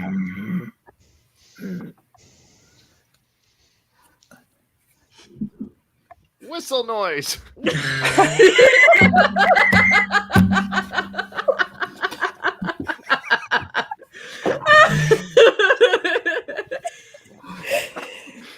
What Taylor, did you that actually have do? to blow the whistle to make a whistle noise. What did that do? That's all I have. We're surrounded. What do we do? Please don't eat me. I'm a vegan, and I'm worried you'll choke on the irony. Who runs podcast? What? Who run podcast? I mean, I have one. Me too. Well, I have one, and of course, I co-host several others. Why does it matter? We promote book. What kind of book is it? Because my podcast, it's called Let's Get Physical, focuses on incorporating diversity in the physical education classroom. Zombie pedagogy. Pedagogy. I can work with that. I'm never getting to my PowerPoint, am I? I've actually never had a zombie on my Positively PD podcast before, but I'd like to make sure to amplify everyone's voice. So I guess that applies to zombies too. Wait, all you want is to be on a podcast? You don't want to kill us and eat our brains? Eat brains? Oh. No. Podcast. Us want podcast. Please. Guess I'm producing yet another teacher's podcast. All right, let me get this set up. What the heck is a podcast? It's a way for teachers to force other teachers to listen to them rant about education. Come, take a seat here. What is your name? Daryl. This Cheryl. Hi. Oh, smell brain. Oh, delicious. Cheryl, not now. Podcast first. Oh. Okay, then. Let me center myself, and then, Robin, we can start. Remember my why, remember my why. I'm ready. I'll give a short intro, and then we'll begin with the questions. Robin, cue some theme music, please. Ready, and we're recording.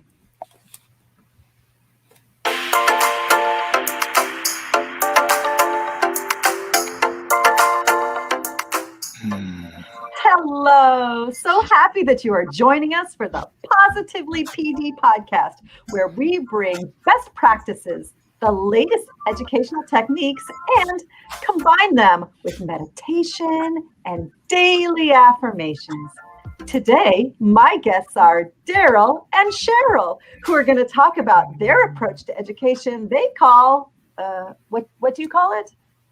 Teach like zombie. Fantastic. Welcome, Daryl and Cheryl. I really love the name of your approach. Can you tell us what the acronym ZOMBIE stands for? Acronym? No. We zombies. So you don't prefer undead American? Guys, I'm actually really looking forward to learning some new techniques. No, I'm pretty sure I've already been to this workshop 10 years ago. These guys don't really seem like brainiacs, if you know what I mean. Please tell us about your educational journeys. Oh, I got Masters of Ed, then began doctorate. Before thesis was finished, I died. I become zombie educator. I taught middle school. Last day school, I need 10 different signatures for 10 different minor tasks. I die of frustration. Now I zombie teacher. I love your unique journeys. What are some of the basic ideas teachers should know about how to teach like a zombie? Rigor, good. Rigor mortis, better. Relationships good too. We like to get into the brains of our students. Great important. If arm falls off, keep going. And that's 3 o'clock. I'm no longer contractually obligated to be here. If no one's planning on eating my brains, I'm starting my retirement.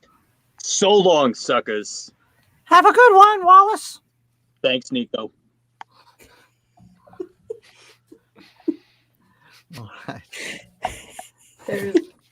Are we done? I believe there's a track that's supposed to follow. Is podcast over? There is a little roll credits. Roll credits. I don't have any credits. It's the last part of the intro. That same recording? Yeah, but it's the second part of it. Not janky at all. Oh, man. Yeah, I'm sorry. It doesn't want to play again. Well, no, Lanny, Thank I you appreciate for what you're doing. listening to And the that last technology day of piece is not school. Yes, thank you very much to Lenny for the sound effects. Our cast, in order of appearance, Jordan was voiced by Charles Williams from the Counter Narrative podcast. Sage was voiced by Batsheva Frankel from Overthrowing Education. Wallace was voiced by Christopher Tedisco from Unprofessional Development. Robin was voiced by Aviva Levin from Lesson Impossible. Cameron was voiced by Lindy Neely. Taylor was voiced by Brad Scheffler from the Planning Period podcast. The PA announcer was voiced by Gerardo, last name not included, from Two Dope Teachers. I just want to say, when my husband recorded it, your last name was in there on my husband's recording. Just saying. Oh my goodness. Daryl was voiced by Shane Lawrence from the Ed podcast. Cheryl was voiced by Sandrine Hope from Step Into Mondays. And finally, Nico was voiced by William Neely from Unprofessional Development. And of course, we would like to extend our gratitude to Lanny Cross, who is on sound effects. And I can re-record. Your name is in... When we, I'll add in the original one. It's in there. Awesome. Okay, we're gonna try and pull the seat switcheroo here. You ready to do that, sweetie pie? Okay. Yeah. I'm gonna mute you in case you wind up backhanding your computer. It was so much fun. See you later. Thank you. Thanks, Lindy. Did a great job. Everybody did a great job. Thank you so much for being a part of this. Handshakes all around. Virtual handshakes all around. Oh man, that was fun. It was. It was. That was great. It's like riding on a roller coaster made of cheesecake. I don't know. It's just like squishy and loose and weird. And well, that was and delicious. More of a visceral description than I was expecting. Yeah, like what? Cheesecake is visceral? Is that a Canadian phrase I don't know of? Like, what was that, Shane? It's just a frame of reference. No, we don't have a lot of cheesecake roller coasters here stateside. Well, let me tell you, it's a hoot. Oh my goodness. Oh, Mealy, you're muted. Hold on. Hold on. There you are. Okay. Now we can hear you. Cool. Do we have time to play the game? Do we have any volunteers to play the game before we? Batsheva? Yeah, Okay. you didn't. When I was on your podcast, you hadn't come up with that game yet. No, Although no. maybe but you also made me play a 5-minute game show. We did have a good game. We did have a good game. That was very I want to Batsheva. play. It was Batsheva centric. Okay, so give you some choices. You can go with some. I don't know what those would be. Like, I guess like. Do you want to explain the game for people who aren't? Yeah. What is the game? Just joining. Sorry. Yeah, I I know forgot what about that. So it's called Admin Colleague Student. So it's very much like Marry, Kill, Fornicate, for those of you that are familiar with that game and use the other F word. Anyway,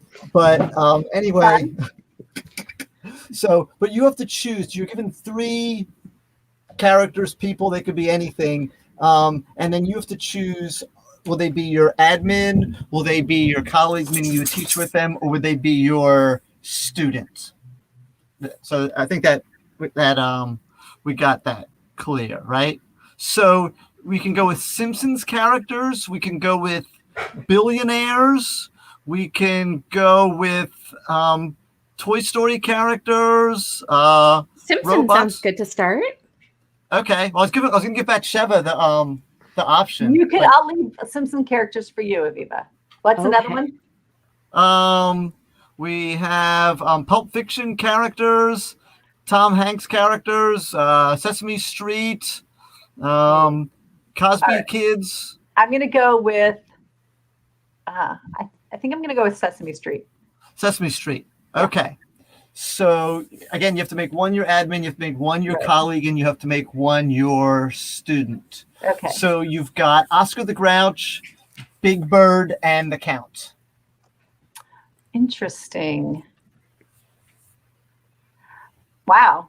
This was harder. I was hoping for oh no. It's harder than it looks, isn't it? It really is. It makes you think. It's very simple, but it makes you think. Really good. All right. So admin, wait, it was the Count, Oscar, and Big Bird. And Big Bird. Okay. Oscar is definitely my colleague because snarky, funny things maybe in meetings. I don't know. Okay. Big Bird, I feel like Big Bird would be a student, would be a good student, like happy, positive, tall. I don't know what that would be. Okay. You never know. Okay, yeah. High up. And then admin would be the Count because they know how to it's such an admin thing. I know how to count stuff. Yeah, admin and the Count do kind of go together. Yeah, he'd be really good on the statistics. Yes, exactly. and your numbers. Yes. All right, so that's What mine. did I get on my evaluation? 3.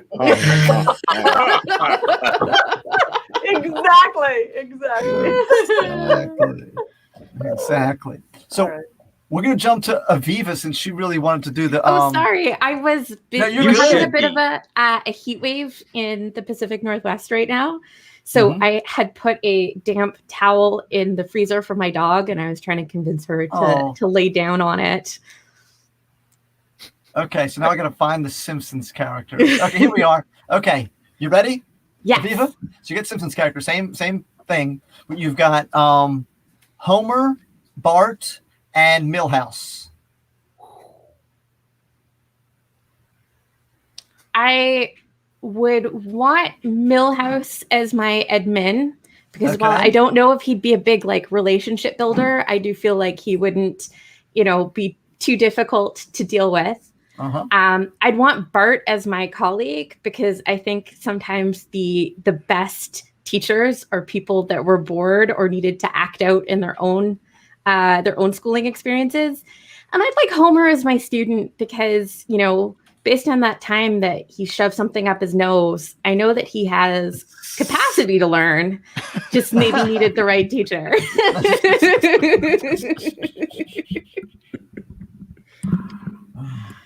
Okay, so Tedisco, pick somebody, or we can ask for volunteers, I guess, as well. We got about 5 minutes before it's poetry slam time. Shane's volunteering. I'll do it. Okay. All right, Shane. I know you're a big fan of movies.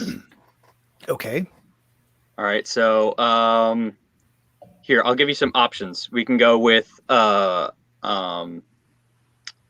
movie horror and thriller movie villains. We can go with Back to the Future. We can go with Harrison Ford movies. We can go with Jokers. Pulp Fiction on the table. Pulp Fiction's on the table. Let's go with Harrison Ford movies. That just sounds weird. I like that. Okay. So Indiana Jones, Han Solo, and Dr. Richard Kimball from The Fugitive. Ooh. Okay. Han Solo, Indiana Jones.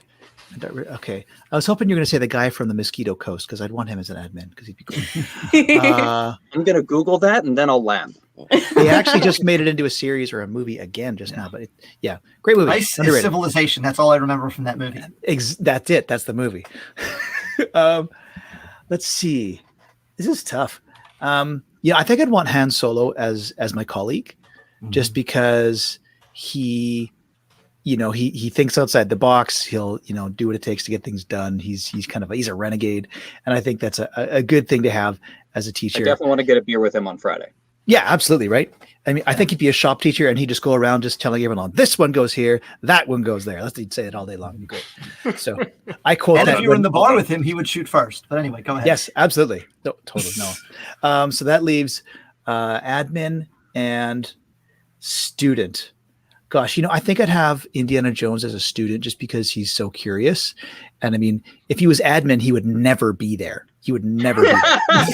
So, which yeah. might be nice. Problem? Yeah, maybe. And then I think Richard Sorry, Kimball, Charles. he's possessed with this absolute drive for the truth and, to like discover and know. So I think he'd be good as an admin because he would have a lot of sort of, motivation to get stuff done. So I feel like he'd be the man for the job. There it is.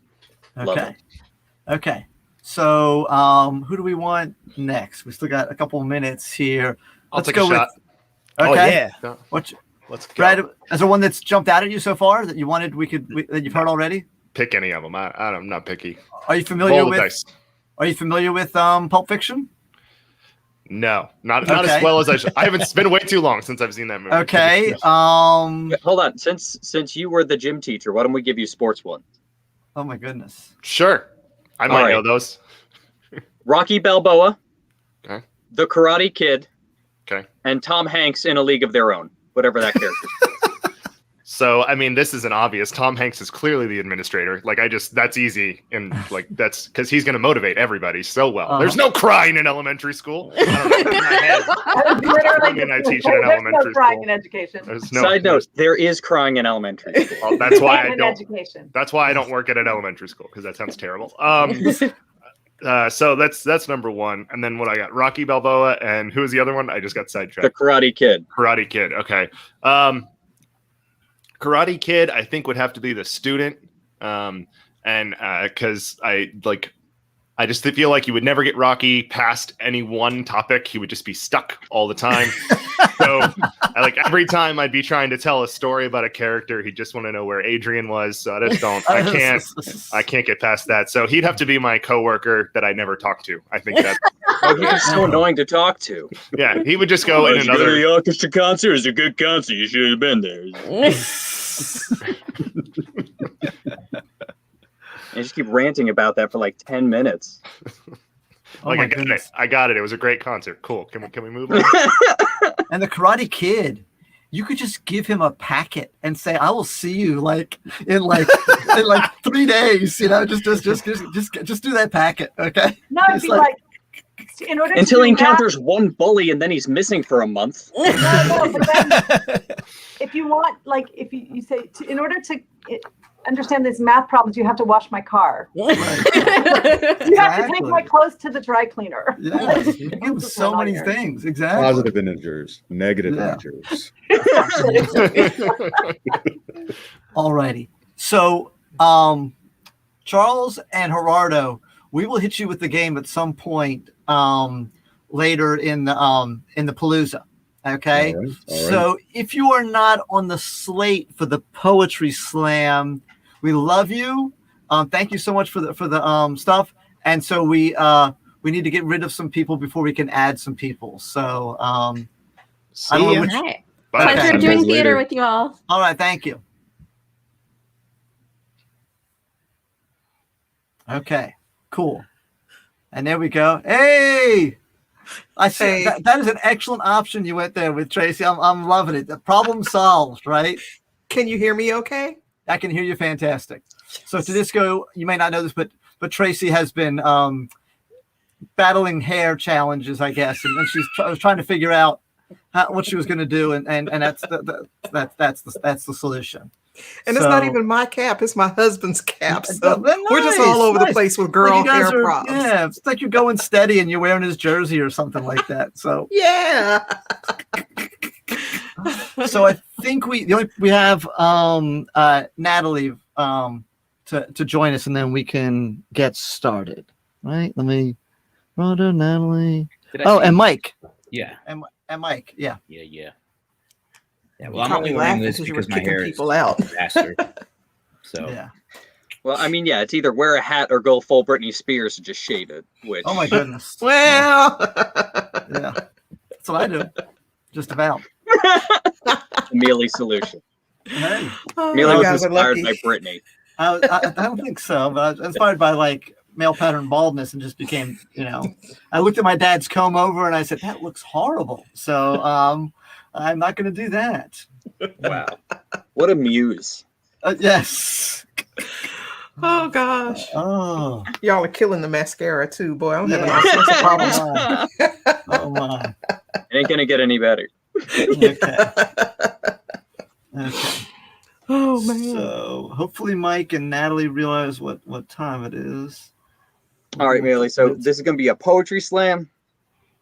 Yes. Yeah. In fact, if we want it, like we should probably like have banners come in and out. I guess I don't know. We're gonna put the banner up. Oh just yeah, for I a meant to little do bit. those things. Yeah, and then like eventually we need to like remove them so we can see people's names. There we go. There's Natalie. Okay. So we'll give Mike a few more minutes. Hopefully he realizes it'll be time for him to come back. I assume. I don't know. I mean, you do have his number. I do have his number. Okay. But and we can go forward in about another minute or two, and he can round out the end if we have to. So for those of you that are watching and for those of you that are here, we had people both contribute on Flipgrid, which I'm not gonna lie, I was kind of disappointed. Like you would think if I said, "Hey, who wants to like contribute a poem on Flipgrid?" And I'm not like as big as Gerardo there with his 9,000 minions that he's got following him. but out of 5,000 people, I figured maybe like 5 would have a poem. Does that seem reasonable? You know what I mean? That's wrong. The answer's 3. People are shy. Yeah. I guess they are. End of year burnout is so real. I wrote mine true. 30 minutes ago. So here we are. Wow. Oh man. Nothing like leaving it to the last second. Yeah. That's what the last minute is for. Right? Yeah, that's when I do my best. If you don't work, use I the tell last myself. minute, you just wasted a minute. Exactly. Wow. Why not use it? That's why last minutes were created. Basically, the 11th hour, Okay. Well, maybe next year we'll put the Podlooza more in the middle of July. I don't know, because I do want to have Edupodlooza too, obviously. At 7. But Podlooza to Electric Boogaloo. Yes, it could be. At some point we'll have to decide who the Rock and who the Vin Diesel of the Edupodlooza are, and one of them will have to leave. So I don't know how we can get that far. But yes, and then we'll have Edupodlooza. Anyway, so I assume Mike will join us at any minute now. We'll keep our eye out for him. So do we want to go with we want to do the Flipgrid ones first, and then the live reads, I think. Does that sound reasonable, guys? Sounds good. And then so Tedisco, can you go on the Flipgrid doc and then go to Flipgrid, because you can share your screen and play the submissions? Because I don't know, can I share my screen? Where's the Flipgrid? What? It's in the Edupodlooza folder. I'm looking. Well, I guess you could put the link to it in the chat. That would probably be easier. That might be. Oh, the one that says Poetry Slam? There you go. Yes. It's a Google Doc. Yeah. With 3 links on it. Oh, Flipgrid submissions. Hey, maybe it's there. There we go. It might be. Okay. Let's see if you can make that come up on the screen.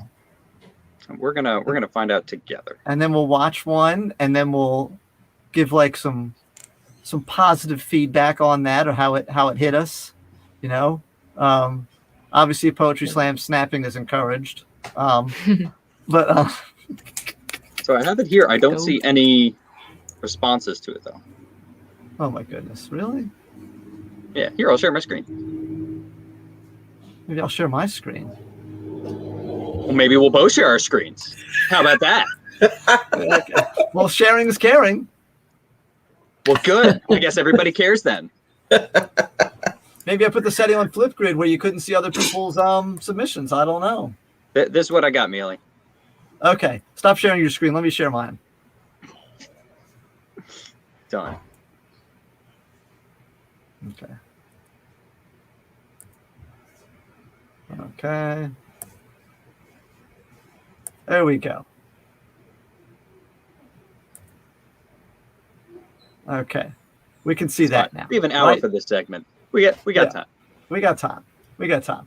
All right. So let's start with a girl, Bathsheba, who just left. And I'll click on that and see how that goes.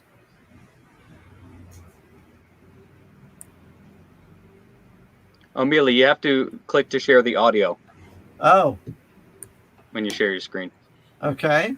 So share. Stop screen. Start again. Share screen. Screen And then there should be an option in the bottom left of share screen audio.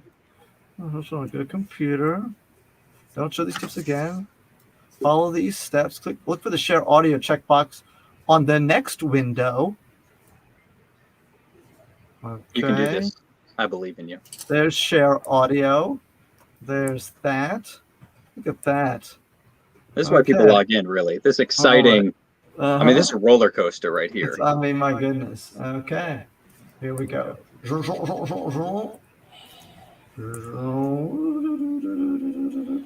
her in the frame. And there we go. Hi, this is Bathsheba Frankel, and I am the host of the podcast Overthrowing Education, and I'm also an educational consultant with EDUPODLOOZA-Add. And I wrote this poem. It's called My Two Hearts in April of 2020, as the whole country was going into lockdown and the schools were going remote, and it was a very challenging time. So here goes, My Two Hearts. There is the one that is breaking with all the sadness around the world, and the one that is bursting with joy at all the goodness I see around me. There is the heart that overflows with pain for all the students who are struggling, trying, starving, coping, despairing, and making do right now. There is the heart that overflows with admiration for all the educators who are learning, growing, reflecting, questioning, and making magic happen right now. There's the heart that fears and the heart that loves. There's the one that shuns and withdraws, and the one that reaches out to family, friends, and the whole world. One of my hearts is despondent, thinking about the future, leading me down a deep well of depression. And one of my hearts celebrates each present moment and every tree I see outside my window, beckoning me to a stream of gratitude. I look forward to the time when both my hearts become one again. All right. Hit pause on that. Okay. Wow, that is both deep and heavy, and kind of like takes me. Oh, I'm muted. I muted your screen because there was an echo. Oh, but I can still hear you. Now you muted yourself, so Mealy hurt himself in his confusion. Mealy, just leave well enough alone. Yes. And it looks like Bathsheba is smiling at us and laughing with us. Is there an echo now? At. We deserve it. Tedisco, is there an echo now? Nope. Okay. Tedisco had this whole thing fixed, Mealy. He had it all fixed. As I so rarely do. But it made me feel like I was like in a time machine a little bit back to like you know, those times. That definitely got that feeling that we all know we went through. There was so many ups and downs and mixtures of feelings as we went through it, along with the students. So yeah, I like that poem. Two things though. Number one, I don't know if you guys know this, humans have one heart. So that was definitely inaccurate. Cows have four stomachs though. Interesting. Yeah. And number two, I definitely counted more than two hearts in what she was saying. So I don't know. No, but I really like that poem. And there was an Reminded me a 80s bit of, hit, Two Hearts That Beat as One, that's now in my head. That's going to be in my head all day long. I love. Go ahead, Tracy. You know, her poem took us through, I think, the entire spectrum of emotions that we've all experienced during this pandemic. And there were two things in particular that she said that, well, I loved everything, but she talked about mental health and admiration for educators. And that's a piece that's often missed because I mean, the summer when it first hit, we had, administrators and staff serving lunches and, before a vaccine, and people took a hit. So, there's all these silent layers of sacrifice and service. And so that admiration for educators just really, really spoke out to me. But the mental health piece more than anything. Mm-hmm. I'll build off that, Tracy. I feel the duality of the poem really hit me, because as someone who's always been like, we could do better by kids, we should reimagine education. When all of this happened, I was sometimes that jerk in meetings being like, oh, let's talk about the silver linings. At least we don't have exams and we can try all these new things. But on the flip side, that heavy heart of people are hurting and we don't get to spend time with one another, and we can't hug our loved ones, and we can't go home for holidays. And at first it was like, well, it's a little bit different. I'm working from home. I'm wearing sweatpants all day. Dope. But then as the months went by, it started to just become heavier and heavier and heavier.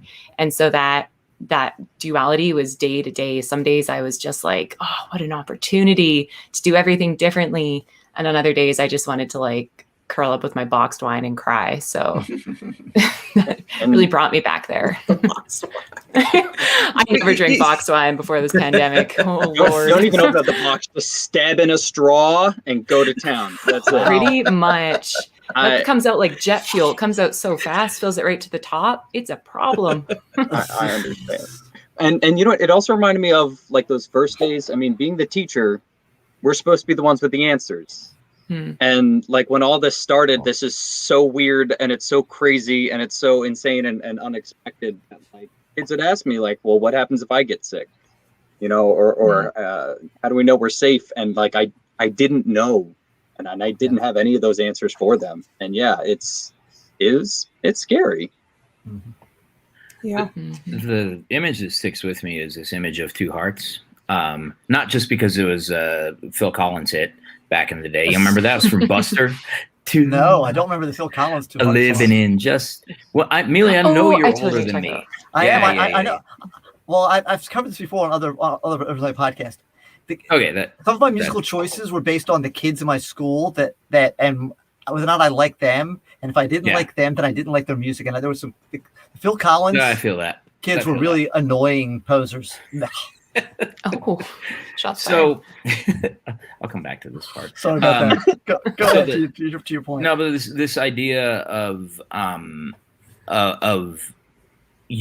sort of the aftermath where you're hoping for some kind of healing, right? And having two hearts kind of fuse into one it's sort of an interesting idea, because if you are taking these two consciousnesses and putting them together, like what you're going to end up with isn't the same as it was before. And that's kind of what I got from the last part of the poem, is that what we come back to isn't going to be what we left. And so that piece really stuck with me. Alrighty, let's hit another one, guys. We probably should have started with having everybody introduce themselves. Oh yeah, forgot about that. Like who they are, what their connection is to we've poetry. We've been perusing for 3 hours like, now, so our manners. There's millions of people watching this, and they're like, "Who are all of these people?" Yeah, very lost. Okay, go ahead, Natalie. Oh, okay. I am Natalie Vardabasso, host of the #EduCrush podcast. I think I'm currently the only Canadian on the call, which is kind of exciting. Coming to you from Calgary, Alberta. We're actually going through a crazy heat wave right now in Western Canada. It's like 40 degrees Celsius, which translate to really effing hot in Fahrenheit. I actually don't know why. That's what the F in Fahrenheit stands for. Yeah, that's what I figured. So I just did that math for you guys really quickly to help you out there. What brings me to poetry? Was that the question that I'm supposed to be answering? No, just that you're good. Okay. I mean, I'd like to hear our connections to poetry. Sure, go ahead. Yeah. Okay, actually, there's a bit of a story. So when I signed up for this session, I was like, oh, I have this slam poem I did in university. It was all about education. I remember it being so great. But that was like 3 computers ago. So I couldn't find it anywhere. And I was like, I must have wrote it down somewhere else, went through journals, nothing. So my experience of like slam poetry in particular was really, university when I first started exploring it. And then I brought it into my classroom a ton. It was always kind of my absolute favorite unit. And I was excited to dabble in it again today, but because I couldn't find that poem, I had to really stretch my slam poetry creative abilities because I did it at the 11th hour, like I was saying. So here I am. Nice. Just true story. I am worried that my recycling. Well, I'm dealing with files and the long and recording and blah, blah, blah, blah. So I've got to hold on. Control A, delete. Okay. Yes. Neely's breaking the internet. Bear with. No, I'm making room for my computer because it's getting mad about this super long Audacity file that I'm recording behind StreamYard. I would try to find a way to pause that like every hour or so. Yeah, well, I just deleted one, but yeah, I might hit stop and do that. Okay, so let me do this. Okay, no, StreamYard. Oh, there we go. Okay, cool. So I'm going to play the next thing. Gerardo didn't introduce himself, nor did Tracy. I suck. Nor did Tracy. Yeah. Hi. Go ahead, Gerardo. I'm going to be quiet for a minute and do that. Tedisco, you're in charge while I clean up my files. Done. Gerardo, can you tell us who you are for all of our listeners and what your connection is to poetry? Tracy started. Tracy. Sorry. Tracy, can you tell us who you are and what your connection is to poetry? Yes, but do you hear an echo? Because I just lost connectivity to my AirPods for some reason. We good? You hear echo? No? Okay. No. All sorts of funny issues over here. Tracy Browder, host of Intelligogy, the podcast, where we work hard to disrupt educational normalcy, challenge systems, have difficult conversations, those conversations that just make us think and make us want to be better. So that's my heart. Just engaging with people. Also co-founder of Grit Crew EDU. And I have my first book coming out sometime in the near future with DBC because I'm working on edits. So yes, that's me. Thanks. Awesome. What's up, y'all? I'm Gerardo Munoz, executive producer and co-host of Two Dope Productions, notably Two Dope Teachers and Mike. My partner Kevin is not here, but he's always with me in spirit. So Two Dope Teachers and a Mic seeks to remix the conversation around race, power, and education. Weekly, we're working on our 2021 Summer Revolution mixtape right now. So you should be keeping an eye out for that. Also, the 2021 Colorado Teacher of the Year. And my connection, thank you. And I believe I'm the first hip hop pedagogue to receive that honor. My connection to poetry is hip hop. I grew up with hip hop. I was raised by my mother, my father, and hip hop. And so that's always been me messing around in journals and notebooks and just kind of freestyling a little bit. And a little bit, I can either give you a piece that I wrote or a freestyle that I put on paper. So y'all just have to let me know. Oh, I want all of the above. Definitely. And for those of you just joining us, I'm Tedisco. I co-host Unprofessional Development. I teach English, love poetry, always love poetry. I used to hate English class. I fought with my 10th grade English teacher and told her English should be replaced with 80s pop culture class because they're only useful if you're on Jeopardy. She didn't like that. But my 11th grade teacher got me to fall in love with poetry.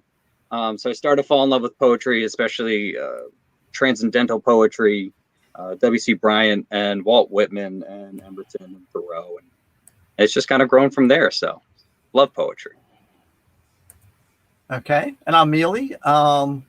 And I've got like a love-hate relationship with poetry. So I'm not a fan of poems that don't rhyme. I apologize if one of our poets is going to bring some poems that don't rhyme. I know there's some that might be good, but most of them, I've got personal issues that I need to work out, obviously. And I guess I see too many people as school posers. Makes people hate poetry. Can we just state that? I mean, some stuff, sometimes poems, maybe because a lot of it's because maybe it wasn't read aloud to me, maybe because I was reading it. Sometimes it's just like, oh, this is just, you think you're way deeper than you are, is my response to like about 70% to 80% of poems. I feel that don't personally rhyme. attacked by that.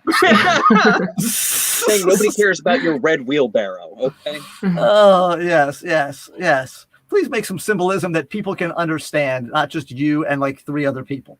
So, anyway, that being said, I hope I've not even listened to Victoria's poem, so I don't even know if it rhymes or not. So, but here comes Victoria the Tech, and we're gonna play her poem. Is that cool, Tedisco? I'll allow it. Okay. Let me know if you can hear it or not.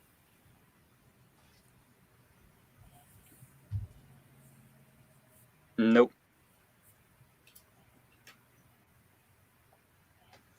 Oh, hold on. Wait, Mealy, go back to the start of it. Okay. What happened? All right. Play? No, hold on. Okay, now try. Hey everybody, my name is Victoria Thompson. I'm a STEM coach and I'm based out of Tacoma, Washington. One of the things that's been really cathartic for me this year in particular is writing haikus. And I find that whenever I get frustrated, or maybe if I'm having a really tough time in a meeting, or maybe if I just want to express myself at the end of the day, I'll do just kind of a variety of different haikus. So this is my slam haiku, and it is named In a Meeting. It's pretty short. I need to say this, and I mean this sincerely. Please stop talking now. Thanks, everybody. Love that. Love it. Okay. That's the PD Poet Laureate right there. That's That's it. if I had $1 for every time I thought that, I would not need to teach. Preach.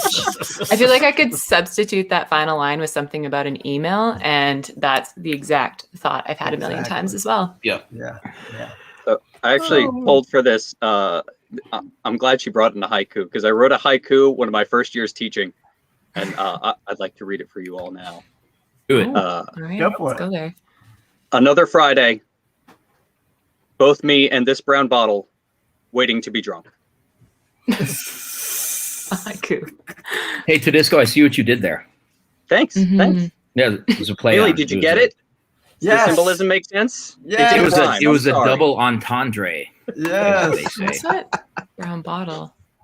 I feel like I didn't get it. Nah. The double? What's the double? Like brown bottle, beer bottle. who's And gonna- what am I missing here? No, it's both the bottle and Tedisco are waiting to be drunk. Oh, that's sad. Read it. Say it one more time. Let me hear it again. Yeah, we have time. Yeah. Okay. Another Friday, both me and this brown bottle waiting to be drunk.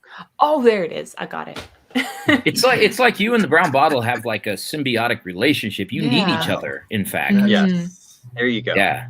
I had a dear Wow. friend, rest in peace, Ira, beautiful soul, wrote this series. It was like a chapbook full of spam coups. And yes, there were haikus about spam, not what you get in your email, but like the actual meat product. still that did it's work in delicious. Wow. And they were beautiful. He wrote a spam coup that like moved me to tears. Like I'm not even lying. A spam coup. Shout out Ira. Love you always. Wow. Oh, so Are we ready for the next poem? Let's do it. Yes. We stay ready. We stay ready, Mealy. Okay. Okay. Let me know if you can hear it.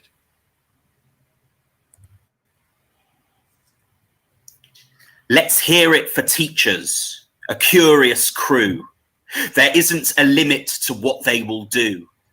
They mark all your work and they do not despair when you still cannot tell between there, and there. They tell you the same thing again and again while you sit staring blankly and chewing your pen. Sometimes their job isn't terribly fun, with scary inspectors and scarier mums and screaming young children and meddling MPs picking holes in their work like a lump of Swiss cheese. But listen to me, for I swear that it's true. The reason they teach is they care about you. The reason they get up at stupid o'clock is to give you the key that will open the lock. They're desperate to help you, to be at your best, to be better people, not just pass a test. To do well, to think well, to walk tall with pride. So let's hear it for teachers, for they're on your side. My name is Joshua Siegel. Solidarity with all teachers. See you later. Yes. That's it, man. Those are some strong Taylor Molly vibes. Some strong Taylor Molly vibes. Taylor Molly. But without the savior stuff. Oops. Should I not say this on YouTube? You did it. You went there. I like it. Oh, as soon as the accent comes in, that always kills me. You know that one? I can't remember his name, but he's done Why I Hate Religion but Love Jesus. Then he did Why I Hate School but Love Education. Is that triggering with you guys? I'm just thinking about rap lyrics that are like, I don't want a marriage, I want a partnership. But it's like, oh, so you actually want a marriage? Yeah. Touche. Yeah. That was really dope though. Yeah, it was good. It was really, really good. I wasn't sure if the accent was real at first, but like, I'm not lying, but Really? you know, so but powerful. It was great. I love the solidarity piece too. My screen is muted. I'm not muted though, right? Can you hear me? No, we can hear you, Mealy. Yes, Mealy, we can hear you, man. Oh, hey, I mean, he's insecure because he doesn't think we'll tell him if we can't hear it. Look, the trauma of the last year, I get it. Too many classes. I got 10 minutes in, and then some kid said, "Mr. you're muted." Like, oh man, you're just on a flow. So here's the deal, though. This is, first of all, the poem is unbelievably awesome and just great, and plus his accent is fantastic. Yeah, I love it. Why is he level and his bookshelf thing crooked? Did you guys notice that? Mm-mm. No? Oh, look at this. He might have a weird camera like I do. See how I have this like wide angle thing and everything's like slightly like, look how long my arm is right now. Okay. I don't know. Just a fisheye lens. Something like that. It's like alrighty. I gotta give him a shout out for Stupid O'Clock right quick though. That was hysterical. Stupid O'Clock. Stupid I O'Clock. was so taken. Loved it. That is also good really- stuff. For a poem about education, it's aimed at students. Like it's aimed at explaining to a kid like why their teacher cares. And, I like that sort of interpretation. It's not aimed at other teachers or other adults. It shows Love that. What's Joshua Siegel? Does he have like a Twitter handle or something? I don't does, follow he him. I does. want to know who he is. I He want to know does. his story. Yeah. What's his deal? You just want to know if the accent is fake, okay? No, I'm like he had great. I bet his tweets are fire. Like I feel like he can hit some like couple liners, you know. So I want to follow him. I can see if I can throw it in. I'll try and throw it in the chat while I'm trying to get this other perfect video up going. So that's all the Flipgrid one. So you go away, Flipgrid, and I'm going to drag you to my other monitor. Zoom, zoom, zoom, the YouTube one there. Okay, and then all right, to this guy, you vamp while I do this. Awesome. All right, so we all, I don't know if we all, some of us I know have come with poems that we would like to read.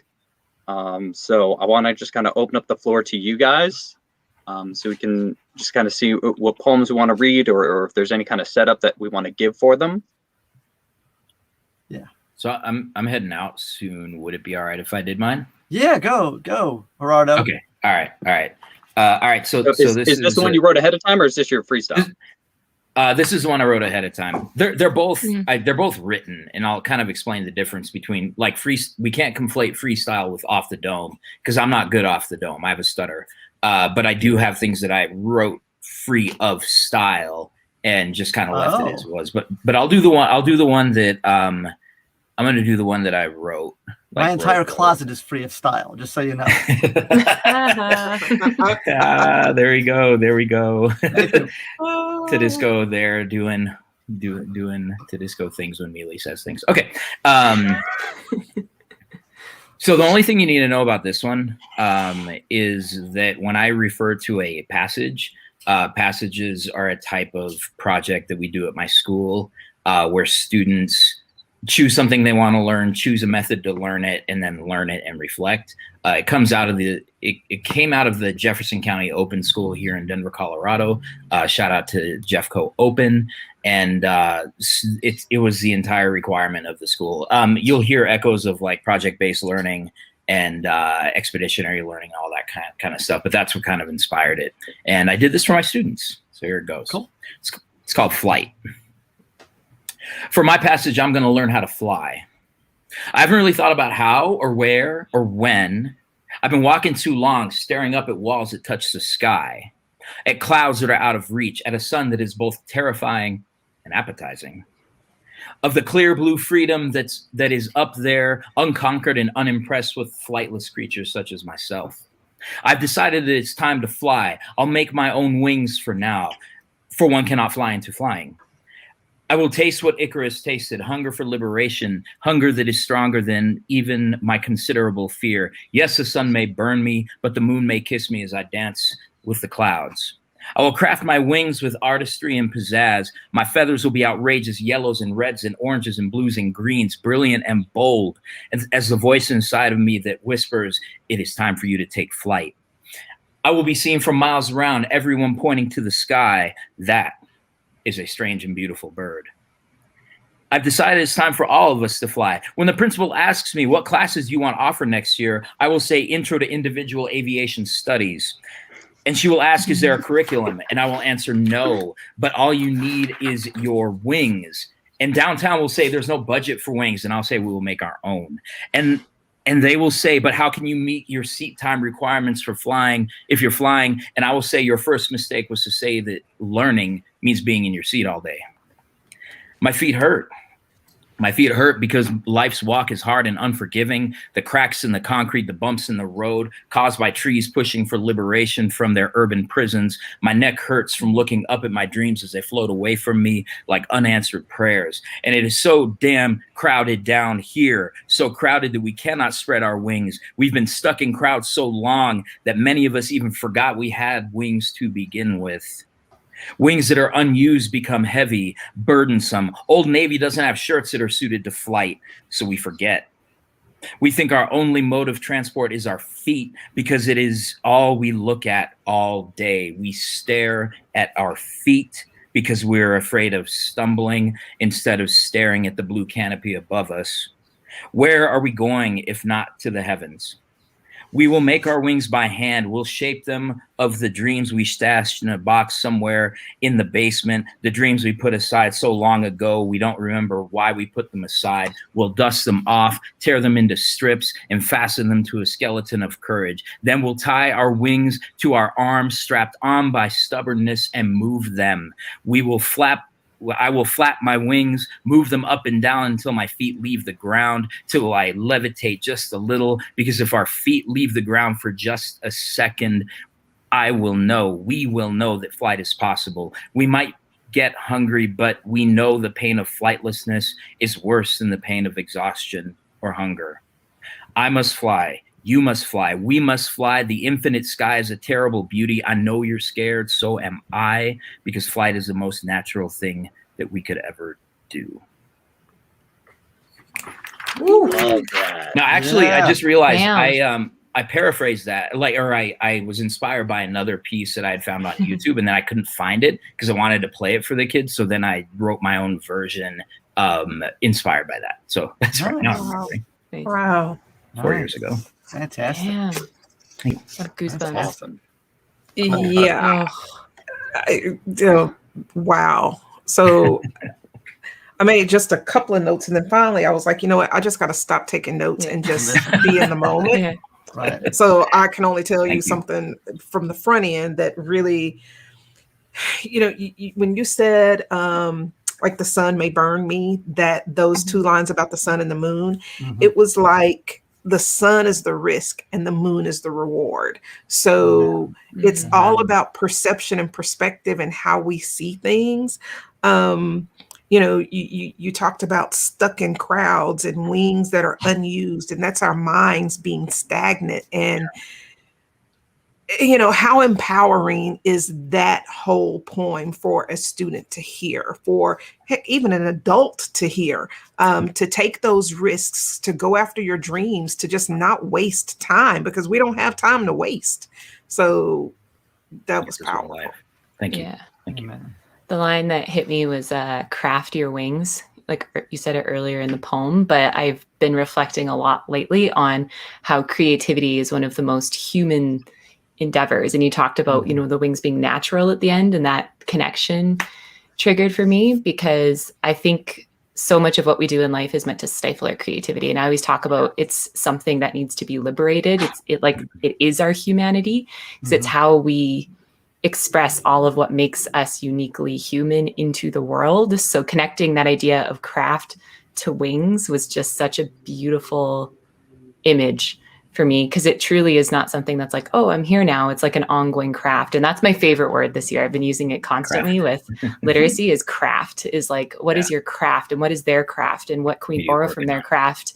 And you even mentioned that you were inspired by another poem, which I took a similar path to create mine today, but it's our own craft. If we can cultivate it, it's never one way. It's always like a two-way liberation, because it's like, by putting myself out there, I'm going to empower and inspire someone else, and then they might put themselves out there, and it's just this contagious thing, craft.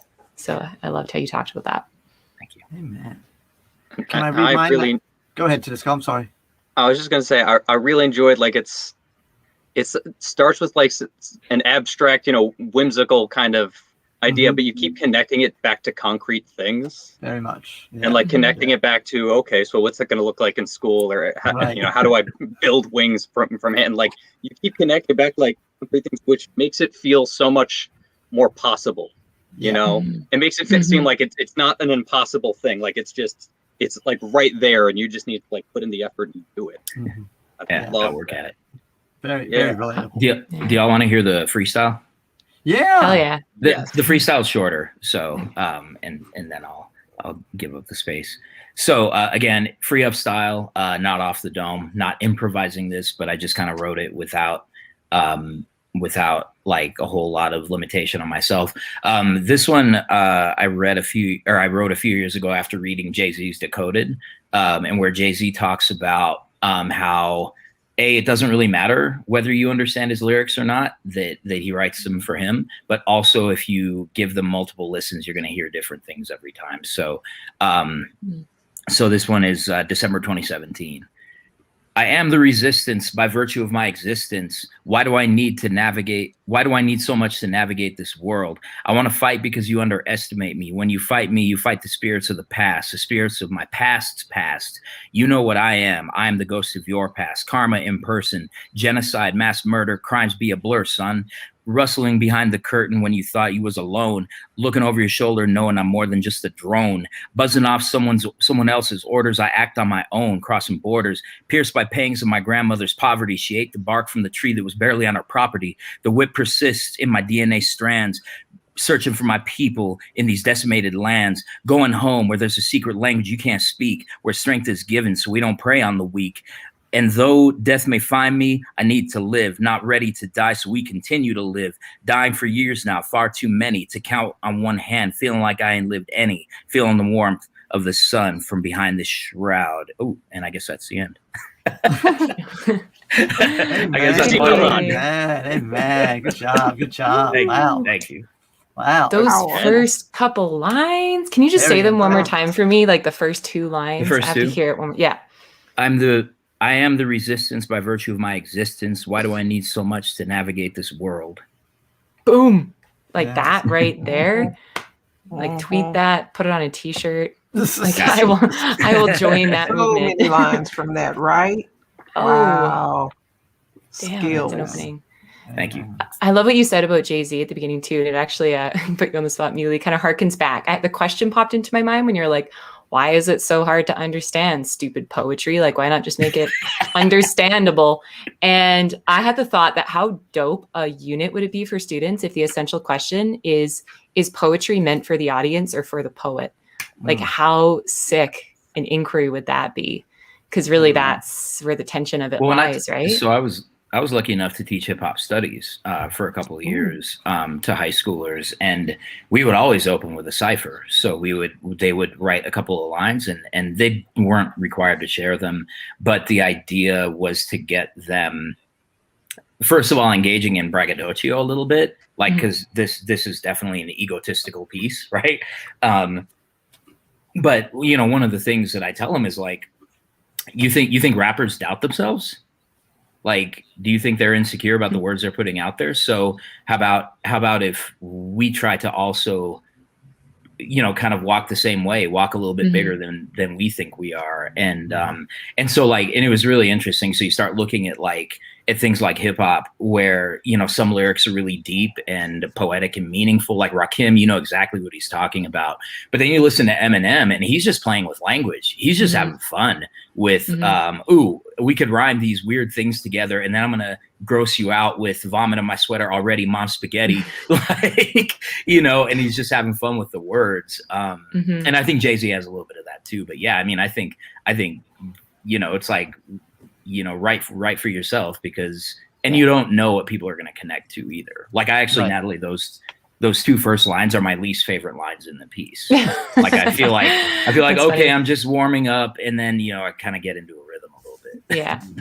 Yeah. Oh, it never fails, right? I always hate my opening lines. It's so true. I like those openings. It's like the wrapping on a gift, like it's right there on the surface, and you just tear it open. Like where it went from there. I'm ready if unless someone else wants to jump ahead of me. Or go. Cool.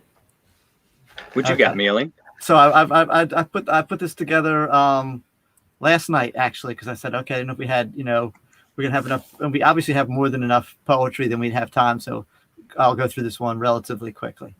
All right. So and I can't see you guys. Of course it does. So, but I can't look at you guys. It's on a Google Docs. I can't look at you guys and the poem at the same time. So I have no idea. We're making faces at you. Just know that. That's awesome. Awesome. Okay. So, looking for inspiration about education. Hey, wait! I thought this is summer vacation.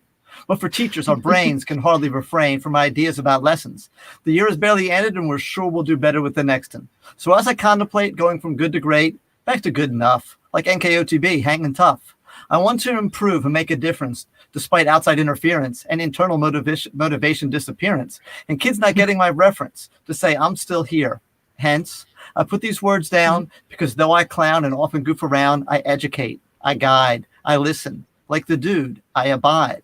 I'm on the student side. So as the tide waxes and wanes, and as the teachers and the public moan and complain, I show up to my classroom, my happy place, with compassion and grace, a smile on my face as I run this race, not to the top, but to their hearts and their brains. Lessons with the feels as much as the explains. It's how I roll. Many words go down the drains, but we're still getting wet with the shower of knowledge. Yeah, you thought I was going to rhyme that with college? That's a non sequitur. You bet it here. Don't forget me, dear. I don't need a cheer or you to raise your beer. I'll be here all year. Each day a new opportunity. What does education do to me? It lights my fire. It is my reason for being and doing and saying and laughing and crying and praying. So I've been rambling and rhyming. Is there a point to this noise that I voice? All as I can say is I educate. That's because who I am, I don't have a choice. Yeah. Yes. You got some bars, Mealy. You got some that bars. Was fun. I love that. I love that. What did you rhyme with lesson? It was kind of unexpected. The next one. Yeah. Lesson. No, I love that, like playing around with language. And and I had some PTSD when you were talking about still thinking about teaching and vacation. Well, I was like, yes. Yep. Oh, I got my blood pressure spiked. I mean, we can't turn it off. You know what I mean? I'll be watching a show on Netflix. I'll be listening to a song. I'll be, doing something. I'll go, I can use that. That'll be a good lesson. Comes back. Always, all day. Because I said I'm a teacher. I don't have a choice. I'm just a teacher. Or help us if we go to a yard sale or garage sale. Every single thing. Oh, I could use that in my class. Oh, I could use that in my classroom. So I envisioned you, Mealy, coming into a battle with that piece. And the first couple of lines, like you're kind of silly, and the guys in my circle are kind of like laughing. They're like, okay, this guy, look at this Herb with his glasses, Right. And then, but then But then as it picks up steam, I just see all the fellas like, okay, all right. okay, you go. No, I love it. I love how it stays mostly lighthearted, but make no mistake, it's a passion piece, man. It comes from a deep place. It's got meaning. Yeah. No, it's what we used to call nerds. We used to call them herbs. Don't ask me why. Somehow that slang hasn't come back. I don't know. But no, I mean, Mealy, I loved it because it was just kind of lightly intense, if that makes sense. Bars. I got to write that down. which, to be honest, is very, very Mealy. Like, that's it. Definitely felt like you weren't sure if you wanted to be silly or not, and you're just like, let me just keep going. But you can't sleep on him because behind the humor, and the humor is real. Like, shout out to you because you're one of the funniest humans I've met. Behind the humor is a deep love, and I think that really came through in that piece. And I think people can be like, "Oh, we just joke." Nah, man, there's real stuff there for real. Yeah. And then based off because I knew once I said knowledge, I'm like, oh, I got to rhyme with. What rhymes with knowledge? College. Duh. I'm like, so now I gotta like mock myself using college to rhyme with knowledge. You thought I was gonna rhyme it with college, but I didn't. But I did. But I didn't.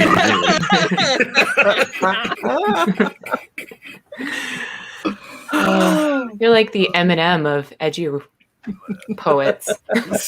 Seriously, like based on the definition of like all the wordplay that Ryder was talking about. That's exactly what you were doing. LMNOP. I do. It's so natural. It's just so natural. You're just like flowing. Yeah. Amen.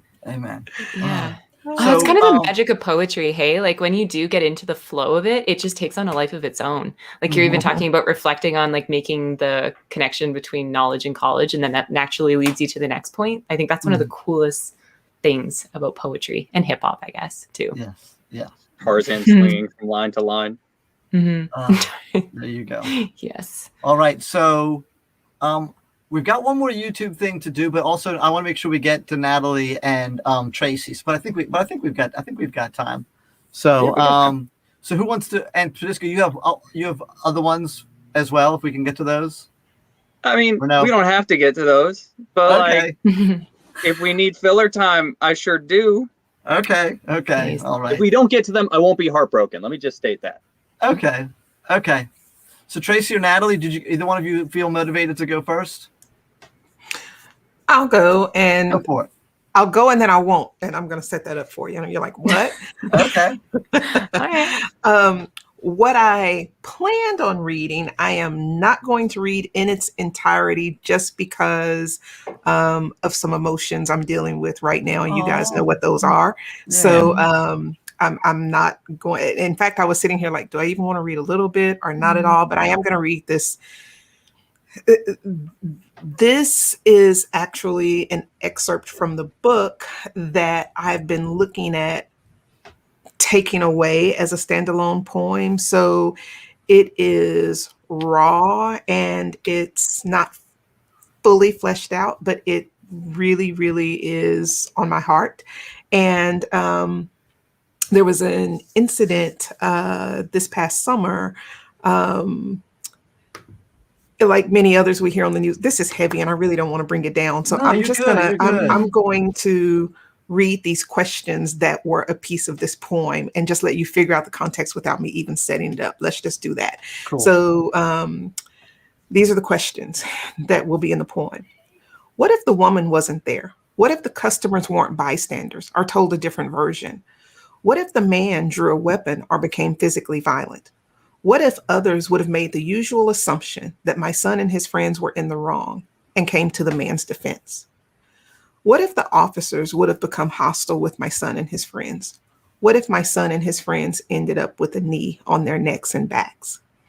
And like I said, I'm going to stop right there. There was a situation, a man we think with mental health issues or drugs or something, I don't know, or just racist. I have no idea.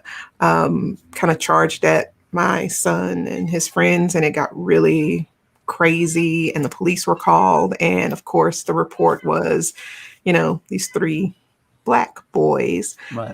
But thank God the people that were there and witnessed told the truth a beautiful truth.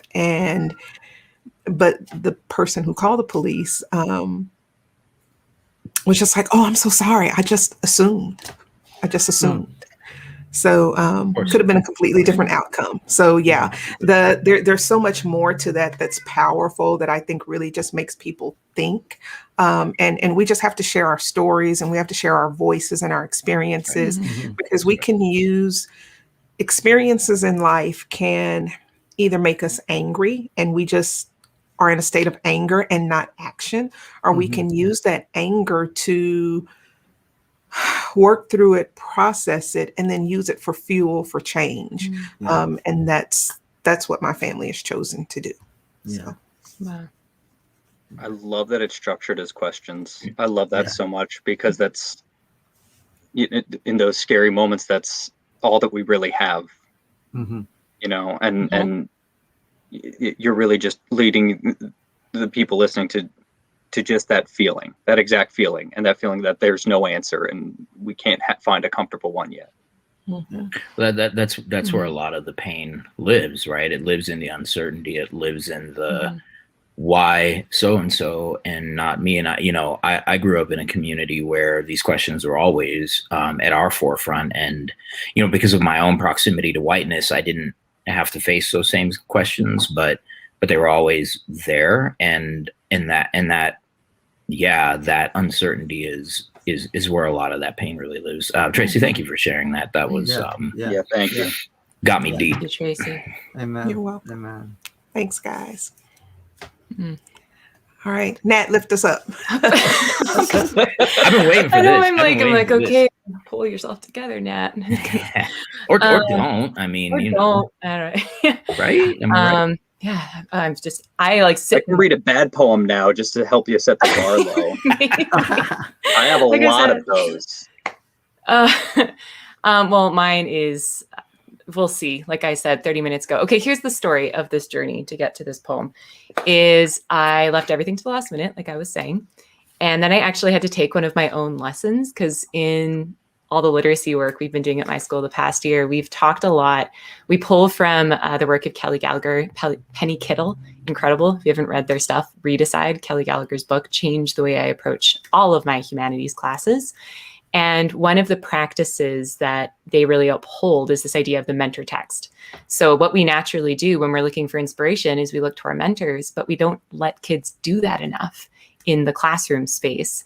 So the first thing I did this morning when I was like, I got nothing, like I'm gonna have to show up and just be like, oh, I'm coming to this thing with nothing to offer. And I hate that, is I started watching my favorite slam poets again. And one of the first ones I saw years ago that really hit me in the heart, her name is Sarah Kay. And she performed, you know who I'm talking about, Tedisco? She performed at TED like years ago, and it went viral. And her poem was called If I Should Have a Daughter. And so I decided I would do some approved plagiarism, because I'm giving her all of the credit, all of the love for her structure, for her approach, and for her tone. Like her tone just, oh God, it's like someone wraps arms around your heart and just holds it and then throws it up into the air and it flies. And I was like, I want to capture that. That is the feeling I need right now. So I wrote my poem directly beside hers, side by side with her language, her voice. I just kept listening to it. And so this poem is called If I Should Design a School, and I just let it go from there. So because I just finished writing it, I got to open it up like Mealy. So I'm going to not look at y'all for a second. Here we go. If I could design a school, instead of teachers, we would have skylights, because that way students would never forget where to set their sights. And I'm going to paint the curriculum on the classroom walls, so everyone must see themselves in it before they can say, oh, we covered that in class. And students will learn that soft skills will hit you hard in the face, wait for you to carefully craft an opinion just to shatter it with perspective. But getting served a slice of humble pie is the only way to remind our brains how much they like the taste of curiosity. There is trauma and pain that cannot be fixed by wellness days or poetry. So while students are waiting for Superman, we'll make sure they know that there's still a parachute in the gym, and that no matter how hard they try to fill it on their own, they will always need others to hide in the safety of its rainbow cocoon. And scholars will tell them, don't keep your nose in your phones like that. We know that rabbit hole because we've fallen down it a million times ourselves. You're just smelling for the ocean so you can follow the trail back to a place that feels like perfection to see if you can swim in it, or else you'll filter your world to see if you can mimic it. And despite our words, we know they'll do it anyways. So we'll always keep an extra supply of laughter and questions nearby because there are no insecurities that laughter can't fix. Okay, there's a few insecurities that laughter can't fix, but that's where the questions come in because dialogue will heal everything if you let it. I want learners to look at the world through the resolution of stories, to look through the eyes of characters at the possibilities that exist on the precipice of their own future, because that's the way that my mom taught me that everything happens for a reason. When you decide to start something new only to find that the more you know you don't know. When you join a team to collaborate and the very people who are supposed to be helping you are the ones standing in your way. When your computer screen goes blue and you're flooded with the frustration of having to start over, those are the very days that you have all the more reason to say thank you. Because there's nothing more beautiful than the way learning continues to flow from our strengths, no matter how many times we think we aren't good enough. Our students will give form to formative. They will put the star in starting over and over. And no matter how many mistakes they make in a day, we will be sure they always take the next steps in their journey. And yes, on a scale of 1 to reimagining, I'm pretty damn naive. But I want my students to know that this world is made out of clay. It can crack easily, but they shouldn't be afraid to wet their hands and shape it. Innovators, I'll tell them, remember to start from what if and reflect on what it is that we need to shift and be the liberators with capable hands and audacious hope that never stop dreaming of more. Remember that trust is hard won and easily broken, so always rebuild it with the delicate courage of an apology. But don't you ever apologize for the way your eyes can't help but to noticing, and your voice is small, but don't ever stop wondering. And when life tries to hand you a grade, when it slips comparison and rankings into your feed and offers you the blinder of bias, you tell it this: I'm living my education. Man, Yes. woohoo! Wow, that's great. a ton in there. Hey, wow, gravy. It's the metaphors for me, Nat. I really I love the, well, okay, so when you talk about skylights instead of teachers, I was like, what? Like I got mad at first, but then but just just the way you use that, having the students face towards the thing that really mattered, like that really got me deep. Humble pie is nasty. I do not recommend. Does not taste good at all. It tastes more like crow. What? It tastes a little bit like crow. A little bit. Yeah. I'm not a fan of eating crow either. No, but I also I think that the like I want to work at that school. And then I'm always about the bars, feeling it, mimic it. Like I enjoyed that. That was really cool. Yeah. So love that piece. It was cool, and I love the delivery as well. Mm-hmm. Amen. Yeah. Beautiful. Yeah. Powerful. Yeah. Huge props to Sarah Kay, because I can't, like, her voice just embeds itself in my soul that every time I try to like do anything, like I just feel like I put on her voice, like I just live in it. And But, so and let me tell you that, like, I'm a huge fan of Sarah Kay. Love Sarah Kay. And I could see where the start of your poem began there, but by the end, it definitely sounded like just genuinely more like you, honestly. Aw. Thanks, Tedisco. It's always the hope. But yeah, I love that. I love what you said about the earth is made of clay. Yes. Yes. That was yes. awesome. Yeah, and we can mold it. Yes. There's so many takeaways from that, like shatter it with perspective. There are no insecurities that laughter can't fix. Learning flows from strength. I mean, I was just like, oh my gosh, this is amazing. You need to just take some of those and just tweet them out as quotes. Put them on a beautiful Canva slide. And yes, seriously. Put them on mugs and sell them and make millions of dollars. There you go. There you go. Well, see, you know what I'm going to be tweeting for the next all summer. I'll just get those on like an actual timer so I can try and step away and not think about education. Joke. Hey, y'all, it's been so much fun. I'll catch you in the last round table. All right. Peace. Yeah. Love you, Rhoda. See you in a little while. Okay. All right. I'm going to play one more that I have someone submitted, and awesome. And then we will play the game for a little while till it's till 5 o'clock. Awesome. Can you hear it? We don't say anything yet. in September. This year, what a year for hopes and dreams to be stretched thin to their seams, held together by a bunch of positive intentions. That should have led back to a bunch of good impacts, but our courageous mentions floated like raised flags, signaling that we will not abandon our post, and mostly we would try to pass on our confident torches even as the sinking feelings set in.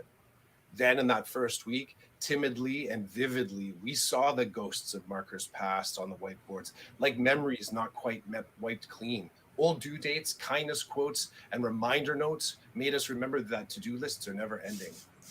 Yeah, I was among the masses of teachers standing in digital mask classes and speaking to faceless faces. Kids didn't want to sound off, stand out, speak up, or even show themselves.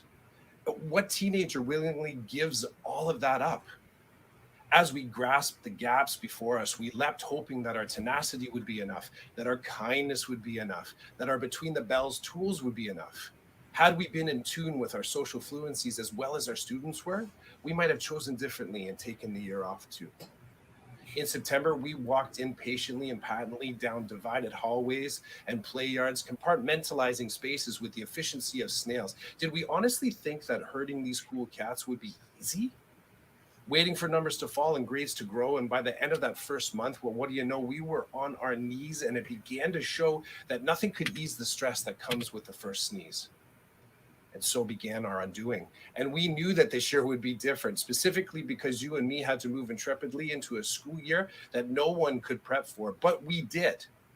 August were spent letting hope live rent-free in our minds, sharing stories and courses that random finds could barely make it off the page just one semester prior.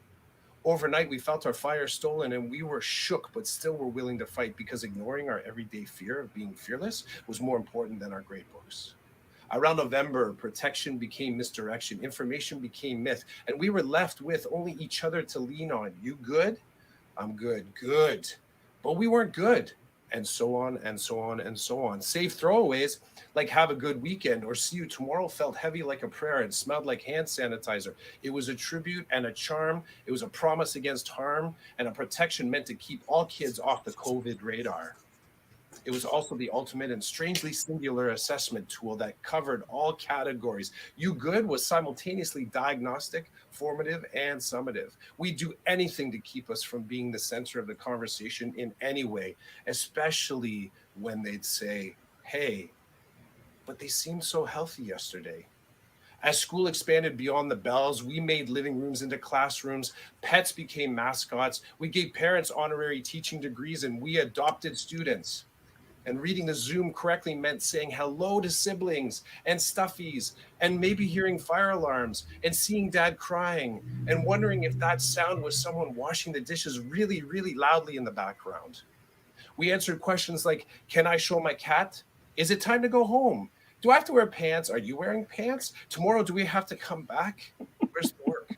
Yo, can I get a snack? We did all this while making sense of poetry and addition and world events and our relationships. I remember hearing my own children ask for permission to go to the bathroom. I said, you do not have to ask for permission. They said it wasn't permission, it was polite. The teacher worries. After that, walking in and walking out of their camera frame became more solemn and definitely more respect-filled. The many challenges managed us, yet we kept going and showing up and stopped thinking that we were all knowing and what to do, because we didn't. And even though empty halls felt like time travel or falling through a multiverse of memories, one after another, we wanted this year to matter, to be something greater. So we leapt and flipped into our classrooms and hallways and study halls because duty calls. And yes, some of us wept.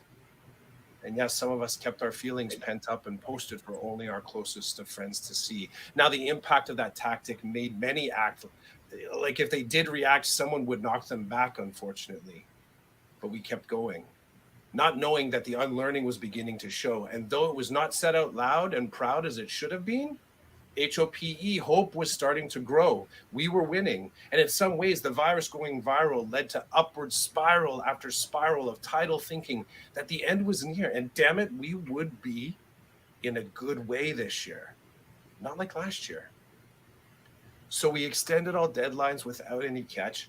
reached out our kindness and compassion to match, made every moment full of welcome and cheer, waited and waited patiently through tears, spoke with more reverence of parent support, found new ways to connect besides mark reports. We stopped assuming school fits everyone. We collaborated and shared to get the work done. Some final words. To those who learn that distance can make our hearts fonder and softer and pushed our thinking farther, making teachers wander and wonder and reach places undiscovered, thank you. To the parents and guardians or whomever was able to support us in class from their kitchen table, thank you. To the educators that braved the weather and still saw hope in the tunnel and humans all riding the same train together, thank you.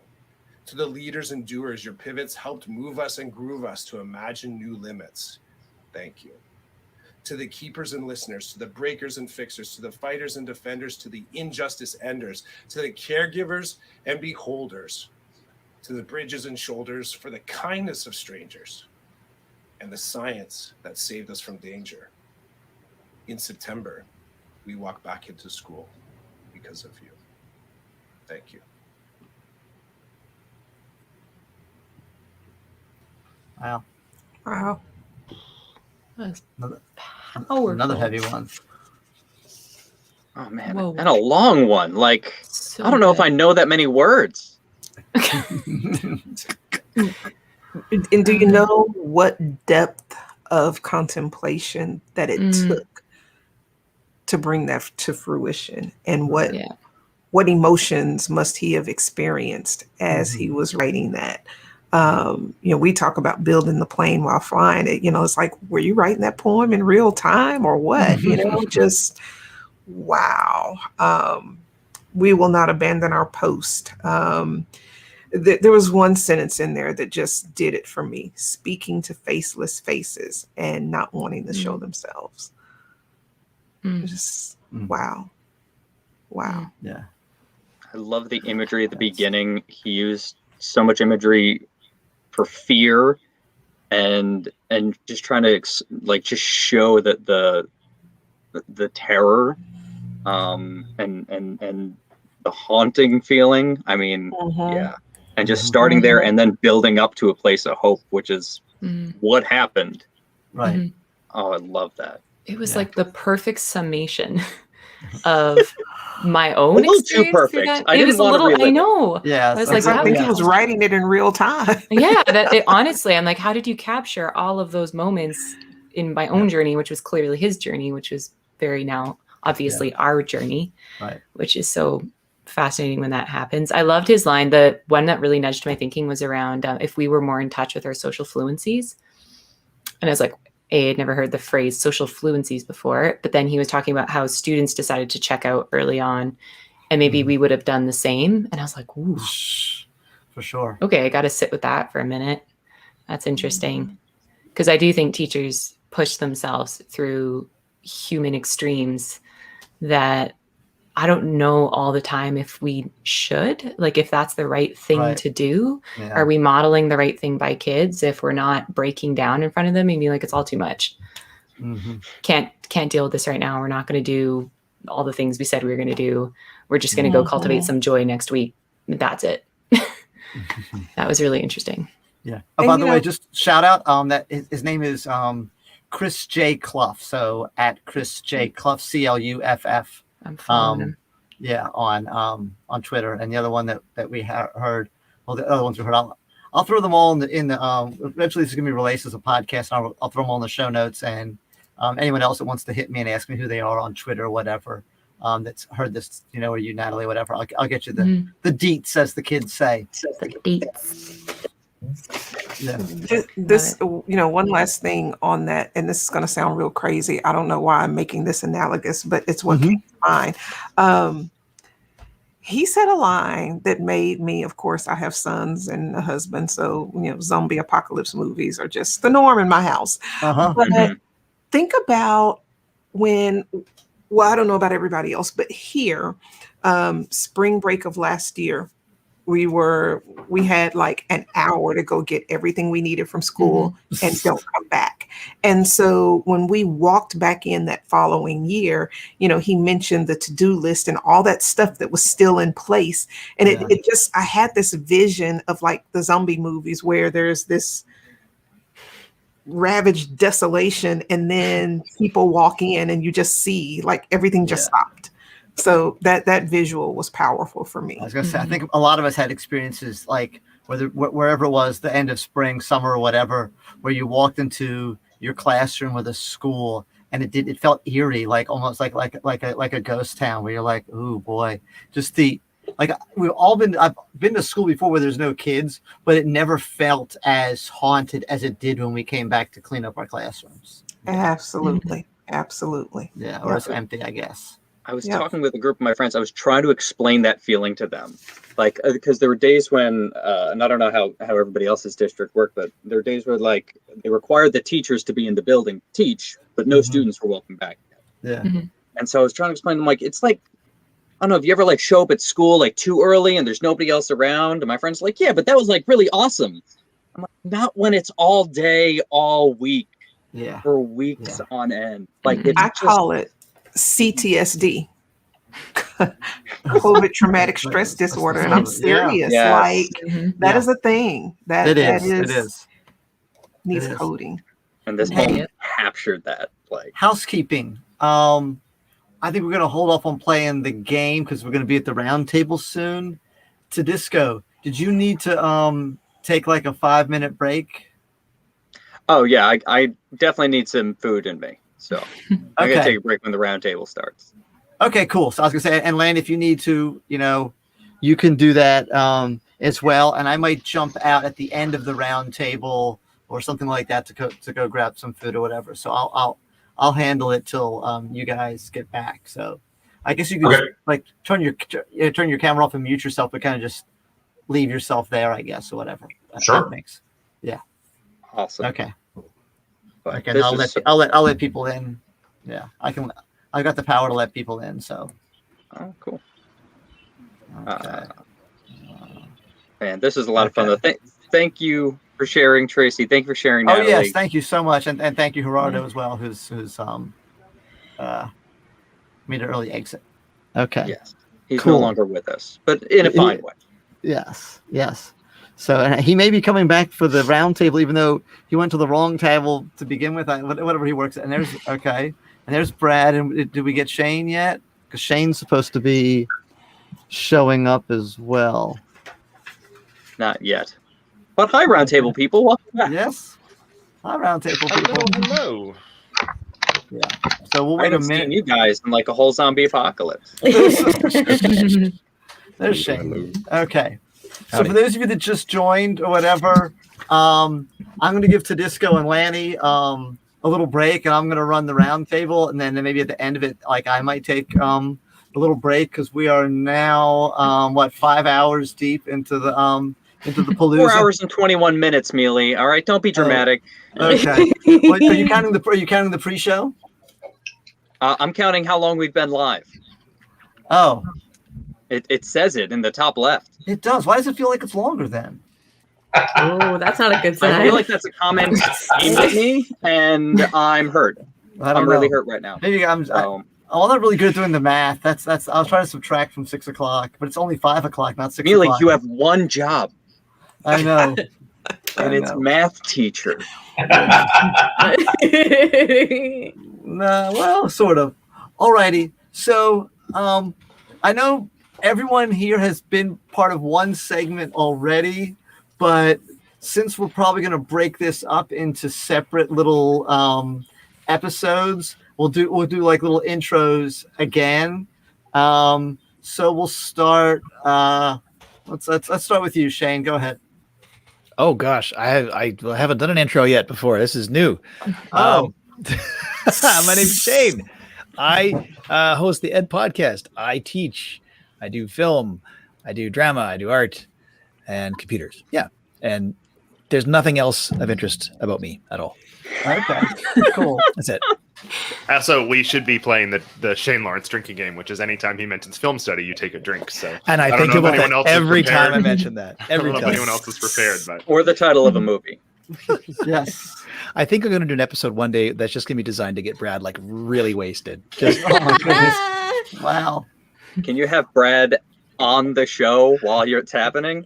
Yes, because I've learned that drinking and podcasting are a really great combination. Yeah. Fantastic. Yes. For the people that are podcasting, possibly very rarely for the listeners. It's it's like being next to that drunk in the bar that is telling you that really deep thing. I just want to tell you that. It's like, yeah, that's really important to you, I'm sure, but it makes no sense, I'm afraid. Just mumbling into the void. That's yes. Yeah.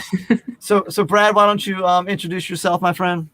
Brad Streffler. For the first time on air, I can actually say assistant principal. I've never said that on air before. Congratulations! Thank you. Brad Streffler, assistant principal in Central Florida. I'm also the host of the Planning Period podcast and some other things in the works that I can't talk about. I know you're like teasing us with those tweets. Like we can't wait to find out. Okay, I'm pretty sure Spotify is, and you were negotiating. That's my guess. I'm going to be announcing my exclusive deal. They're paying me dollars to be exclusive. Yes. By the way, dollars, I say $2 or Podcoin. They could pay you in Podcoin. Which is if this secret of yours involves LeVar Burton and we don't hear about it first, we're going to stop talking to you. Yes. Okay, that's fair. It does not. I will say it does not involve LeVar Burton, unfortunately. Okay. All right. Okay. So Charles, who is on vacay, by the way, how is the vacay going, Charles? It is going well. We're trying to figure out what we're going to do for our last night here, and then not looking forward to the haul back home tomorrow. But you don't have one of those self-driving cars yet. Not yet. I wish. Okay. Okay. Go ahead. Introduce yourself. Yeah. So my name is Charles Williams. I'm the host of the Counter Narrative podcast. I'm also the co-host of Inside the Principal's Office, which I happen to be a principal. That's my actual job in Chicago. Yeah. And I'm the last part of my vacation this week.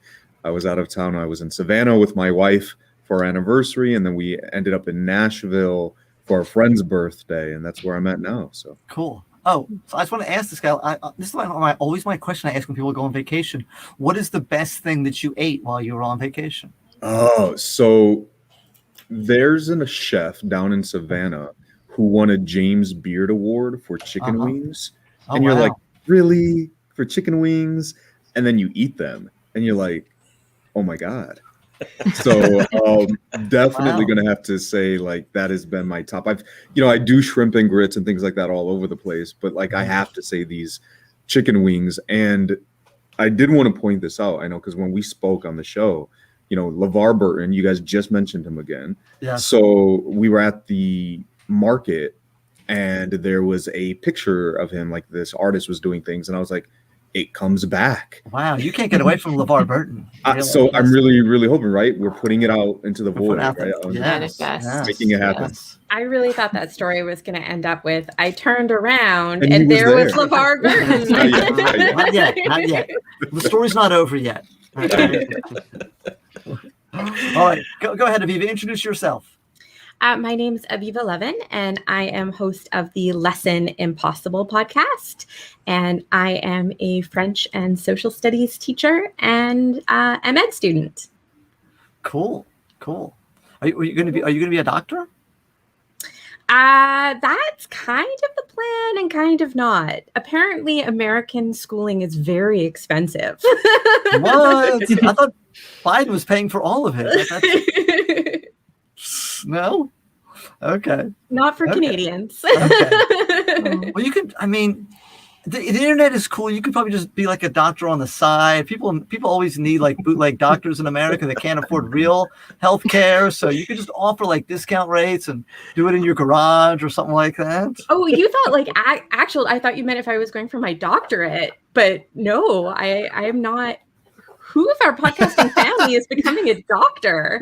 That's so exciting. I thought you said med school. Didn't you say med school? Yeah, that's what we thought you. And med? Head, Masters of Education. Oh. I was wondering what was happening there. A career change. Is that a Canadianism too, Natalie? I don't know. I picked up exactly what you were saying. So I was like, I thought Mila was could trying to just be be funny dumb. and double entendres, you know? I don't know. Yes, med means medicine to me, but apparently it means masters in ed. Okay. I have my don't know. MED. We just call it MED. Yeah, I don't know. Goodness, that was Alrighty. So Natalie, what anagram did you want to use that I won't understand to describe what you do? Well, I could talk in Celsius again. That was kind of fun earlier. Nice. But I am Natalie Vardabasso, one of the 3 Canadians, I think, on the call. Unless there's more of you, and I don't know. Overwhelmed with Canadians. I know, we're coming in Shay and hot. Pav were here, we'd really be in trouble. Anyway. I know. Sorry. I am the producer and host of the EduCrush podcast, which is kind of a play on words, because not only do I have a crush on like all things education, I have an edu crush on the people that are guests on the show. So I love what they're all about. They're innovating, they're reimagining education for the better. And really, it was like starting a podcast was a chance for me to reach out to people that I've always wanted to talk to. And there's nothing better than sending an email saying, hi, I have a giant edu crush on you, and I would love to talk to you. And I was like, yes. Where do I sign up? So it's a bit of a strategy move on my part. And I am my real job, I guess, like we're talking about that, is I'm an assessment lead at a K-12 special education private school in Calgary here. And I really like karaoke. I don't know. It's a fun fact. Oh, cool. What's your go-to song? I'm so glad you asked. I actually have a set list, and my opening number is always Michael Jackson's Black or White. And there's this little dive bar down the road called Ducky's, and they know me. Like I walk in the door and he's like, get the smoke machine out. She's here. And I always like to perform the rap part in the middle and really surprise people and leave the stage and use the whole space. Love karaoke. Nice. That's my jam. Yeah. Okay. I do believe that we have a segment added onto the EDUPODLOOZA show now. We should have it. I know we're gonna have a karaoke segment. Yeah, definitely done. Get rid of the magic wand segment now here. Perfect. All right, and Tracy, go ahead. Hey everybody, so Tracy Browder. I have my MED. I couldn't resist. Nice. I am the co-host. Well, yeah, let me do that first. Charles missed one. Charles, you missed one. Yeah, the co-host of Office Hours. Office Hours, yes. So that's my co-host over there. We co-host Office Hours. I am the host of Intelligogy, the podcast, where we work to disrupt educational normalcy, just going deep in our thinking. And I also am giving birth to not babies. I would make such an interesting live stream. right now. That visual, just wow. Don't worry, I have my medical degree. We've got a trained doctor in the podcast, so there we go. So my baby is tell us what to do, doomed. Aviva. Get ready. Wow. I'm giving birth to butterflies, and it was just kind of this oops in a conversation where I was talking about turning butterflies into betterflies, but that's not the way it happened. I actually just said, turning our butterflies into, I can't even remember exactly how it was, but anyway, it was so cool. It went crazy. People loved it. So I'm like, you know what? We really do need to turn our butterflies into betterflies. So we're going to hear stories, and how are you conquering your fear? How are you going after your dreams? Also co-founder of Grit Crew EDU with my dear friend Dawn Harris, where we work on anti-racism, inclusion, equity, and leadership development, and co-host of the Lead Lab Chat on Twitter every week with Shelley Burgess, Beth Huff, and Dawn Harris, and that's me. Awesome. Oh, and I'm working on my first book. I forgot. Yeah. Awesome. I'm really glad she went last. I was going to say, my internship feels woefully inadequate at this point. Well, I'm technically last, I guess, because Tedisco is eating and listening. I'm Mealy, obviously. Maybe not obviously. But hey, Tedisco. And I promise. Oh, wow. You ate fast? Okay. Did you burp already, or do you still need to burp? I'm gonna pat myself on the back a little bit later. We'll find out together. That's your tagline. But anyway, math teacher and podcaster, and as I've said in other earlier segments, that I had this. I listened to something called Podtoberfest. That was this guy. His name is the Angry Ginger. He has like a real name too, but I can't remember what it is. Jason, that's his name. And he had something called Podtoberfest back in October. And I listened to it. I didn't listen to all of it, but it was like hours and hours. And he had different segments. And I said, "Ooh, I want to do that." And so I went to gathering up some education podcasters and create a little DM that really is like at the heart of this event. And then I said, "Hey guys, how would you guys like to try and do this?" And so now it's happening. So and after they said no, then we jumped on, right? Exactly. Nice. We're Mealy, all being I wanna- paid by Mealy's mom, right? Yes. Yeah. Checks in the mail. Mealy, I want to thank you for teaching me that DM doesn't just stand for Dungeon Master. No, it doesn't. No. So that I think shows the gaps between me and you. Or Dead Mouse. Shout out to okay, we love him. Anyway. Do we love him? You got looped in on that. Oh, what's not to love about Dead Mouse?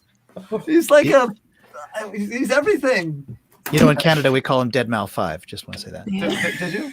Mm-hmm. Okay. Is he like Key Dollar Sign, huh? Yeah. Exactly. By the way, I've listened to maybe one song. I had a student one time. This is about 6 or 7 years ago, and there is a rapper named Bass God. And I don't know how familiar you are with the Bass God, but he's kind of avant-garde and out there. My understanding is, and this kid like worshipped Bass God, and he wouldn't listen to any other music other than Bass God. And pretty much, he said that Bass God told him not to listen to other music besides Bass God.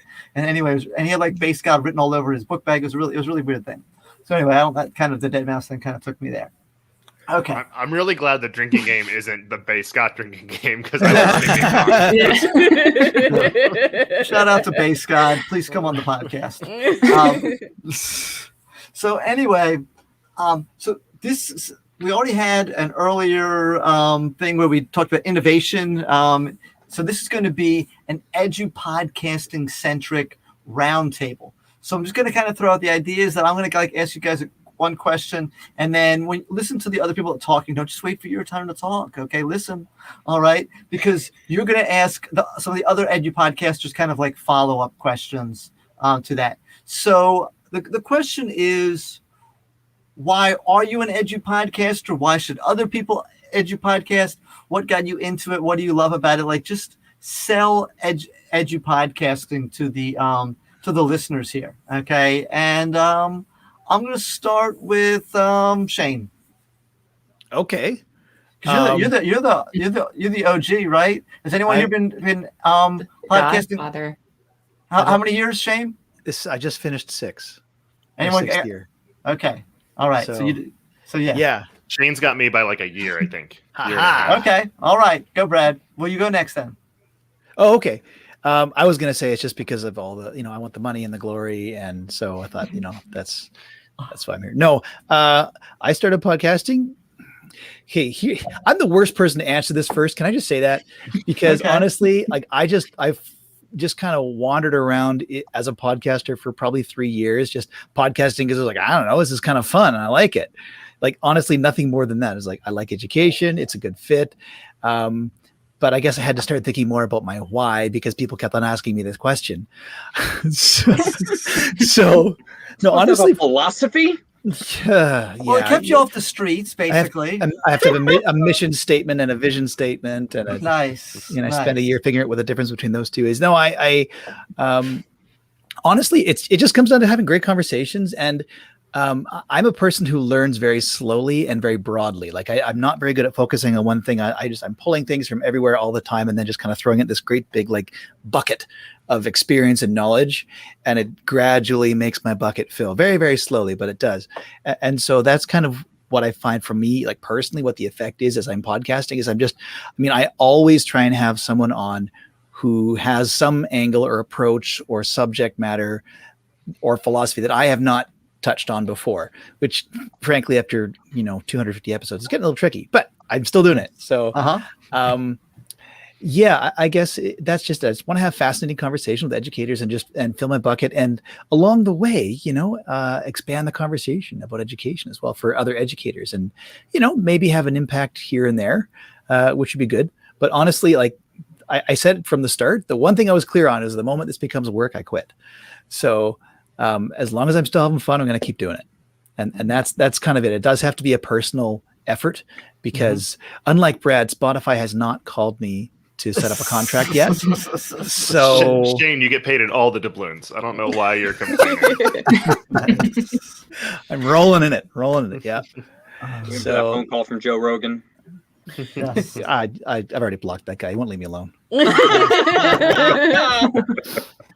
I really would want to listen to Joe Rogan and like calm, collected Shane with his calm, collected voice, and then Joe Rogan's voice. Like that would be a study in contrast, both philosophically and just auditorily. I don't know.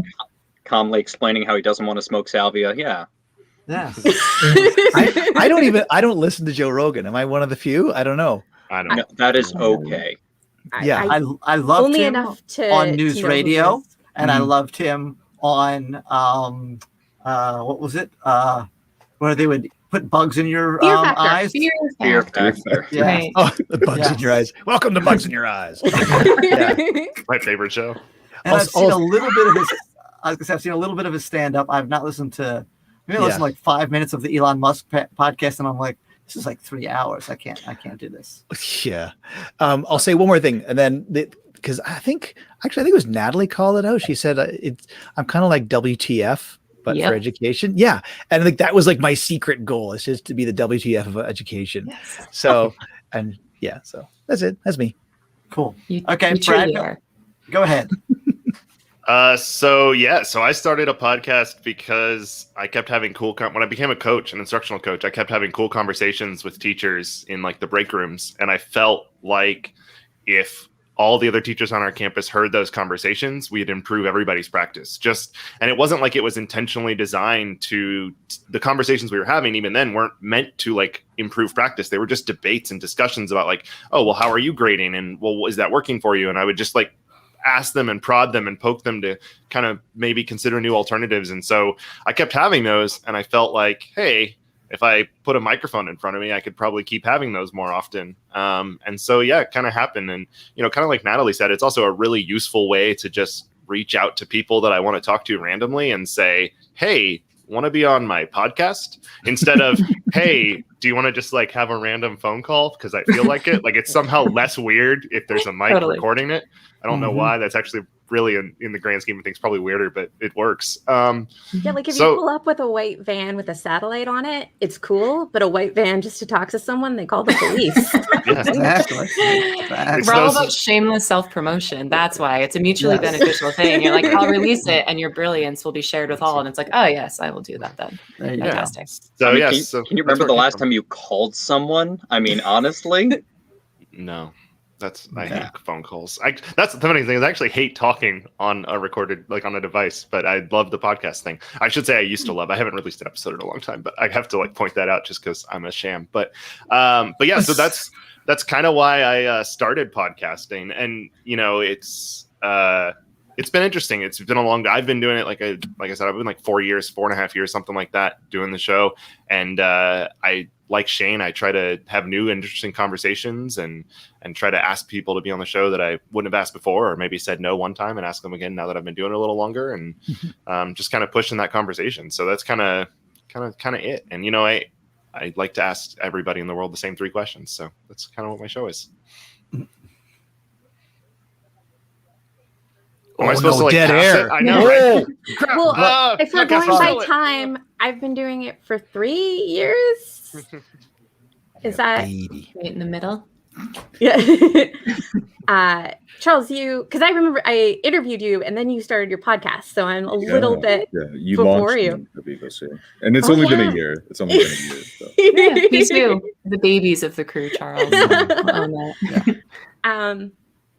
But yeah, I just gonna echo what everybody else says about wanting to further the conversation. I'll also add that I'm a nosy person. And so really when you talk to people in social settings, there's a lot of give and take, which is fine. But the nice thing about podcasting is you get to keep asking the questions that you want to ask and go deeper and deeper. And that's okay. It's not socially awkward like it is at parties.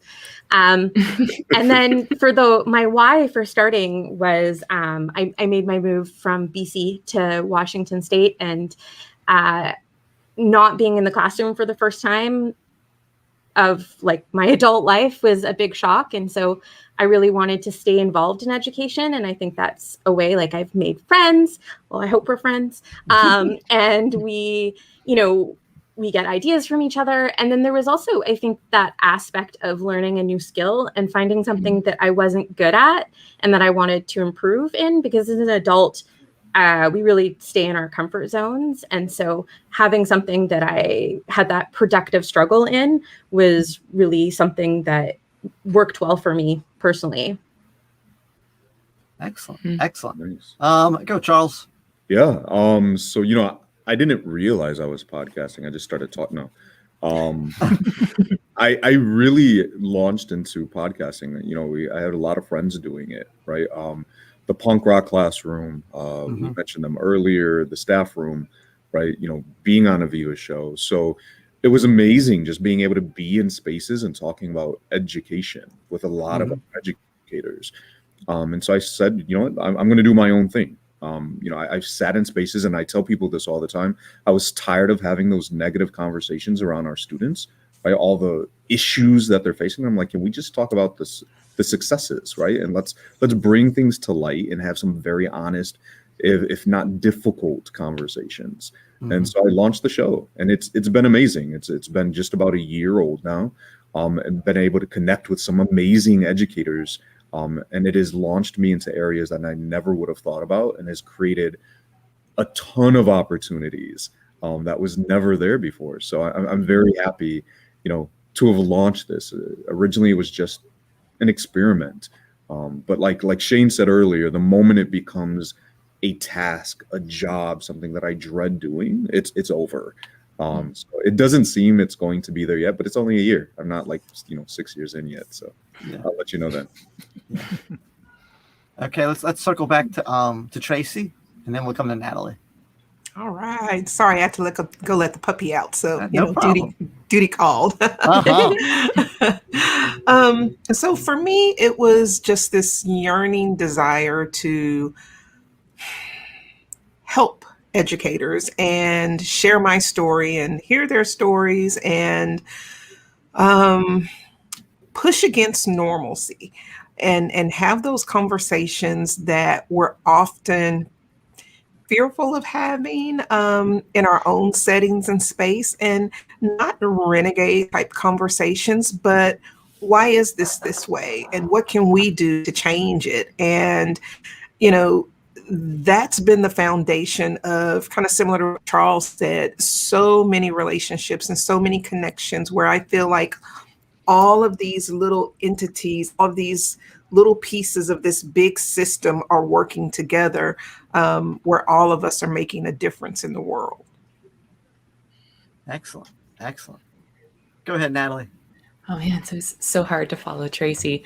I feel like I could take my answer from bits and pieces of what everyone said. You guys have already heard the more professional reason. It's a reason to reach out to that keynote speaker for free and probe their brain for an hour. But the more personal reason, I think, gets into when I first had the idea. I was at a point in my career where I was feeling really isolated for all kinds of reasons. And a big one being, to your point, Tracy, about wanting to change the conversation. The deafening roar of "that's the way we've always done it" was really loud in my context. And every time I tried to ask a what if question or present a different idea, I was feeling completely overwhelmed. And Aviva, this will probably make the most sense to you and probably probably not as much you, Shane, definitely Aviva. I grew up in BC, which has a very different mindset and approach to education and a very different curriculum.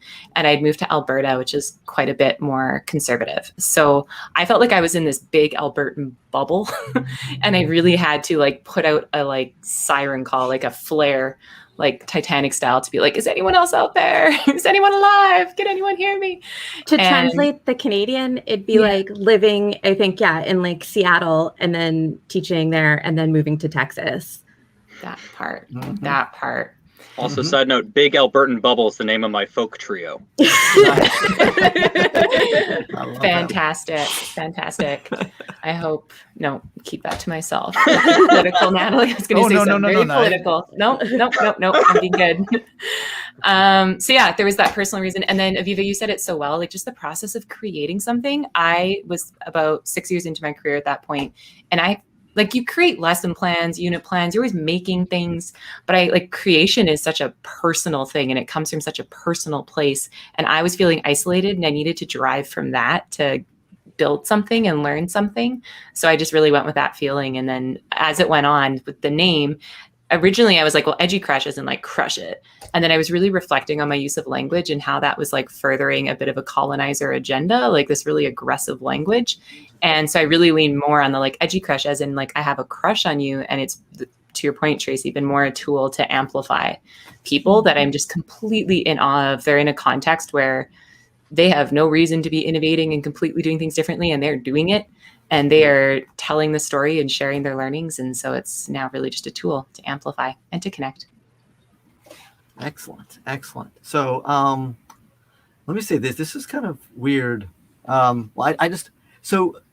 got a couple ways that this happened. The first thing is, first of all, was that like I'm a nerd, and I've shared this before, but I grew up listening to talk radio. So when I was like 12 or 13, I would be listening to like, there's a station in Philadelphia called WWDB. And honestly, I don't even really remember what they would talk about. Sometimes it would be current events. Sometimes it would just be like random stuff, whatever the host had kind of like put out as an idea for that. And people would just kind of call in. But I started listening to that like as a real young person. And then, I was a huge Howard Stern fan at like my senior year in high school when he first came to Philadelphia. And then I have listened to like talk radio throughout my life, just various, forms. And then when it became podcasting, I got into This American Life and Freakonomics and lots of other ones. And then I was into fantasy football, and I listened to fantasy football podcasts. This shows my really weird, like some real weird corner of nerddom where there were these guys. What was their name? Oh, you can make up a name and we will agree with you. Yeah, they were like, it was like called Fantasy Football Fire, I think, something like that. Alberta Bubble football podcast. Alberta Bubble. And easily, that was the Fantasy Football 4, not the 5.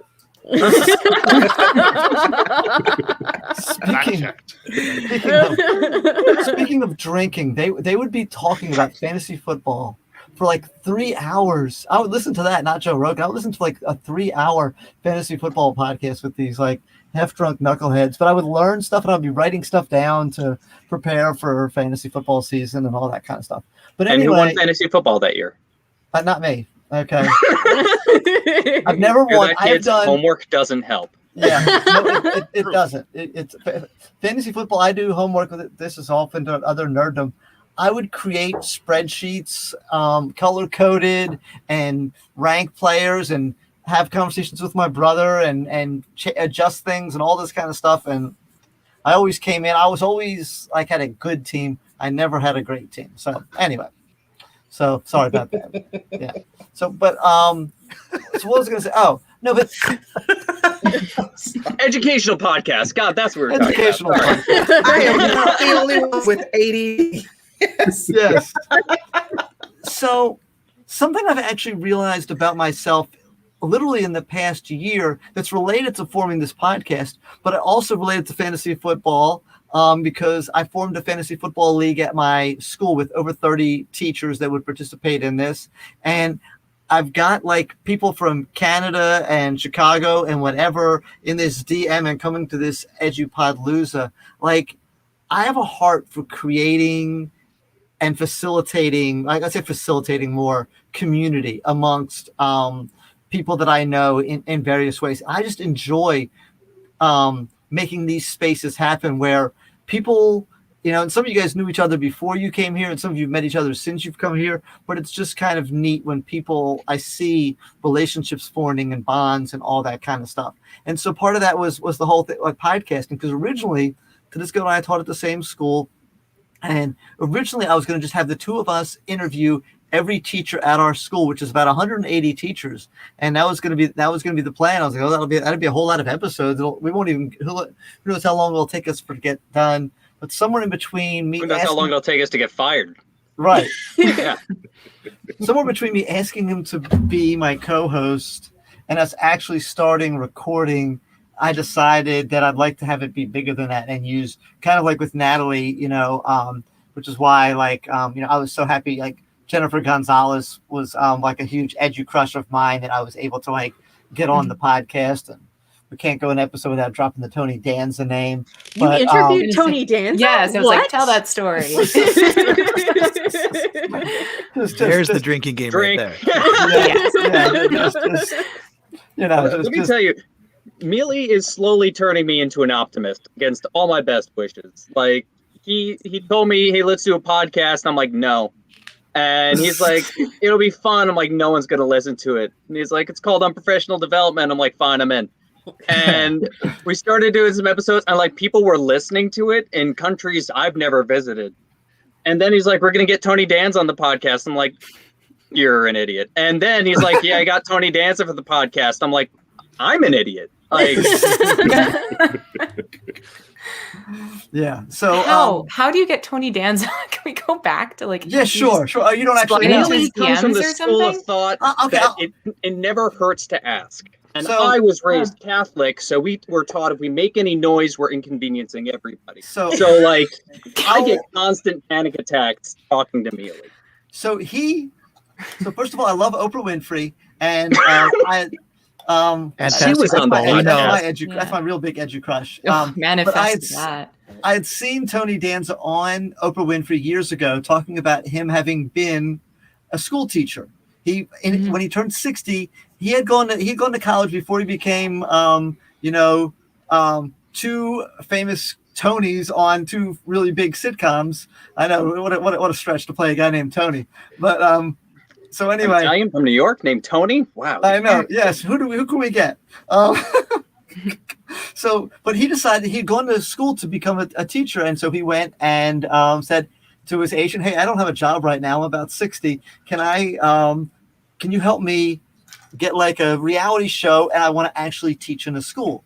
So he taught in a Philadelphia school for a year, and then he went on Oprah to kind of promote the show. And I saw that and it stuck in my memory. And then when I was having the podcast, I said, "Hey, who can we get on here that would be really, really cool?" And I said, "Oh, Tony Danza was on Oprah Winfrey, blah, blah, blah."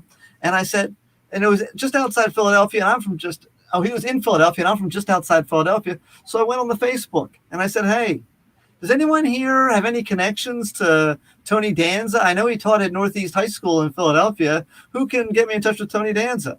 And so Millie Zuvich, who, sat at my lunch table when I was a senior in high school, said, "Well, my friend taught at that high school. I'll ask her."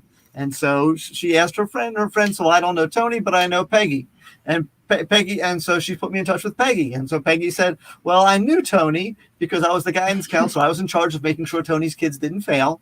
But I don't really know Tony that well. But I know this guy Joe, and Joe knows Tony really well. So let me give you Joe's." It turned out to be Joe Rogan, and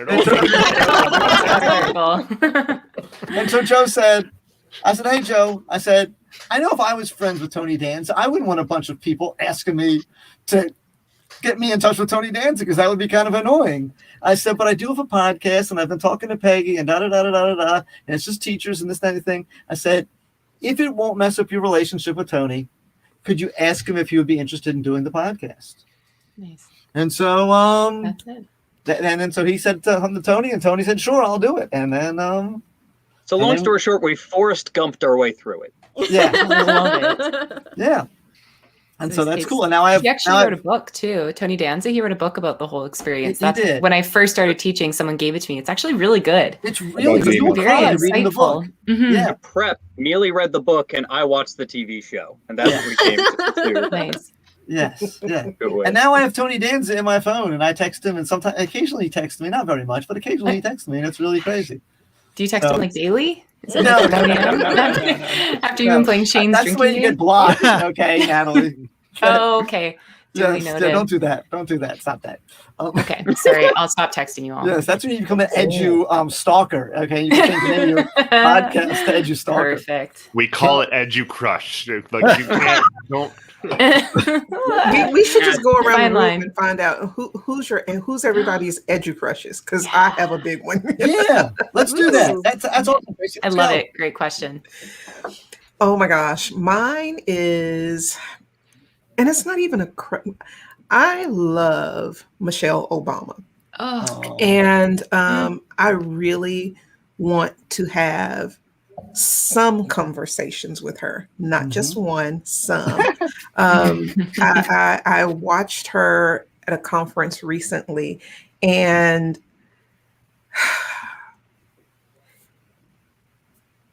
she's amazing. Her heart is phenomenal. And she has this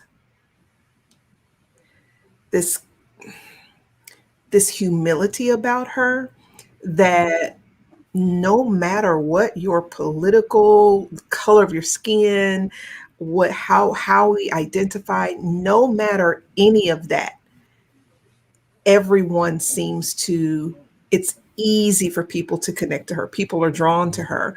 When she was speaking, she's absolutely captivating, but she's real. Mm-hmm. So, my mission and my passion is to make the world a better place. And I just love to do that with her in some conversations. So a few years back, this is really embarrassing. It's not embarrassing. I ran across it. In fact, it might be. It's here somewhere. Yeah, I think that was stirring for years, apparently, because I wrote Barack Obama like this 15-page letter. It sounds crazy. Oh my goodness. About wanting to change the world and make the world a better place. And the letter was asking, so I can't believe I'm saying this. No, I love this. Oh yeah, go ahead. In the letter, I included my resume because I want to make the world a better place and I want to be a part of change. And really the only way not the only way, but one of the biggest ways you can impact change is get in at the top. So like I wanted to be in the White House with him. And y'all are so crazy. I promise you, I can't believe I'm telling you this. No, but like you gotta go for that. Like, did you mail it? You'd feel so bad if you didn't send that. It looks brand new. It's either in here or in the office. I'm in the studio right now, and it's in the office because I was cleaning out the office and I ran across it, and it's still pristine and perfect. All of these beautiful, crisp pages, and I'm like, why did I never send this? But it talks about, my beautiful Black sons and how, we can make a difference. I talked about that earlier, and we have to do our part to make a difference. I regret that I allowed fear to never let me fold it and put it in an envelope. I regret that. So they just embody what I believe in. And I'm not talking political. I am not. I'm talking about as human beings. Mm-hmm. So seriously, I would love to have a relationship, a friendship, conversations, partner with them on some initiatives. I still can't believe I'm saying this, but yeah, that's my dream. Okay, so we're going to hold you accountable. You're going to you have two choices. You can either mail the letter, or you can publish it as a book called A Letter to Barack. I would buy a book called A Letter to Barack. You know what I mean? If that doesn't get you a show on Netflix, I don't know what will. Yes. Yeah, turn those butterflies into butterflies, Tracy. Maybe that's like the opening, like to the book. It's like a letter to Barack. Like that is the dedication. Okay, this was not supposed to be like a therapy session. I love this. But see, that's what I envision. Seriously, that's what I envision Butterflies being about. So Charles, like, that's the perfect challenge for me. Like, that will be the very first thing that really launches Butterflies, is if I'm talking to people about turning their butterflies into butterflies, then doggone it, I need to do it myself. So I will not start officially with Butterflies until I do something first myself. And that's going to be my first something. And then when you guys are best friends, you're going to have a dinner party and invite all of us, and I will get on a plane wherever you are. 100%. I will be there. Just for the future, Tracy, I know it's like really annoying when like if you're friends with someone really famous and they keep getting asked to be on podcasts, but like, can Michelle be on my podcast too? Like, first. Send her on the circuit. Send her on the circuit. We'll just make her part of the next roundtable for EDUPODLOOZA too. Okay. Definitely. Wow. So who else? Someone else that has an edu crush that they want to share? Can this be like just like I don't have a regular person? Doesn't need to be someone famous. Well, no, I mean I don't have like a huge crush. Like I feel like a little slutty when it comes to like education people. Like I just kind of experience education in all different ways. I get around is all I'm saying. Like, I just, it's like I have this brief, intense relationship with this person. Okay, on to the next one, right? Like after, okay, I'll confess to you. Wham, bam, thank you, Shane. Right? Exactly. That's right. No, after like over 200 episodes, like I have got the point now where I've like been looking up someone's like, oh, I should have them on my show, and then realized that I had them on the show like 3 years ago, and I completely forgot about them. So yeah. Have done. But it's so. I mean, I'm not never gonna called me back. Is that what they say when you reach out to them? But you ghosted them. Yeah, Go up totally. again. Like, I'm just like, okay, thank you for the show. Block and done. No. I mean, I love all my guests. I've had some really fantastic people on over the years, and there's a few that just kind of stand out. Just because sometimes it's because like, man, I nailed that one, and the other times like, I didn't nail that one, so I kind of forget about those ones. But no, I had someone on a while ago. His name's Nick Furman. He teaches basically education through animals, and he is just like. Literally, the camera comes on when we first meet, and the first thing out of his mouth, well, how are you, Shane? Just like that. I'm like, oh, and he's like sitting on his back deck, and he's just chilling, and he's just the most down to earth guy. Had just full of great stories. It was like just we were friends right away. Like not even interviewee interviewer. It was just like it was so relaxed and casual, and I felt welcome, even though we were separated through the screen. And I mean, there's also part of it where he did really strongly remind me of one of my favorite people ever, just someone from my personal life who actually died way too young in an accident. So, so Nick Furman was just, I mean, honestly, if you're looking for a great guest, he's fantastic. So, he also has a TED Talk as well, but he's just the most personable person I think I have had on my show probably ever. Just such a warm person. I wish, I mean, I'm not like that. I'm spiky in class. I'm spiky. So, but I guess part of me does aspire to. Another Canadian word that I have no idea what that means. What's spiky? Spiky? Okay, so a student says, can you explain this assignment to me? And I say, have you read the instructions? No. Go. Okay. And I say, go away. Wow. Don't waste my time. That's what I say. So like snarky.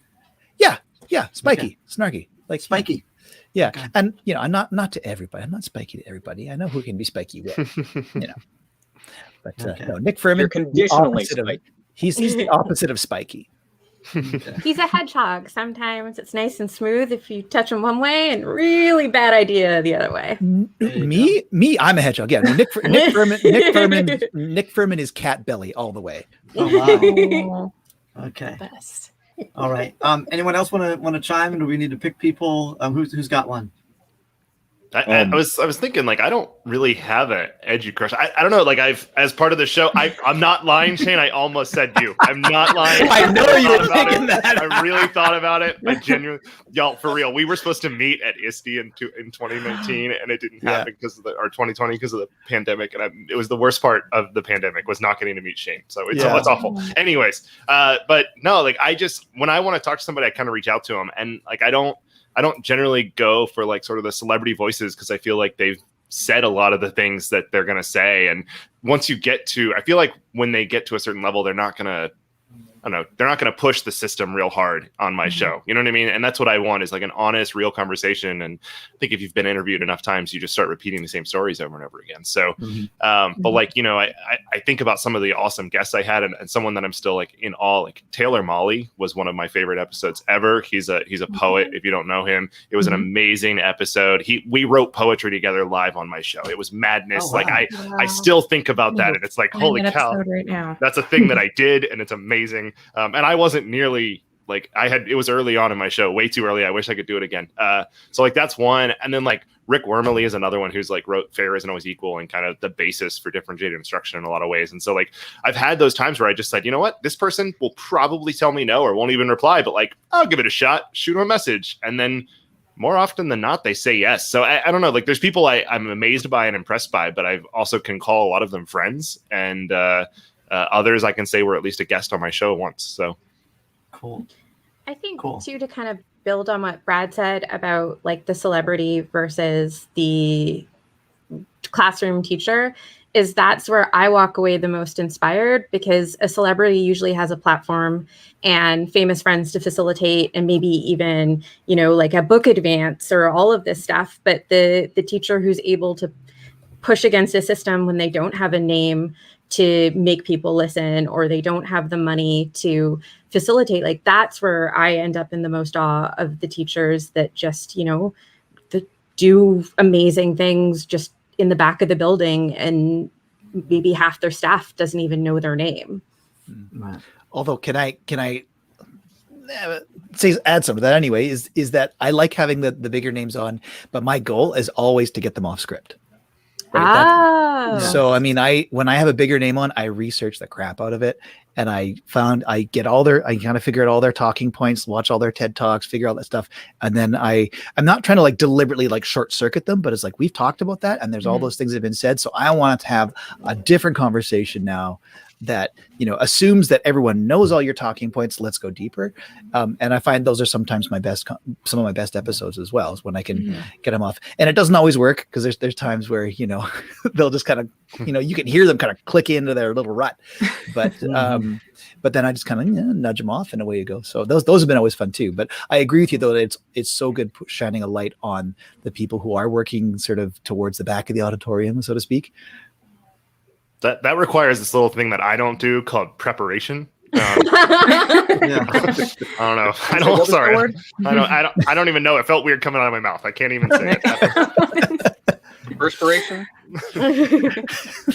So Brad, you have a challenge. Like, you guys gave me a challenge. This is your challenge. So you add this to the butterflies list. Your almost exact words when you were talking about Taylor Molly, you said you wrote poetry live together, and it was early on. You're like, gosh, I'll probably never do that again, or something like that. And I'm like, you should totally do that again. Like, why couldn't that be a regular, somehow weave that into your show where you have all of these collaborations of poetry that then you put out into the world? So shouldn't you? And we know Natalie's good at poetry. Consistently? I was gonna say the poetry thing. I meant when I said I wish I could do it again. It was more that like it was early on in my podcast journey as an interviewer. I don't think I pushed that as far as I could have.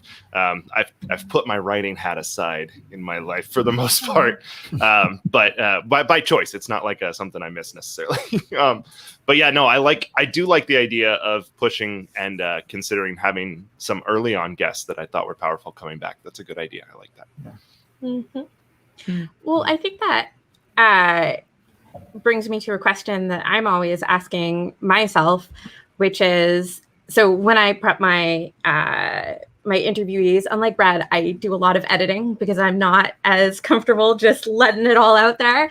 And I'm always saying, like, I'm not a gotcha journalist. If there's ever something that you say, just let me know and I will take it out. No questions asked. And I've had quite a few, I shouldn't say quite a few, but like maybe 5 to 10 guests be like, hey, I mentioned this, or actually, can we skip that question? I'm reflecting on that, or my administrator, I don't think I'd want them to hear that, and all of that.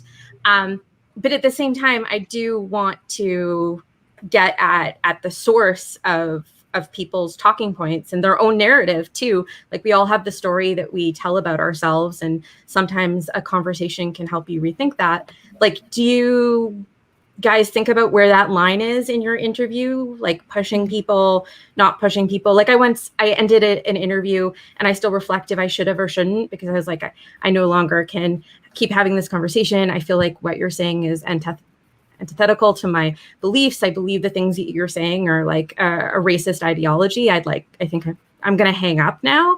And so I think, like, should I have kept that person on? Should I have kept, like, do you guys ever struggle with that push and pull of being both like a podcaster, but also being like, I want the story? I contradicted someone just last weekend when they were like in the middle of saying something. They had like 2 or 3 talking points, and they're like, and they were just saying, I can't remember the other statements. Statistics don't lie. He said data doesn't lie. He said he went to like 3. He said I got 3 things to say, and he says data doesn't lie. I'm like, what? No. We're not gonna. Let's rewind just a second. You just said data doesn't lie. I said I can't. Not gonna like just let you just spout that out and kind of do that. And he backtracked, and I don't think he was offended. He appreciated me saying it, but he was someone who's, I think, has, like you were talking about, like Shane was talking about, has regular talking points, and so it was something he just said a lot. I guess I don't know. So that wasn't you, Shane. What's happening here? Behind you, like there was a loud car that went by. Here in my windowless basement room. No, I didn't hear it. Okay.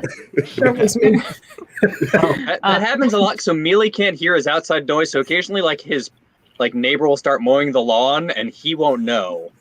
And I'll just think, I got to edit all of that out. I can remember. I hope when they were usually there's washing, enough talking that Mealy does to just cut that out and still have plenty. So. Yeah, when they were pressure washing the house next door that one time, and the generator was going. Those were good times. But great times. Loved it. We'll get to some. While I'm rambling though. My edgy crush, I still want to get on there. Well, it's kind of like we know it's Tony Danza. We got it. Still Tony. I do love him. Yes. But no, and I actually asked him if he. If you're listening to the audio of this, you didn't see his eyes change when he just said that. Like, that's not a joke. But Danica McKellar. So that's someone who I'm really trying to get on the podcast, and I'm trying not to stalk her, but I am like, I'm definitely a reply guy to her tweets. If you guys know what a reply guy is. But played that game. Exactly what you're talking about. Do you guys know who Danica McKellar is? She played Winnie on whatchamacallit? Wonder Years. Wonder Years. And she's got a lot of math books that she's put out, and she's a stinking genius. And so, but she's hard to get to. So I'm working on it. So we'll see. Have you tried IMDb Pro? No. Do you have a paid one of those? I don't, but you can get it for free for a short little period of time. And you can just call her agent straight up. What? Really? Yeah. Okay. I'll give it a whirl. Yeah. They list out. You just look up the actor or whoever, and then it lists on the Pro version. It actually lists their agency and agent. You can call them or email them. I don't know. I'm just saying. I mean, so for my bat mitzvah, my mom, this was pre-internet, got books from the library or wrote inquiring letters to like all my favorite celebrities or inspiring people in my life to write. She invited them to my bat mitzvah in Richmond, British Columbia. And so everyone, including the cast of Star Trek Next Generation and the Queen of England, declined the invitation, but they all wrote like some really lovely letters back. Cool. And I'm sure some of them were written by like unpaid interns, but at the same time, like to kind of, I guess, go and echo Mealy's point, like just the reaching out, you never know what you're going to get. Mm-hmm. I really thought you were sitting on the gem. Unpaid in. Oh, would you say, Charles? No, I was just saying, I really thought she was just sitting on the secret. Like, yeah, the Queen of England was at my bat mitzvah. It's no big deal. It's like, whatever. Oh, so Tony Danza? Cute. The queen. Stop now. I did this thing for a while. I don't know if you guys in the States have heard of the show called Schitt's Creek. It was on CBC. Oh, yes. Yeah, you all know it? Okay. Yes. So I just love it on so many levels. And I think Dan Levy is a genius. And so I did this thing like hashtag shoot your shot Saturday for like a solid 2 months, where I would just tweet at him every Saturday from the EduCrush account. He never answered.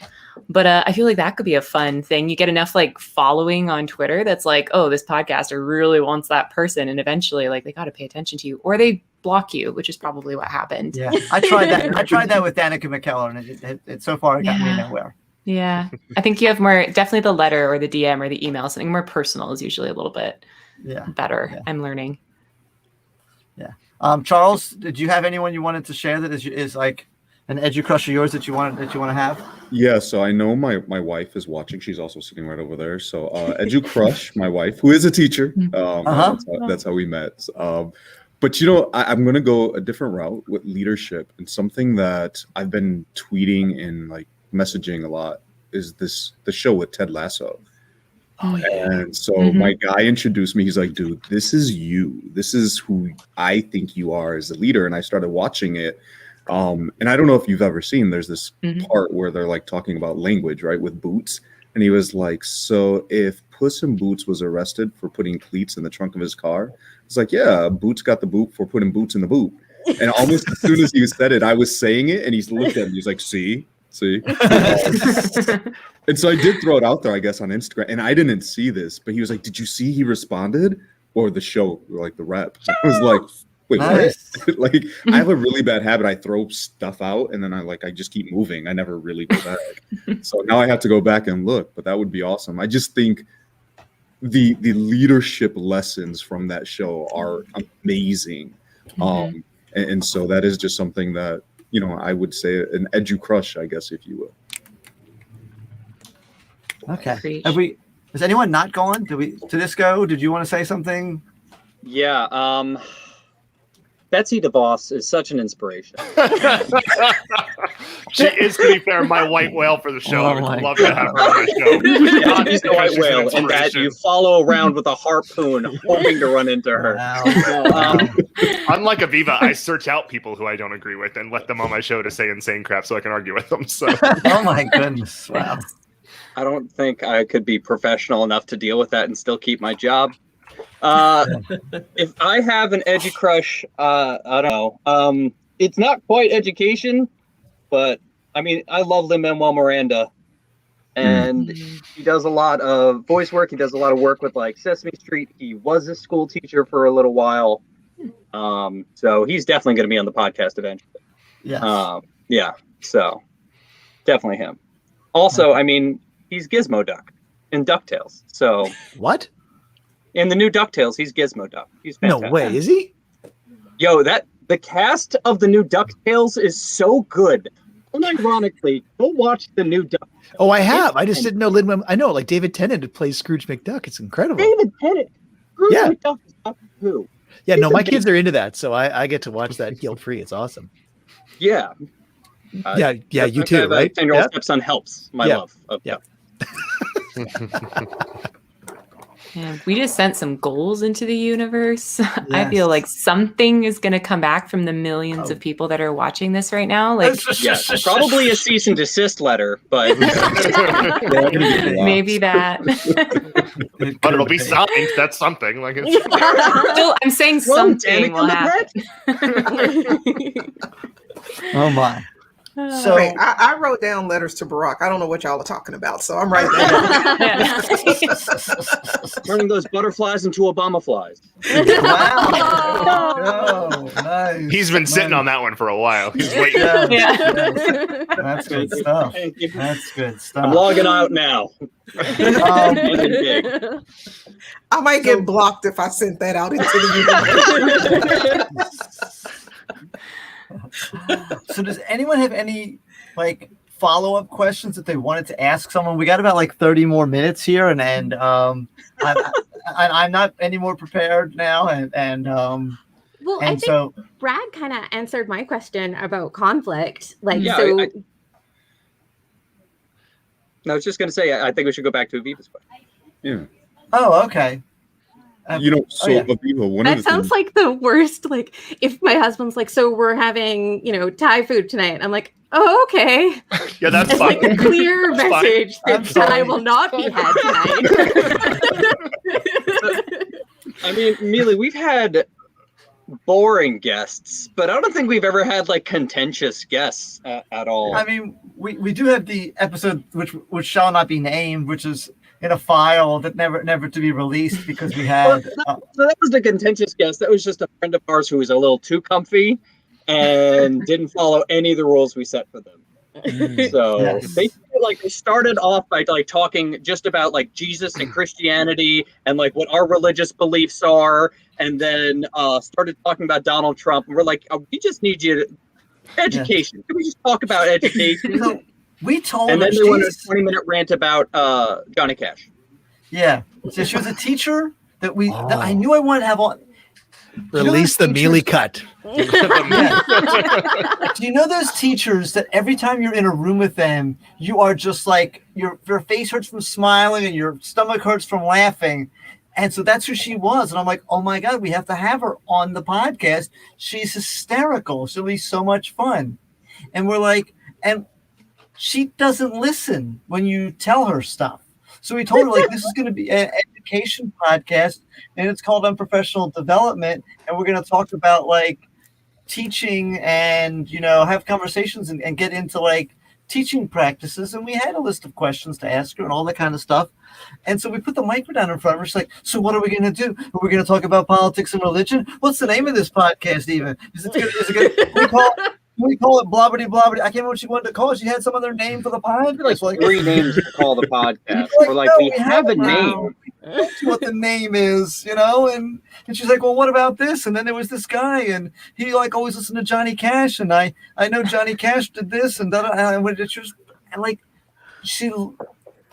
mean, God bless her. Not that we're not going to mock mental health here, but she really came across as someone off her meds, and she was just stream of consciousness, and she forcefully hijacked that conversation. And truth be told, once she started, I'm like, ooh, like, here's a breadcrumb. Let's go down this nonsense. You know what I mean? Tedisco's kept trying to bring it back, and I kept going, nope. Let's. What? Did she start talking about fantasy football or anything? It just went everywhere, and she's talking about circumcision and I really want to hear this now. I really want to hear it. You have to release it now. It sounds like it's made up. Don't do the audio, just us reacting to what we're hearing. Yeah, I'll do reaction video. Yes. I'll throw the file in the DM, and if you guys say you think I can get it released without getting fired, then we'll think about it. But I don't think we will, honestly, because it's just too much. But Mealy, what would you do if somebody came on and was arguing with us or was saying things that were just blatantly not true? Oh wow. I don't know what I would do, to be honest. I'll have to be in that situation to find out.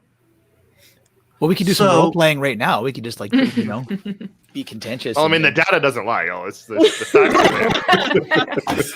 But I think what all of this goes to is vetting your guests, that and granted, like what you were just saying, Mila, you get those people that you think are, we can have this conversation, and you're like, oh, oops. So then you have to manage that, but most of the guests, my format has changed. I'm doing a roller coaster, and I say has changed. It's this way. I started out just me, then I invited voices, and then I went back to just me. But I sometimes have some guests come in. But usually the people that I'm drawn to are people who are really disrupting educational normalcy, and I want to go deeper with them. So there's not really this space fortunately, I haven't run into that conflict, controversy type of thing. So that's been a plus for me, but I suppose if I did run into it, depending on what it is, as educators, Mealy said it best, we always have to think about our jobs, you know? So if we were just maybe in the corporate sector, private sector, or entrepreneurs, we could have some of those conversations and really, really push and go deeper and challenge some people's thought processes. But I feel like that's the elephant that's always in front of us. Like, and not just in guests in the podcast, this is just in general, like what we sharing our thoughts on social media, engaging in a conversation. Like, we always have to be on, we always have to be mindful. And some things we choose not to engage in because we know the risk. And that's kind of frustrating in education a little bit. Yeah, speaking of which, see, I want to know if this exact common this experience is, and so some of you are in different positions and have different situations, but like literally to Disco, probably for me, 8 out of 10 people that I told we were starting a podcast and it was going to be about teaching and it was called Unprofessional Development, how many of them looked at you like, dude, you're going to get fired? Like, how many times like, so many people told me that. They're like, are you sure you should do that? Aren't you worried about your job? Like, I got told that. So like my dad told me that, like my fellow teachers told me that, like other people, like, you know, have told me, people that we'd asked to be on, they're like, oh no, I'm not coming on there, and I'm not losing my job. So have you guys had that experience as well, or is that relatively unique? I almost was fired. Oh, really? Okay, Go ahead. Go on. So it was actually not specifically for the podcast. It was for a blog post I wrote, but I was definitely given a legal mandate from my legal department and told if I didn't have that removed, I was gone.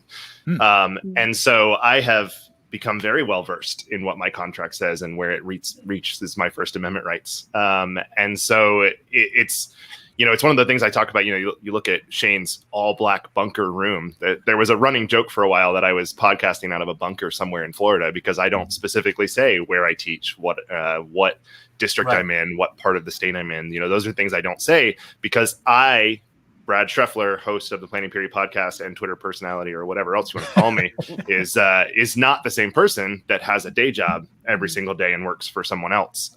So there's your name. You have a different name? Well, it's the same name, but okay. But they are very separate personalities online. There's never a direct reference to my district or my school or anything else on any of my public stuff. And so, it's absolutely a consideration for me because those two things have to be kept separate. And people have said to me before, in fact, with my recent promotion to assistant principal, I was asked again, like, well, are you going to keep doing that? Like, now you're board appointed. It's different now. And I'm like, well, technically it's not, like, in terms of legally, it's not. But, you know, yes, there is a consideration. So, you know, it's definitely something to think about. What I try really hard to do is not let it impact what I say on my show. You know, there's times where I will want to write a tweet and I don't write that tweet sometimes. Like, there's definitely times where I'm like, all right, maybe not the right place for that. And it's never like the actual ideas that are problematic. It's usually the phrasing that I decide is what I should rewrite. But, you know, for the show, I try not to. It's never kept me from pushing back against something. And I guess I should put it that way. If somebody comes on my show and says something and I'm like, ugh, you know, one of the questions I ask all the time, all my guests, is what is the biggest problem facing education today? And I get all kinds of answers. Yeah, I get. You're not wrong. But, you know, sometimes I've had to push back and be like, really? You think like that's the biggest problem, like, of all things? And like, or do you really think that's the problem? Or is, you know, parking spaces? We don't get good enough parking spaces. Exactly. That's like the problem. Come on. Give me a little more. You took my magic wand answer. How dare you, Haley? So, but I mean, it's definitely happened. And I will tell you that was a very terrifying experience for me and very frustrating and angering because, like, I was like, are you kidding me? Because the particular post was not actually political or questionable. It was something else. But Can you tell us what it is? I'm so curious. It was so I was writing a blog post for Microsoft, actually. I wrote a blog post for Microsoft talking about how we were using OneNote in our school. At the time, no one else was using it the way we were, and so it was like a post, and they posted it on the Microsoft blog, and that was the line. Apparently, that was it. Well, the reason was one of my screenshots included the corner of our district logo, and I said the name of our school at one point, and so their argument was I was representing myself as an employee of this district and promoting a product, and that could be construed as the district promoting that product. And I was like, but you literally bought it for us. Like, I don't, You're gonna get fired. Look for something way cooler. Right. You know, Exactly. I have some thoughts. I feel like I have been thinking know. about this exact thing deeply a lot lately because of the idea of career path. And there is so many people in education that become position bound. Maybe they want to be a leader, but there's only 1 or 2 leadership positions at their school, and then they feel stuck. And we are living through the democratization of everything because of the internet. Like, you can have a podcast, you can have a blog, you can create a product and actually go to market and sell it. But where is the line between when your intellectual property is your own, but because you're working at a school where a lot of your ideas and learnings happened, they feel that there is some, like, I feel like that is a space that in the next 2 to 3 years, we are about to see so much gray area emerge. I feel like I'm dancing in it a lot. Full transparency, my podcast is sponsored by my school. You want to talk about really, I feel like I won't go too deep into that, but it's really a fascinating, constant space. Or like Brad, I have been reading a lot of my policies and procedures and contracts very closely because this does open up so many opportunities starting a podcast. But then do they own all those opportunities that I now have come my way because they sponsored the podcast? Well, I know in our district, there was a real push because, I mean, honestly, it's because probably teachers were taking like school cameras with them on vacation and taking photos of their vacation and stuff, which I don't think that's a good idea. So they became very clear that, you cannot use school equipment for anything that you create out of work time. So like I had to go and I was using like cords from the band program and mic stands from the band room. So I had to go buy my own mic stands and my own cords and use my own laptop, my own 9-year-old MacBook Pro that I'm currently using. Just to make sure that I was above board. I talked to my principal. He's like, well, I guess you can use the Wi-Fi at school for it. It's like, oh, thank goodness. But I mean, on the flip side, I have, let's say I know a person and they have been working on a product, an educational oriented product that they are very close right now to selling for mid 6 figures, maybe more. Ooh. And possibly even making a career out of this as well. But they have been very careful all the way along about making sure that it is theirs 100%, like not using any school resources. Because I mean, I don't know what it is for all of you, but I mean, in my school district, by definition, anything you make in the building, like if I draw a happy face on a piece of paper, that belongs to the school district as part of my creative output. So, and yet we have one of the highest rates of attrition of most careers. You think someone would start thinking like, oh, the name of the game in the 21st century is agility and adaptability. Maybe we could find a way to create more flexibility in these positions so that people can see their career path go in different ways within the educational space without needing to go like, ooh, that's yours, that's mine. And if I want to leave, I got to cut and run and become a private entity that's doing all this work. It's run like a lot of private, like they said, private entities, right? I mean, you go to Disney, you can't make a movie off the side of your desk while you're working, because that's theirs. So, I mean, that's one practice that I feel like education actually lines pretty closely to industry there. So like Shane said, I've done a lot of side projects and stuff too. So that's one of those things where that stuff never touches a district laptop. That stuff is never done on school Wi-Fi. It is like, if I have to do something, like even if I'm staying, sometimes I'll stay after my contract hours because I'm going to a concert that night to support the school or whatever, and I'm working on stuff. I pull my hotspot up on my phone and I work on my personal laptop. Like, it doesn't touch district network. It doesn't touch district computers ever. The podcast has never. There's a sticker for the podcast on my school laptop, only because that lets me know it's mine. But that's the closest those two things have ever come to each other. Interesting. That's going to change the way that I operate, because I'm glad that we had this conversation, because I never really made those considerations around, like using Wi-Fi or a school laptop or anything like that. It's fascinating. Particularly the Wi-Fi. Seems crazy. I was going to say, as we're sitting here and I'm looking into the camera of my school issue, you're like, oh out no. of state. I mean, where things, I think anyway, are a little bit different. So my charter management company gives me a lot of autonomy. I've been with them for a long, long time. So, but it is something to definitely consider. Those are things I've never even thought about. I worry about it hearing it on other people's shows sometimes. I mean, genuinely, because it's like it's not something you think about until it's too late in most cases. I mean, I was lucky in my case that I got the warning. I wasn't just immediately fired. I feel like I was lucky there. But it's like I hear other people's shows and I'll listen to them say something and I'm like, ooh, that scared me. That was not a smart. Like, you don't attach those two things together. Like, keep that separate. So it's just gotta be careful. One of my former principals, it's a legacy statement now. She would always say, it's not a problem until it's a problem. And when it is a problem, oof, so yeah, that's the thing. Is just so many things to think about. And Aviva, I think it was you, maybe Natalie, I can't remember because it was earlier in the conversation, but the one frustrating thing about all of this is education should be the one space where we, among many others, but education should be the space where we celebrate and amplify innovation, creativity, thinking outside of the box, modeling for students to be those risk takers and invent, create, design, be the architect of our thoughts. And it's punitive.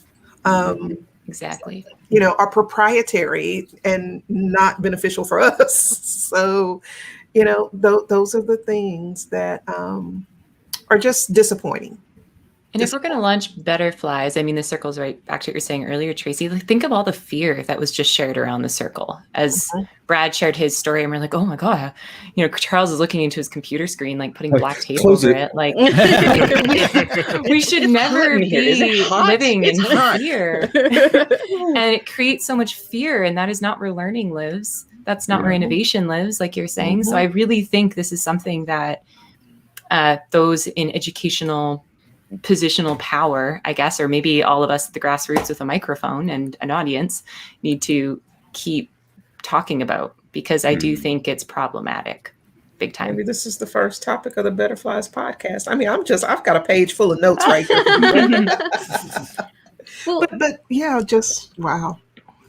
My question for Charles and Brad, and is anyone else in an admin or hiring, firing position at their school? Like, you have a candidate and maybe they've put their podcast on their resume. I'm assuming you're going to check it out. You listen to it and you're hearing things that don't align with your own philosophy, yet the interview that you did with them, they ticked all the boxes. Like, are you going to feel okay denying or agreeing to give them a job when during the official district or school interview, that's where you got some information, but then you got outside information through their podcast? I'm very excited about this question. Yeah, that's a great question. And I don't know if there's any necessarily rules around it. My gut is like, I would love to do a follow-up conversation, and I will let them know that. Like, I listened to your podcast. You said X, Y, and Z, which really goes against, our school culture, our beliefs, our philosophies, and I would love to follow up with you, right? My concern is, right, and I know I've been in this position. People say amazing things during an interview, and then you get them in the building, and you're like, who are you? Right. And so if we can avoid that, like up front, then I think that's best for all parties involved. Right. And I'm super transparent. Like, I would say that to that individual, like, because this is what we're going to hold you accountable to, this practice, this philosophy. And if you believe this other thing, it's going to be really rough for you. It's going to be rough for the kids. It's going to be rough for me. Like, I just want to make sure, like, and I think I just mentioned this to Mealy and Tedesco, right? Like, I want this to be a good fit for you as well, right? So I don't know. I mean, my gut is that if I go and listen to that show and there's something that's just like you are, I don't know, a bigot or something, I'm gonna be like, I don't know if this is the right spot for you. But at least I'm gonna have an opportunity to have a conversation. I'm not just gonna be like, nope. I'll do a follow-up. So I think, to me, the specifics are, and I should preface that my actual bachelor's degree is in business administration and entrepreneurship, so I kind of have a not enough information to make informed decisions about HR practices. But what I will say is, if the candidate puts it on their resume, it's now part of their resume. So I think that's critical. So like my podcast is, depending on which version of my resume and who I'm sending it to, my podcast might be on my resume, and then at that point, I know that whoever's reviewing that resume, my podcast now speaks for myself, you know?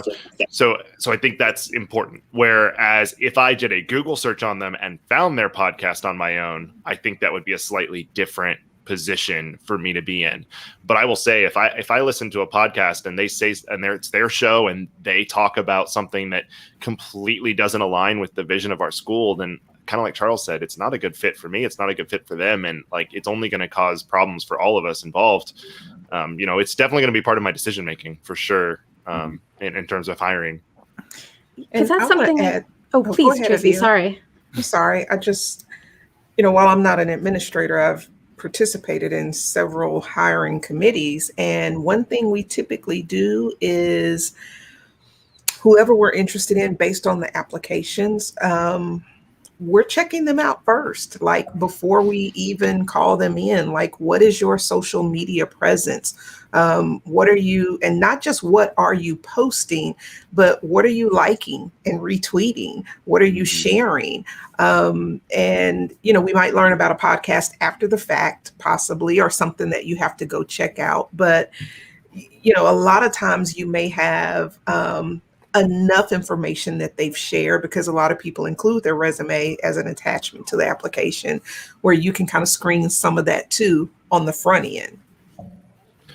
Yeah, I'm in this space, so hope, like, fingers crossed, green cards to come in, and I'll be applying for jobs. And like, my husband and I have this conversation where he's like, it's a really good representation of your teaching, but like sometimes, like, maybe if it's a more conservative district and you've said some things on the podcast, but part of my thinking too is like, if someone listens to the things I've said and then decides I'm not a good fit for their school, like, good, because I wouldn't want to be in a situation where, you know, the things that I hold fundamentally dear to my teaching practice are going to be in contrast with their philosophy either.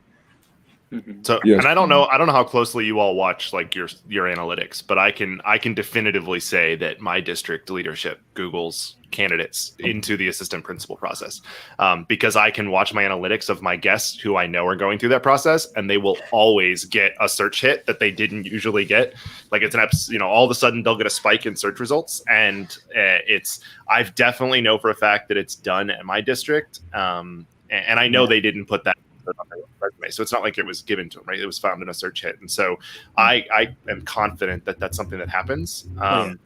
But at this, you know, it's hard, right? It's a tough line of like.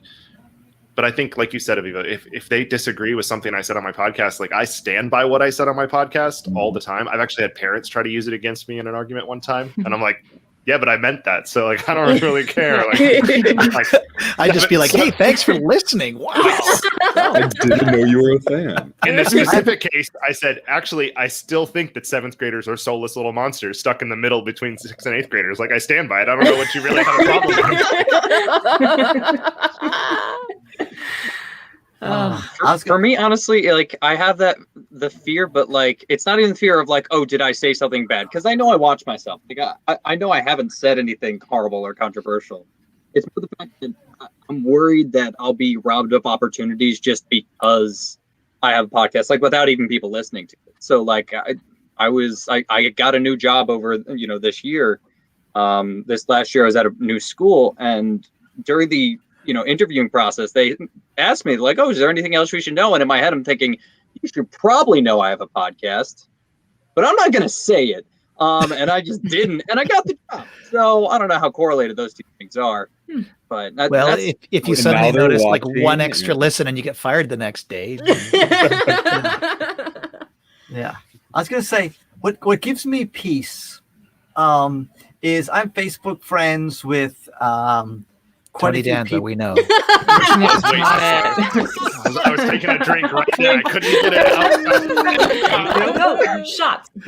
With quite a few people in my district, and I see the stuff that they put on Facebook, and I am like, if they can get away with that and they still have a job, and I like where I'm teaching, and I'm not looking to move anytime soon. So that gives me, if I was looking to move, maybe I'd be a little more afraid of someone interviewing me and Googling me and seeing stuff. And obviously they're going to want me to come to their school because I know Tony Danza. But but anyway, I see this stuff and I'm like, oh my goodness, you guys are like crazy, the stuff that you put out there. And so that makes me feel less afraid, because I'm like, okay, if if all those things are out there, and I have no idea. Like when I first got hired 10 years ago, I had much greater fear because they gave this whole speech. You learn about bloodborne pathogens, and you learn about I'm sorry, what? Bloodborne pathogens. Oh, I thought you said bloodbirds, and I was like, That's is that like a med chicken that's part of your teacher training. I don't know. That's not what my orientation included. Yeah, you may become a vampire and serve. Yes. So bloodborne pathogens is like the thing. Okay. Is it just my district that teaches that? Yeah. Okay. Me too. Okay. So I mean, which basically Maybe I'm says weird. If a kid gets a nosebleed, like run away, and like get the whole class out of there, have it contained, and no one can touch them except certified personnel. Anyway, but then after they teach you the bloodborne pathogens, the next thing they say is that we have someone whose job it is to watch the social media. That's their job. And when I first I saw that, I'm like, oh my goodness, I wasn't on social media at the time. I'm like, oh my goodness, it's like I can't go on social media. They'll hear that. And now that I've like been on Facebook and social media for a while, I'm like, your job is literally to watch the social media of like a district that has like 20,000 teachers and 150,000 students. Like, well, Mealy, they needed to know who your top friends were on MySpace. How is that working out for you? Mealy, that job doesn't exist the same way that the district forensics team didn't exist, even though we told the students that their phone was being tracked to find out where they were sending these aggressive emails.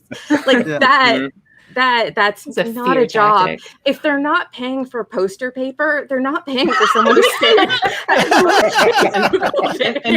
and that's what it is. Like all the rules. And we don't mention our district, but we do work in a relatively large district, and there are lots of people that work, as the word is, downtown, that have stupid, pointless jobs. There is, the Department of Redundancy department is hiring on the daily basis. So there may be or may not be someone that's doing that. But even if there is, their chances of seeing, like, I'm like, unless my tweet goes like ridiculously viral, there's no way for them to know amongst that, 50,000 tweets, 8,000, Facebook posts, and 9 million TikToks and Instagram and all. I'm like, how are you going to do that?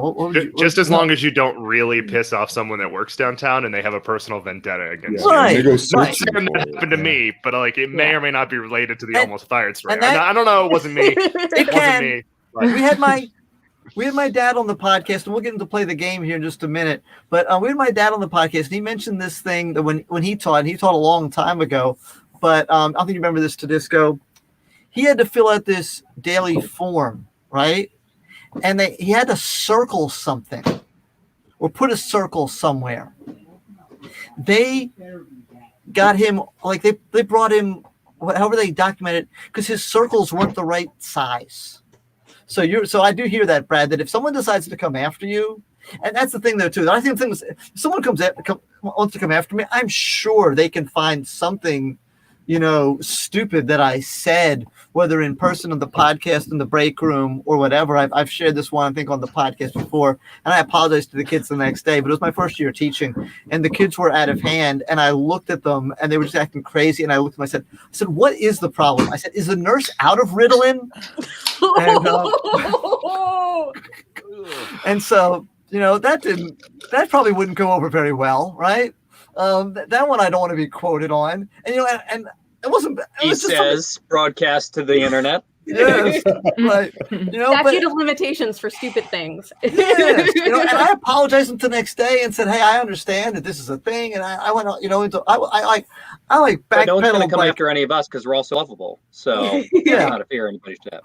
But I'm sure there's other things that I've said here and there that offended somebody or made somebody mad or whatever. And so yeah, you're right, Brad. I do think if they want to come after you, they can make up stuff. They can have people lie and all that kind of stuff. That's the plus side. Is like I just litter the internet with all of my thoughts, and like you'd have to spend a lot of time sifting through all of it to find that thing. And if you're willing, like, all right, cool, you just gave me more analytics. That helps me with my next job after I get fired. So whatever, it's fine.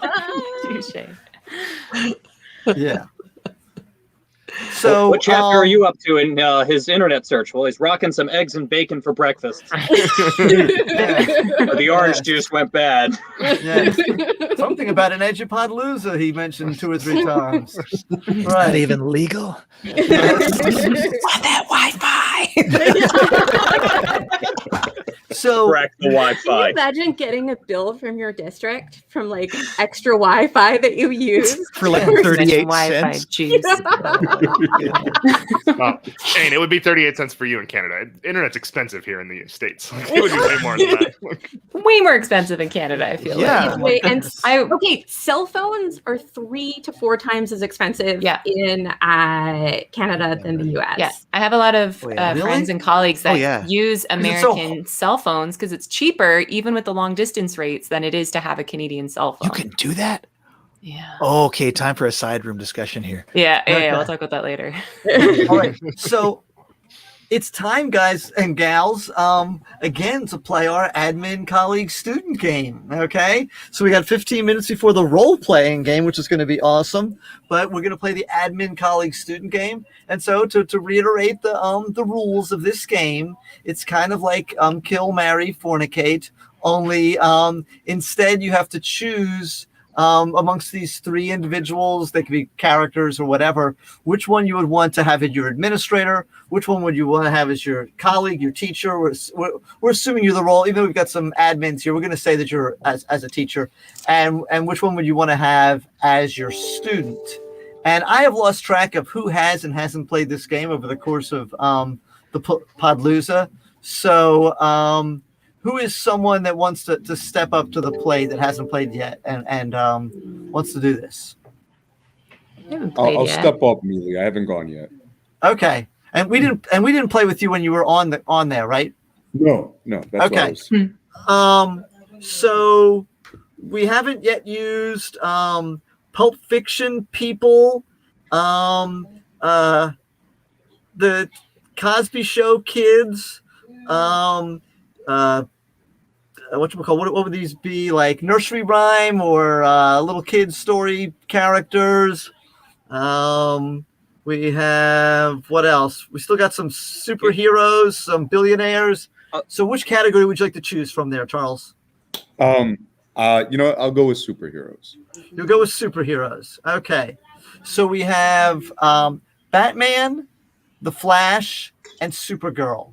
So one of them has to be your admin, one of them has to be your colleague as a teacher, and one of them has to be your student. All right, let's see here. So I immediately think about Batman and Bruce Wayne with all of his money. So I'm like, do I want him to be my admin, or would I rather him be my colleague? I think colleague, because I'm sure that we could get into some awesome trouble together. Let's see here. I will say Flash is the administrator, because it could just zip around and get things done in a jiff, right? And he's problematic as a student. Yeah. I would like. I don't think I want Flash zipping around a classroom. And I will say Supergirl for a student in the classroom, just an amazing individual, rocking things out, and she could protect me from the bullies in my middle school classroom. Imagine Flash as your admin, how fast those faculty meetings would go. Oh my goodness. Guys, we got to get through this, that, and that. Done. Yes. Of course, every fire drill, he would be standing outside and go, what's taking you guys so long? So that's He definitely know when you're late. Yes. Oh, so let's go with Natalie.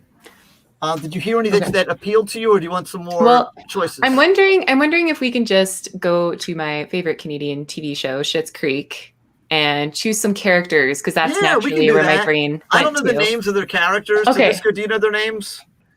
I've seen it, but okay. Okay, you ready? Okay. Let's just go with. Do you have 3? I do. I could totally think of 3. What you got? Okay. So Dan Levy's character, David Rose, I feel like would be the AKA perfect, the son. AKA the son. Yeah, for anyone who doesn't know the show as well, would be the perfect student, because when you have to keep a straight face in class when like some BS is going down, but you're like, I'm the teacher, I'm a professional. I feel like David Rose would be in the front row, like, ew, and you'd be like, yes, thank you, thank you, David, and it would be perfect. So I feel like David would be a really great student. And in terms of, there's a lot to learn. By the way, you're making this game too easy. We're supposed. Okay, go ahead. I'm gonna make it harder for you. Okay. No, because I know the characters. I just don't know their names. Gotcha. That'll be fun. It's like a guessing game. It's like a puzzle. So wrapped in a Myra riddle. is the mom, right?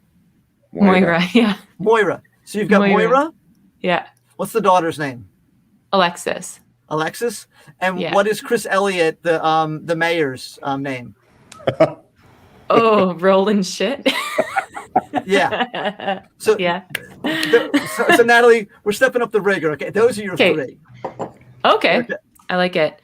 I feel like Moira would be really interesting as a colleague, because she would say all the things that everyone's thinking in a way that would make everyone have to reflect on. I don't know. I just feel like she'd bring some humor and some entertainment to staff meetings, because she would always have something to say. She'd probably come in late and she'd have like a full costume that she'd emerge in, like a crow, and there might be smoke.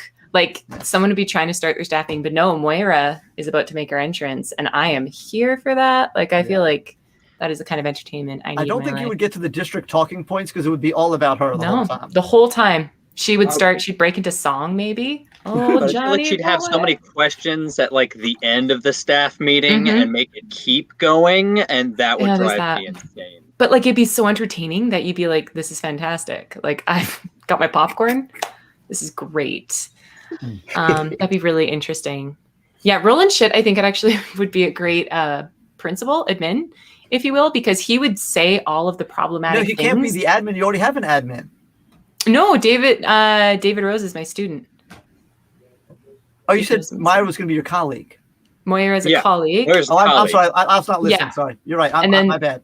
And then the mayor, the mayor is like the Roland Shit would be the admin, because he would say all the problematic things that would make it a safe space for me to suck all the Wi-Fi juice for free. So The district was so busy worrying about him, they wouldn't worry about you. ISR firmly on him. Mm-hmm. Oh, yeah, so that'd be it. So can I say that I had an administrator once that was a Moira? Oh, wow. Like, I mean, she was Wow. wealthy. She didn't have to be in education, but she chose to be. And so she would like just literally come in like these gowns and like. Oh my. Yes. Yeah. It was always a show. Cool, huh? It was It would always make a you show. so angry on the one hand, but on the other, you're like, it's entertainment, but you're like, wait, you're making like twice as much as I am. So She showed up to my the joke grad now? party, and one of my neighbors was like, "There's somebody here in a Jag." And I was like, "I don't know anybody who drives a Jag." Oh, my boss. Yeah, okay. Oh, right, yeah. All right. Tracy, did you hear any categories that jumped out at you? You said the Cosby Show kids. Yes. But I don't know. You guys all know Fresh Prince of Bel-Air characters. I have a Fresh Prince one as well. Yes. So Okay. here's your 3: the Fresh Prince, Jeffrey, and Carlton. Ooh. Oh gosh. Oh boy. And I'm like, Jeffrey, teacher or admin, that's really tough. Why did I go there? Yeah, I'm gonna go with Jeffrey for the admin and the wisdom. I love him and his servant heart. He's just I love his character. Will needs to be you did say Will, right? Yeah. Yeah. Will needs to be the student for obvious reasons. Oh, okay. If I'm left with Carlton, gosh, I don't know where to put Carlton except for in timeout, but Will too. But like Carlton, like he can't be the teacher because The kids he's would eat him Carlton. alive. He's too busy. He's. By the way, if you want to know when the meeting is, what the email said, like what all the rules are that we can't break, Carlton will definitely let you know. But Oh my you do not God. want him in your classroom because he will be just like, you can't do that. You can't say that. No, you're not allowed to do that. Yeah, it's like. But he would also do that as your student. Yeah, they need to be a pair. Will and Carlton need to be a pair, a duo of teacher and then a duo of student, because they're complementary. Like they really do complement each other Yes. well, because they do. Will would bring the fun and the vibrancy and Carlton would bring the wait, we can't do this, but you can't have a can't do this teacher 100%, but then you also can't have a life as a party, let's jump off a cliff teacher either. So 100% of the time. Yeah. So they make a great duo, and I know I went off the rails trying to answer that question. No, So yeah. The point of the thing is to have fun, but also to like make you think about what you value in the jobs as well. So do we have anyone who hasn't gone? Tedisco, you haven't gone, right? I guess I have not. Okay. I'm gonna give you throw any one of those at me. You bring okay. it. I'm going just because I wanted it and I'm happy about it. So I want to go Pulp Fiction. Okay. So Jules, Vincent, and the star of Pulp Fiction, Honey Bunny. Okay. Jules, Vincent, and Honey Bunny. Yes. Man. All right. So, trying to think of who would be the admin there. I mean, I kind of want Jules to be the admin because I need an admin that students are terrified of. And if your admin is Samuel L. Jackson, like kids, if you say like, I will send you to his office, the kids will start shaking. Like that's what I need because I'm too soft. I need a tougher admin to back me up, you know? So I think he would work best with me there. Who is Honey Bunny? Honey Bunny. She's the star of the movie. She's like, everybody get down. This is a robbery. She's the her. And yes, in the coffee shop. Yes. Okay. Yeah, Honey Bunny needs to be in my class because she's got some problems we need to work our way through. I need to talk to her about some of her life choices. We probably need to get a social worker involved in there somewhere. And then I'm definitely going to say, yeah, Jules is not Jules, Vincent is going to be my colleague because I don't know, he can talk to me about what a quarter pounder with cheese is called in France. Yeah, and like we could just he could like teach French. Yeah. And like I just need that calm banter between classes, you know. Jules be screaming too much. Vincent will just keep it calm. Yeah.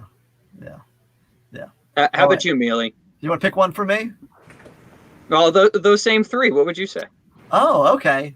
So, I think I'm going to keep Jules as my admin. I don't know. Because I do think like he's going to run a tight ship.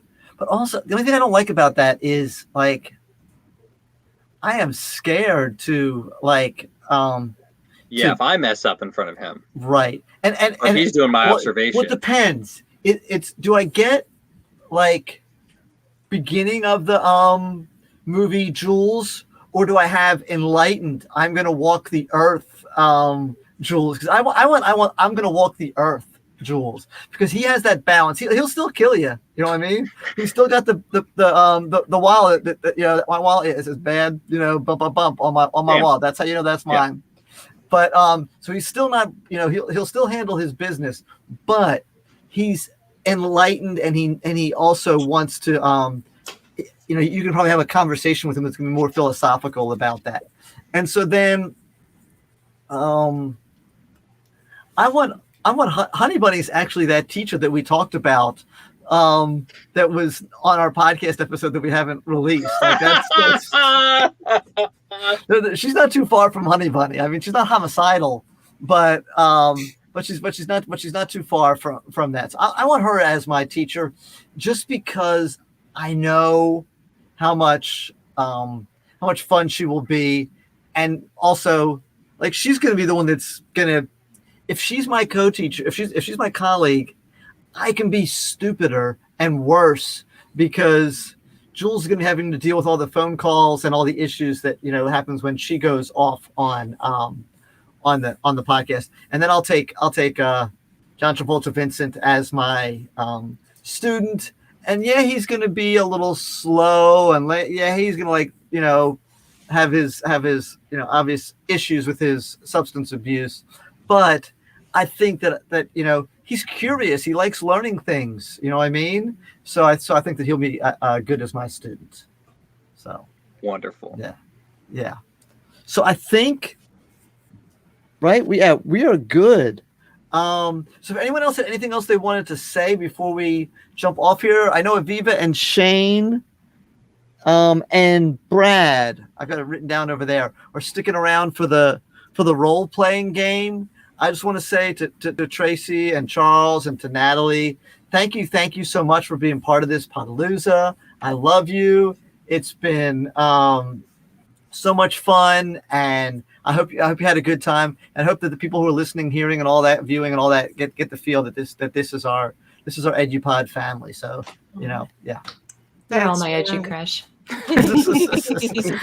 Thank you so much for putting this together, Mealy. Yeah. It was a ton of work behind the scenes, so much fun. Absolutely. Thank you for having us. Yeah, so much fun. We so appreciate it. All the lovely, kind reminders. You had us. So. Yeah. Have a blast. Have a safe trip, Charles. Thank you, and thank you, Brad. I saw your message. Okay, cool. I was gonna say, make sure you check your DMs. Yeah, thank you. And happy anniversary, Charles. See you guys. Yes. Okay. Bye. Okay. Shane and Aviva, come out of hiding. Shane's eating, so I know he's here. I'm done. You can keep. We don't want to rush you, Shane. You take your time, sir. No, it's all good. I needed the extra hit points. That's all. So I'm good. I understand. Was I supposed to prepare for this? Because I'm not at all. Not even a little bit. Cool. Perfect. No. I researched everything, and I've been rehearsing my role. That all sounds right. It sounds like neither one of us are playing roles other than ourselves. I have no idea what we're doing at all. Not a clue. That's fine. It's just weird. We are here to play test a board game I created. I like it. I like it. Yes. So it's going to be and this is our group, right? So here I'm going to put 2 links. So everything you need to roll for my role-playing nerds out there is 2d6. So you need 2 normal 6-sided dice, and I'm also going to put in the chat just a dice roller app, if that's easier for you. I wish I had 2 dice ready to go. I may have to run downstairs. I feel like I want real dice for the sound effect. I did not do great on my whistle sound effect earlier, so I feel my goodness. Dice sound effect needs to be quality. You nailed it. I don't know what you're talking about. All right, I'll be right back. All right, so I already got you set up with the board, and the things you guys have to pick out is you have to choose a teacher type, and you have to choose your subject. So, and they're all going to be different. Okay. Do we actually have like given classes, or can we just say whatever we want to say? Yeah. So here are the options. So once you get there, find the board with your name on it, and just zoom in a lot. I missed something. I was busy getting my dice. Where am I supposed to be? On message? Oh, in the chat. In this chat. Ooh, okay. I'm that guy. I'm sorry. I'm already that guy. Yeah. No worries. Okay. So here are your options for subject areas. Okay. You can teach art, science, math, English, or social studies. I want to be art. Mealy's going art. Oh, you can't. Got it, Mealy. We can't duplicate? No, everybody's going to pick something different because you got to bring something different to the table. Oh, dang. I'll do science. Cool. What were the options again? So it is art and science, which are taken. Math, English, social studies. Social studies. I'll do social studies. English. Okay. Cool. All right, so social Wait, studies. did nobody take math? Nope. All right, Who I'm gonna would? straight role play and pretend to be math. Let's do that. Cool. All right, so Brad's gonna be math. Aviva has social studies. Shane, which one did you say? I'm science. I too am also playing way outside character type. Cool. Okay. And I'm also going to be playing just to kind of help things go a little bit more smooth. Are you? I thought you were the DM. Is that how that works? Okay. I'm doing both. That sounds a little. That sounds like Seems like you have an unfair advantage. I don't know how I feel about this. You're gilding the lily. No lily gilding. No. See, this is a cooperative game. So the premise is we are all on a team. All right, we're a team of teachers, and we have to go through the school year together. Okay, so you start off with 10 endurance and 11 stress. Okay, if your stress ever hits 20, then you quit your job. If your endurance ever hits 1, then you quit your job. So you got to keep your endurance up and your stress down. And we're all going to be helping each other to get through the school year that way. Oh, that's great. So All right, not like I the real hope you didn't competitive world. design this on a school computer, because then you could sell it as a fun game. Yes, it's going to make millions, I say. It's the next. I told you it's the next Cones of Dunshire. Next Cones of Dunshire right there. Yes. Okay, so here are our teacher types. Okay, you can be a coach. You can be the cool teacher. You could be like the super responsible, like club sponsor teacher. You could be a nearing retirement. Ooh, I want that one. Be a first-year teacher. Which one? Nearing retirement? I want to be nearing retirement. You got it, Aviva. I'll be the first-year teacher. Aviva, I thought you just wanted to be a first-year teacher. Like, I would. You're getting a also little like ahead of yourself right there. Yeah. I'll be the cool teacher. You'll be the cool teacher. You can dream, Shane. Now you're role playing, Shane. Yes, I can. Thank you very much. That's All right, so Brad, do you want to be the responsible club sponsor teacher? Do you want to be the coach? Sounds like a terrible way to play. Let's be a coach. Let's be a math coach. That's a good combo I've never seen happen. It's the second time today you've played a coach. There you go. Yeah, that's awesome. I'm already good at it. I mean, that might be a stretch, but I've already done it. I've practiced. All right, so if you zoom in on your character, you can see your class, and it also gives you some stats and it gives you some abilities. Okay, so let me give you What is Jibba Jabba? I'm going to give you a rundown. So here are the different stats in the game. Okay, and the cool thing about this game is there is a role-playing element to it, but you're going to role play basically as much as you want. So if you don't want to role play at all, you never have to. And if you want to role play, we're all role playing. Stop saying that. We're all role playing. It's got to be entertaining to Disco. I'm just saying. You have the option. Nope, to you do opt out not. role play whenever I'm you changing would like. that rule. Me, like, I'm the one running the game. No, it's cooperative. You just told me, so we're going to cooperate and change that rule. Okay, so here are the different stats. Okay, there are 5 stats in this game. Okay. One is knowledge. So knowledge is like your actual ability to know things about your subject area and apply it. So it's just your intelligence that you have with your subject area. Okay. So social studies gets +2 to any knowledge roll. So if you ever have to roll anything with knowledge, you add 2 to that roll. Okay. English and math both get +1 to their knowledge roll. Science and arts don't get any bonus. Then there's Jibba Jabba. So Jibba Jabba is your stat of being able to just basically make up stuff, talk your way in and out of things, convince people with your words. So English teachers get +2 with their Jibba Jabba. Social studies and arts, they get +1. Math and science, not so much. There is problem solving. So if an issue comes up and you got to critically think your way out of a problem, that would be under problem solving. So math +2 to their problem solving, science and the arts +1. Social studies and English don't get any bonus there. Responsibility. How responsible are you? How much can we trust you? How likely are you to lose papers or not check your email? Science gets +2 to their responsibility. Social studies and math get +1. It's all on your character sheet. Don't feel like you got to memorize it either. That's not what I'm saying. I just feel like I'm really playing outside type here. And last is creativity. Building things, making stuff, putting all that together is your creativity. So the arts gets +2 to their creativity. English and science get +1. And then your other points that you have there, you have your stress, which you need to keep down or else you lose. You have your endurance, which you need to keep up or else you lose. And you have starting admin tokens. Okay? So here's the way the game's going to work. Okay? So we're going by quarter. Each quarter, basically, think of it this way. So we're a team of teachers. At the end of each quarter, we're going to meet up. We're going to talk over a crazy event that happened in that quarter and how it affected us. And then by the end of it, we're going to have a team meeting where we're each going to contribute something, help our team out a little bit, and then move on to the next quarter. If we can all get through to the fourth quarter together, we win. I'm going to mute myself and eat this power bar really fast because I haven't eaten anything yet, and I need to do that. So cool. I'll unmute myself when I'm done, like working my jaw. Awesome. All right. So Aviva, let's start with you. So do you see your character? I do. In top left? Okay. So you're social studies. I am. And you're nearing retirement. I am. It's been a long career.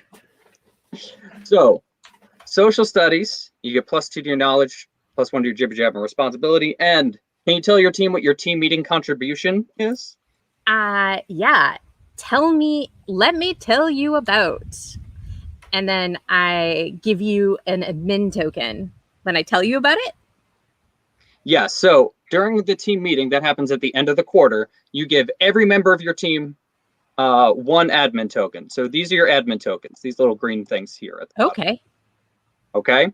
You can spend admin tokens to basically increase the result of a dice roll. Oh, okay. So if you only rolled a 3, but you want to bring it up, you can spend as many admin tokens as you want to raise that number. Okay. Now, nearing retirement, you get +1 knowledge. All right. And you get -2 starting stress. So you can actually move the S on your stress back down to 9.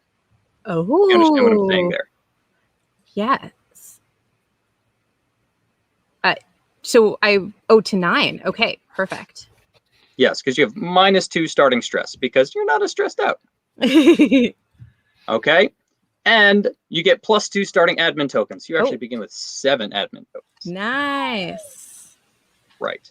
And you have a special ability, seniority, if you want to read what that is for everybody. Whenever I draw an event card, I can draw an additional event card and then choose which one that I want us to play. Right. So event cards are basically all of the events that are going to happen throughout the game. Most of them are bad events. You're telling everybody about like the crazy stuff that's happened. So you can look at 2 and choose which one you want. Cool. All right, let's move over to who's on the right there. Brad. Yo. All right, so you are a math coach. Yeah. All right. So what are my starting admin tokens? Here, I'm bringing them over to you. Okay.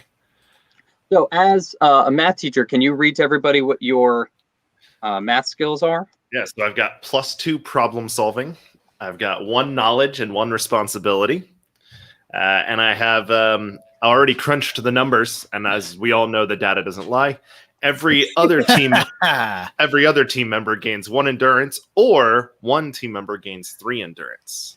Whoa. So I can hook you all up. I don't know that just to be clear, I don't know that I've ever actually gained endurance by talking to a math teacher, so I'm not 100% sure how that makes sense, but I'll allow it. It's good.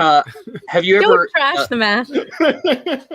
Imagine not having to crunch the numbers because somebody else did it for you. Okay, that makes sense. I just was imagining talking to a math teacher in my head, and it wasn't positive. And then because I'm a coach, as a teacher type, and to be clear, if you're not watching the audio, I'm like a coach, like blow a whistle, not a coach, like instructional coach. That's important, I assume. Right. And +2 starting endurance and +2 starting admin tokens. And then bus driver special ability. Once per month, I can choose to gain 2 stress to gain 2 admin tokens. you can cash in some stress to get some admin tokens. So you can move. You moved your endurance up. I gave you 2 more admin tokens there. Cool. All right, Mealy. Oh, you're eating, aren't you? Let's go over to Shane. Sure. I'm good whenever you're ready, though. So. Oh, too late. You missed it. I'm a science teacher, so I get +2 responsibility, +1 problem solving, and +1 creativity. My team meeting contribution is test a hypothesis. Look at the top 5 cards of the event deck, choose 1 to discard, then shuffle the rest and put them back. It's Like gonna be tough to do digitally. Yeah. So what I'm going to say is just if an event card comes up you don't like, you can just say your ability and we'll discard it. How does that? Oh, okay. Interesting. How many times can I do that? In a turn. Once per quarter. Okay, got it. So I'm also the cool teacher. So I got +1 to jibba jabba, -1 to responsibility. And is that -2 starting admin tokens? -2 starting admin tokens. Oh, it's tough being cool. All right. I can live with that though. Yeah, the admin doesn't trust you ever since you gave that really in-depth talk about drug use. They found that I was podcasting with school equipment. So pop culture knowledge, that's my special ability. You may re-roll any check against a student card. You must take the result of the second roll. Right. So when events come up, they're either from the admin or from students. Okay. So if you're rolling against students, you can re-roll it if you didn't like your. Awesome. All right, Mealy. Hello. I'm an art teacher. Art teacher. What you got, art teacher? I got +2 creativity because I'm an art teacher, obviously. I got +1 jibba jabba because I don't know. I can discuss the color wheel and no one will know what I'm talking about. And +1 problem solving because there's always something crazy like a kid sucked on a paintbrush or whatever, and I've got to solve that problem. So I guess. And then my team meeting contribution is chillax. So every member of my team either loses 1 stress. So I'm helping people to de-stress. Either I can give everybody 1 lower stress, or I can make 1 team member who's really stressed out go down 3 stress points. Nice.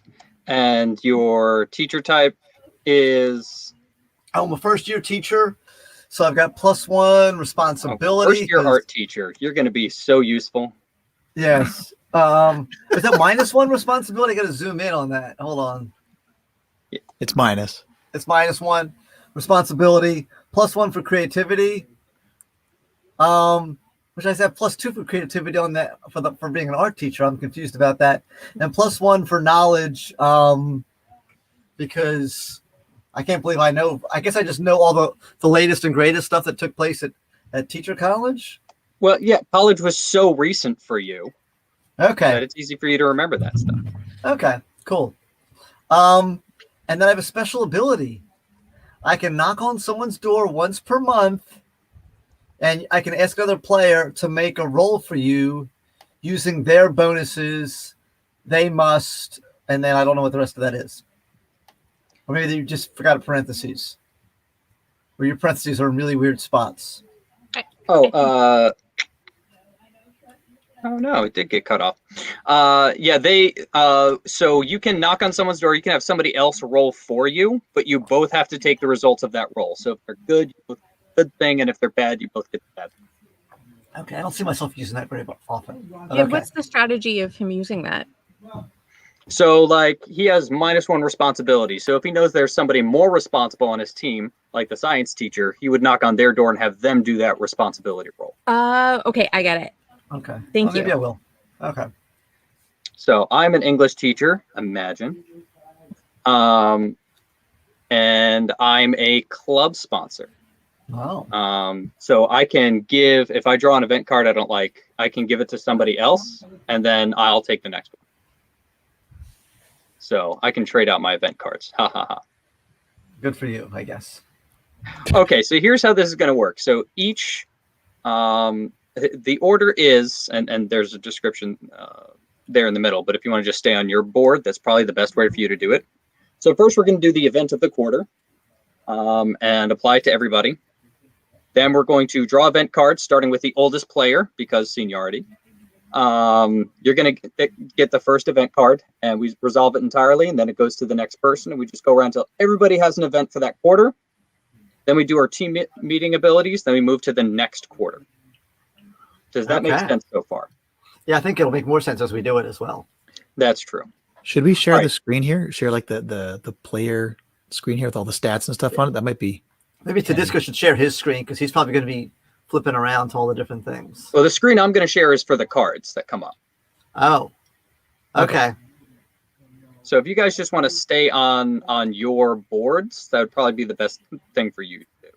Okay, but I'll leave that one up to you guys. Okay. All right. So the quarter event. So it's first quarter. It's the start of the year. So what we're going to do is, I originally had opportunity cards, but I got rid of those. How old are you, Shane? Me? Yeah. 23. How about this? I'll go first. That way I can show everybody what to do with event cards. How does that okay. Because I'm the oldest, I think. I'm pretty sure. I'm 41. Yeah, I'm 52. Oh. I know.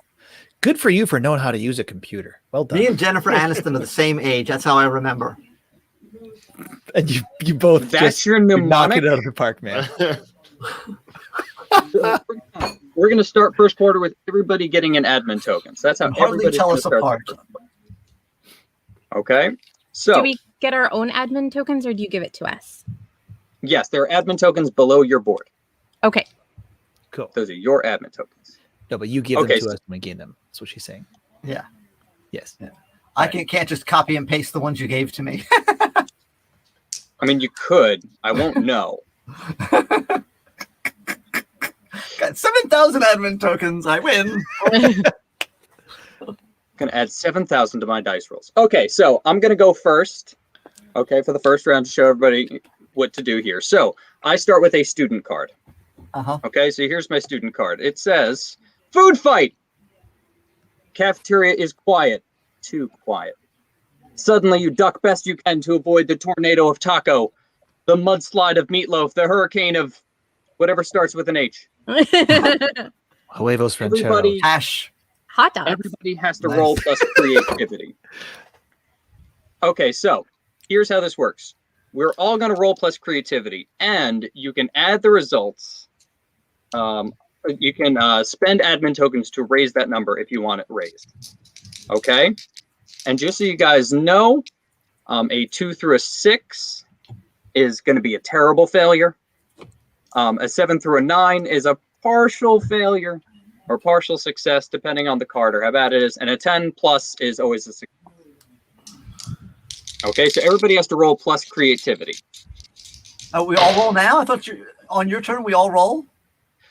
We roll because everybody's caught in this food fight. So some of the cards affect everybody, like if there's a lockdown or a fire drill.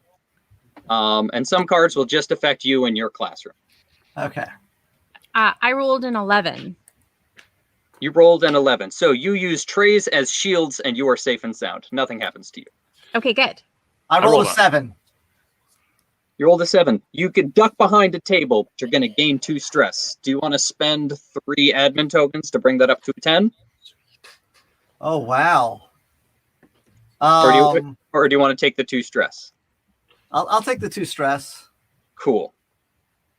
I rolled a 10. You rolled a 10. You are safe and sound with your tray shields. Science. I rolled a 5. Oh, You no. rolled a Yeah. 5. I'm Fruitcake losing 4 in the face. endurance. 4 endurance. Or you can spend some admin tokens. Yeah, I don't know. I feel like that would be. I feel like I'm better taking the endurance hit. Cool. Does the math work out for you? Yeah, check the numbers. All right. And I don't know if I have any bonuses to my creativity. I got to check here. I have +1 to my creativity. I forgot to add my point. I have +2, yeah. so I didn't roll. I forgot to add my 2 for creativity. Boom! I rolled a 12. I'm good. Hey, Tedisco. Mm-hmm. I'm a dummy. I forgot to add my 2. I'm still learning. So Okay, I should have gotten a 9 instead of a 7. Okay, so you're Same just thing. 1 admin token away. If you want to spend 1 admin token to gain, Or I plus have stress. how many stresses? Or you gain 2 stress. I already gained 2 stress. Okay, whatever. Okay, cool. Are you going to spend the token? No, I'm not spending the token. I'm saving my tokens. It's Cool. early on. So, that's how we get through resolving cards.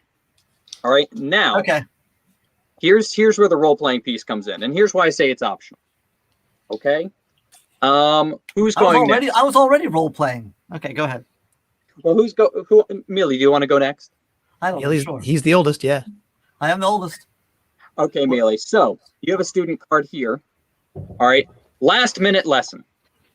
Who do you have to teach every day? It's a Wednesday, and you need to put something, together something off the cuff. Let's see what's in the filing cabinet from last year. So this tells you to roll plus knowledge. But what is your best stat for your character? Oh, hold on. I don't know my best stat for my character. It is +2 creativity. Cool. So this gives you a roll plus knowledge. But if you want to think of a way to make this creative, then you can tell us, role-playing as your character, all right, how would you make this creative if you ran out of a lesson and you needed to make up one off the cuff?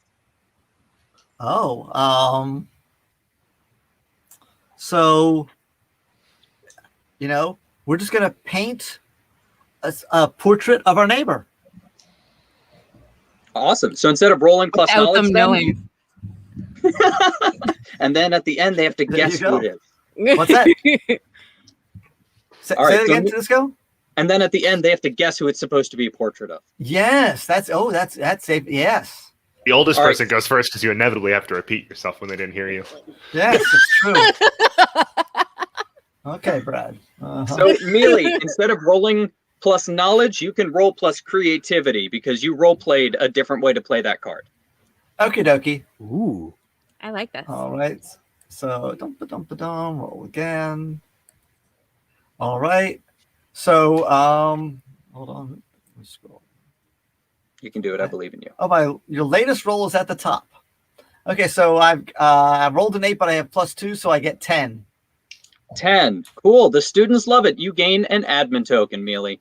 Well done, Mealy. Well done. Nicely done. Thank you. Not hard when all you do is teach art, though. I just want to say that. Oh. Ooh, Not like film studies. I know. I don't know what you're talking about. Watching a movie or talking about a movie. Those are his 2 lesson plans. Oh, man, I felt that joke. I'm just a science teacher. I don't know what you're talking about. All right, Aviva, you're up next. You ready? I am. Okay, so you have an admin card. Okay, so this is coming from administration. Dun, dun, dun. It's just random what kind of card they get? What?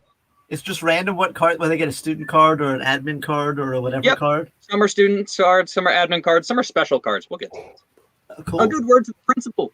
Right thing said to the right person makes a big difference. You or a member of your team gains 1 admin token. Okay, team. Who has the least amount of admin tokens? Well, Tedisco didn't give me my one that I just earned, I don't think. But I've got. I did. Did you? Oh, maybe it's somewhere I can't see it. Okay, I'm going to give an admin token to Shane because he's only got 4. Aw, thanks. Shane definitely You're needs welcome. Oh, yeah, I got a lot it. of You said a nice word to administrate. Do you want to tell us, as the near retiring social studies teacher, what you would have said to support Shane? I would have mentioned that in my many years of teaching, I've never seen someone who had such a tidy classroom. I was blown away. Wow. Well, thanks. I worked very hard to do that. That means a lot. Praised. High praise. All right. He reminds me of a young Clark Gable. All right, Brad, you're up next. You ready? Let's do it. Student card. Create book covers, Brad. It's time to spend the day drawing, kids. I don't learn much, but I don't seem to care. So this is a roll plus creativity, unless you want to change how you're going to handle kids doing book covers. Yeah, well, I to mean, match another stat. we're definitely gonna have to do it a little differently because we're gonna create book covers out of geometry shapes because that's math. That's a math term I know, and so we're gonna go with geometry, which is more at least my knowledge because I can't figure out a way to make problem solving work with book covers. So I get +1. Yeah, I do think that definitely sounds like knowledge. Yeah. Yeah. Oh, you can solve the problem of the book covers having genitalia all over them, and so now you're covering them. What? That's definitely one way to handle that. Okay, I see what kind of game we're playing now. All right. What leaf is this? That's for Canada. All right. Let's roll my dice and move past that moment. All right, I got an 11 plus my 1 is a 12. Ooh, chill day. Nice. You lose 2 stress. Awesome. Nice day creating book covers. It's like a Friday plan when a Thursday went long. Right. Right.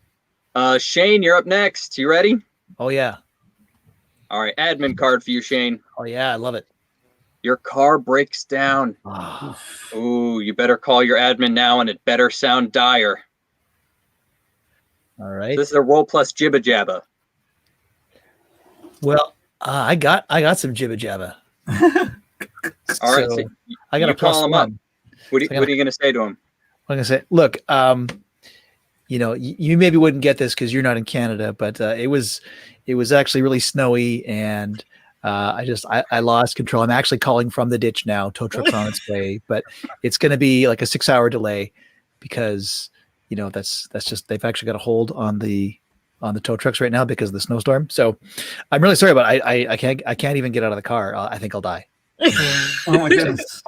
Wow. Because as you know, the human body freezes at minus 40 degrees Celsius, which incidentally is where the Fahrenheit and centigrade scales meet. Is that sciencey enough for you? Very good. Wonderful. All right, give us a roll. Let's Better. see how much admin liked it. All right. As someone who lives in Florida and doesn't know what snow is, that all sounds right to me. That all sounds real. There we go. Brad, I'm not gonna lie, that is actually based on a true story. So You're dead? Like Fargo. no. I kind of goosed it a little bit, but I did wind up in a ditch one day. Anyway, I got a 6. You got a plus, 6. Ooh. plus 1 for jibba jabba, so I actually come up to a 7. So a 7. All right. They believe you, but they aren't happy about it. Lose 1 admin token. For goodness sake! Well, thanks to Viva for giving me the extra token. No problem. Easy come, easy go. All right, guys. So we made it through the first quarter, and now we can go around and give our quarter abilities that are going to help our team out. So under your subject area, what kind of a special effect are you giving to the party? I am going to tell you about a social studies fact, and then everybody gains an admin token. So my social studies fact is one of the reasons that daylight savings time actually became a thing was there was an amateur scientist who loves bugs so much that he wanted extra time in the evenings to hunt bugs. And so that he was able to help convince Parliament to make daylight savings. Oh, wow. Wow. All right. Well, everybody gained an admin token for that. That was definitely worth it. Heck yeah. Okay. Mealy, how are you helping us chillax? Or are you picking one person to chillax? Okay. Well, what I don't know is, other than myself, has anyone gained any stress? No, I think it's just you. Okay. Then I'm going to reduce my stress. I'm 2 up, so I'm going to take my stress back down to the beginning. Is that cool? Nice. Actually, you lose 3 stress. So you bring it over to 10. Well, I don't see a 10. It's where your endurance is. It's one continuum. Oh, that's the way that's supposed to work? That is how that's. Yes, numbers work. That 10's below 11. You're right. As a math teacher, I can't confirm that. Yeah. Okay, cool. And Mealy, I'm a good how are math you teacher. chillaxing? Oh, how am I chillaxing? Well, as Yeah. an art teacher, I'm just doing stuff with clay because clay just making stuff with the clay really chillaxes me. It's Are very you therapeutic. reenacting that scene from Ghost? No, I'm Just not doing imagining that. Patrick Swayze's manly arms around you. No, not doing that. I like to do my clay by myself. So yeah. Nice. And Brad, who's getting the endurance? I'm just gonna spread it around. Everyone else can have one. One yeah. endurance. Cool. Nice. Dun, dun, dun.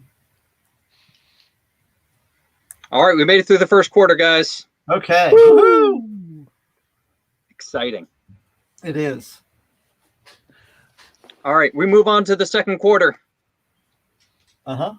Second quarter is winter break. Woo! Everybody lose one stress and gain one endurance. Oh, wow. Ooh.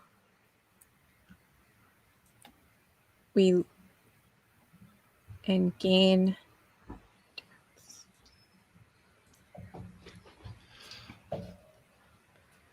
But we're still going to do stuff, right? We're not going to just. Oh, yeah. We still got to go through our events. You got to get off that clay and get back to work. Yeah. Okay, I was going to say, like, winter break is not the whole second quarter.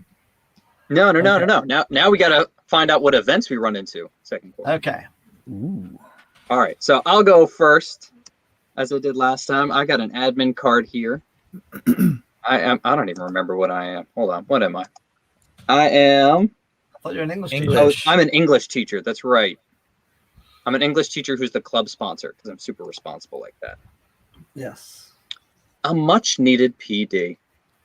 Wow, a lot of meetings are pretty pointless, so it's great breath of fresh air when you actually learn something. I lose 2 stress and I gain 2 admin tokens. Oh, wow. That's Nice. a nice card. What? This is clearly fiction. Clearly. All right, Mealy, you're up next. You ready? I am. Okay, Mealy. Your card is a student card. Awkward conversation about dress code, Mealy. What's worse? What kids think should be worn at school, or you being unable to articulate why that is unacceptable? Oh, boy. It's a roll plus jibba jabba unless you got something else you want to bring to the table. Okay. I just want to say that I think I've shared this before, and maybe I haven't shared it on the podcast. I don't know. It doesn't matter. Anyway, there was one class I had, and all I can say is, I was a math teacher, so I'm doing a problem on the board, and I turn around, and it was like I was in the produce section at the grocery store, because it was just like cantaloupes were just like everywhere that I looked. It was quite. What? I didn't know what to do with myself. I knew Did what to they do. I'm like, flash you? Was this a dream you had or something? Or? What? Are you not picking up what I'm putting down? Ask any questions. No, Did they flash you? No. But it was just all. It just. I had someone breastfeeding class once. He was the cool teacher. Everyone wanted them to see their nipples. It was just sometimes you get a class with a bunch of tall kids, a bunch of chatty kids, a bunch of whatever. I just had a class that was just like, A bunch of busty kids that apparently couldn't find. Yeah, that had issues with buttoning. That also as well, because it was Mealy, when you've got a shovel in your hand, the only thing you can do is dig, right? Keep digging, baby. Keep digging. Oh, I mean, so I just said, well, I guess I'll look over at the poster on the wall. I literally couldn't look forward to my class. It was quite a. I missed that time you were talking about fantasy football. Okay. So I'm rolling. What? All right. So first year art teacher, how are you going to handle this dress code issue? Oh my! I don't think we should trust him to do it. I think that's a given. We're guys. We're working. Knock on a door. Knock on a door. Use your ability. Knock on a door because you can't handle this shit.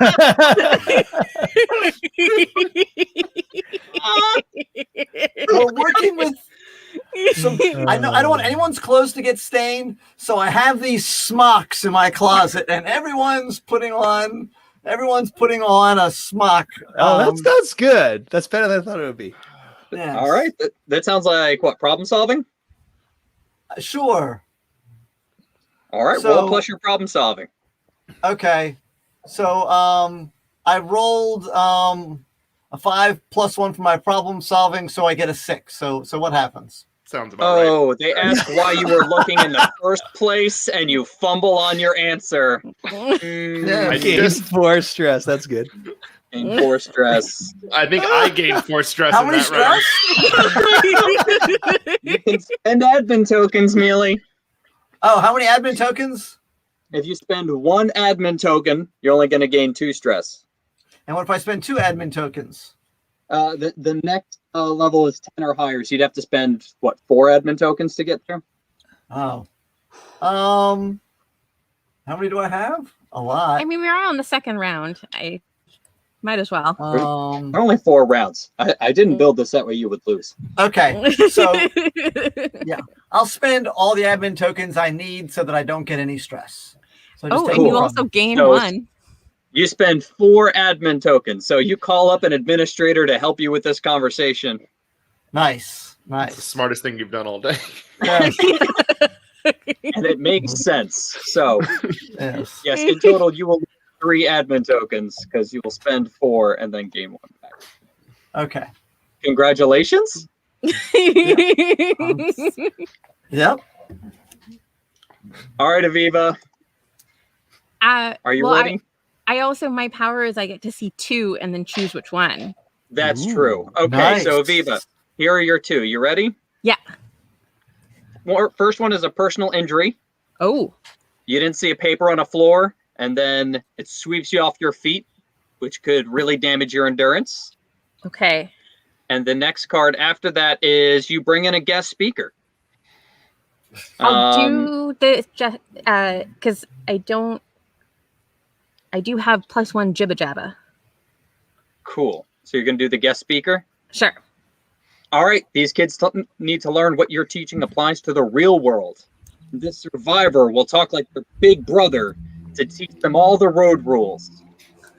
Nice. I couldn't fit that one in naturally. Roll plus jibba jabba, unless you have something else. I have +2 knowledge. Cool. So is there a way you would introduce this guest speaker to make it more about knowledge and not about talking? And it's about reality shows. It's about whatever you would have a guest speaker for. You're just bringing a guest speaker.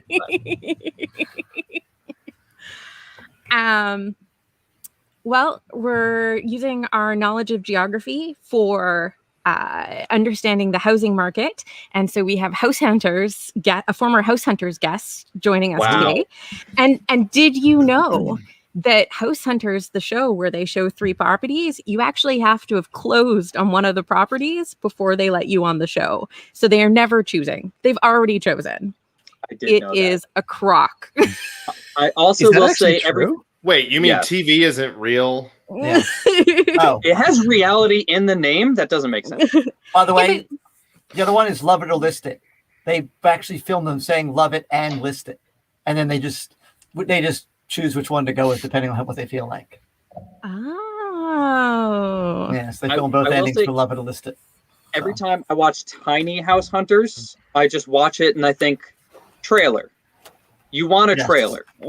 Go get a trailer. Or the house hunters aren't tiny. No. Okay. That would be more fun. Well, then I'm not watching. The modifier is confusing, I'll say. Yes. All right, so roll plus your knowledge. Okay, I'll be right back. Have fun. Okay. 8 + 2 is 10. Wow, you've changed lives today. Lose 1 stress, gain 1 admin token. All right. Nice. Done. All right, who's up next? Who's to the right there? Brad. Me? Okay. All right, Brad, this is a special card. Data presentation. We need to present our team's data to admin. I tried to string together a compilation of words more boring than that last sentence, but it isn't possible in our language. If you're playing with a math teacher, you have to pass this card to them. I already got it. You already got it. Roll plus You got to give the presentation. You got to roll plus your jibba jabba. I call shenanigans because if you have to pass it to a math teacher and I have no jibba jabba, that just seems like this deck is literally stacked against me. Yes, this special card is absolutely stacked against you. All the special cards are handed to somebody and it'll be stacked against them. Got it. Well, I think at the end of the day, the data's not good. It's not good, but I've got to find a way to solve this problem for presenting it to the admin. It's not about the jibba jabba and making it work. There's got to be a way to make the numbers lie for me effectively. So I think this is really a problem solving role. Okay. So, is there anything you would say as a coach to really bring that point home? I would mostly just whistle occasionally to distract them from the data, but I would also include encouraging words, like things like, if you try hard enough, we know we can get there. And I would probably slap the word believe on the door as I'm walking out. I think that's most of the coaching I would do. That still sounds like jibba jabba. What can I say? All right, I'll roll it. I don't know. I gave it a shot. I mostly just wanted to work in a Ted Lasso reference. So I got an 8. You got an 8. Staying up until 2 o'clock in the morning to finish the presentation really helped. Gain 2 stress. All right. Or you can spend 2 admin tokens to bring that up. Nah, I'm okay. I think I'm safe. I'm in a comfortable stress area. All right. Shane. Yeah. You got a student card. Are you ready? Oh, so ready. Yeah.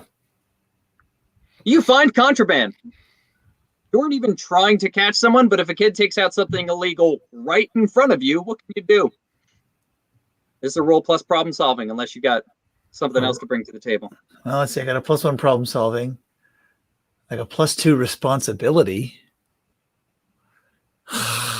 Do you already have something ready? You know what? I'm gonna use my cool teacher vibes.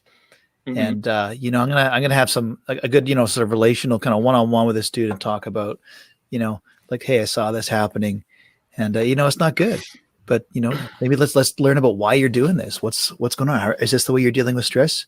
Maybe I'll set up a conversation for later on in the day at a lunch where we can kind of hang out, or they can go see the counselor if they're comfortable with that, and hopefully we can get to the root of why it is they're doing what they're doing.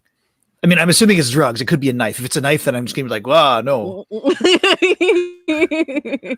going to assume drugs, yes. We're going to assume drugs. It's an awkwardly shaped keychain of drugs. Yeah, as the cool teacher, I'm going to try and sort of take the relational approach and cash in some of those relationship chips with that student so we can actually, So do you think that would be like jibba jabba? Let's call it jibba jabba, sure. Cool. So let's see here. Okay.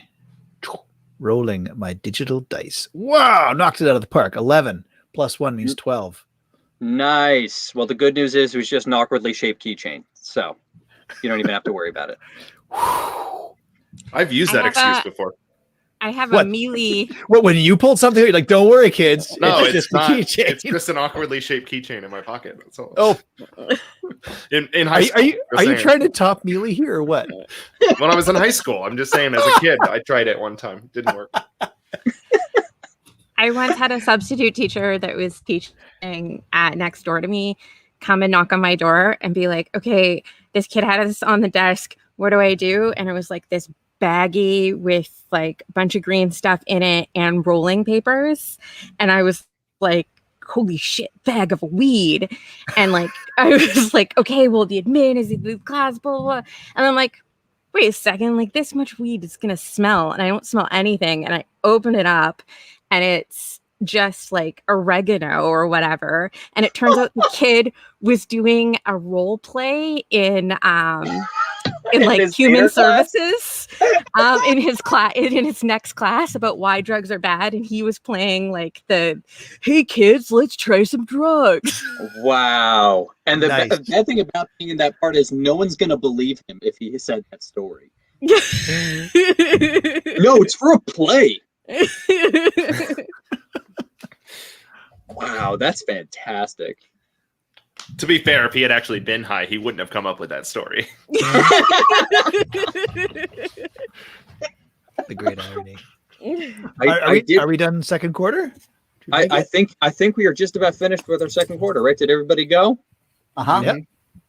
Awesome. That's All right, team, right? Yes, we have our team meeting. Anybody have any team meeting contributions for us?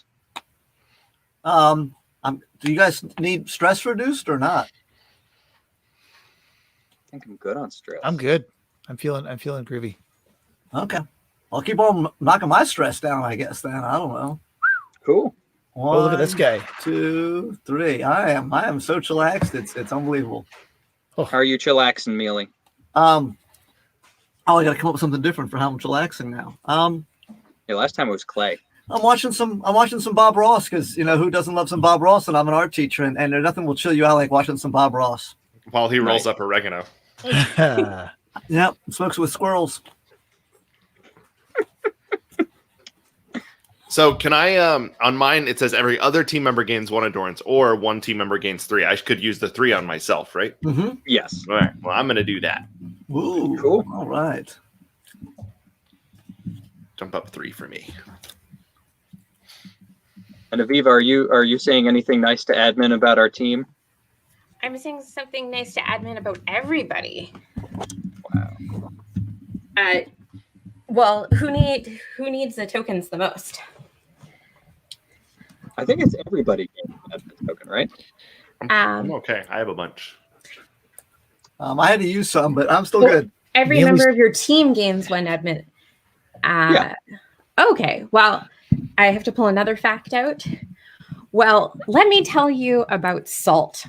Oh. Because it was once one of the most precious things in the world. And that's actually how we get the word salary. So sal. Wow. So Latin for salt, because oftentimes the Roman legionnaires were paid in salt because it was such a valuable resource. Which is where we get the phrase "worth your salt." Ah, exactly. Awesome. All right, guys, we're heading into the 3rd quarter. We're hitting the doldrums. Everybody gain 3 stress. Oh no. Yes, things are getting more stressful now.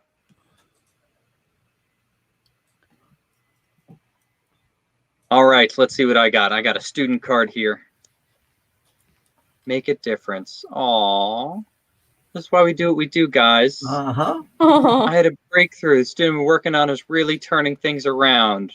Yay. You, a member of your team, gain 1 admin token. Man, I'm so glad I made a difference to George, but really, I got to give it up to Mealy because his talk with him about the importance of smocks really just changed his life. And so, Mealy, I'm going to say you can gain 1 admin token.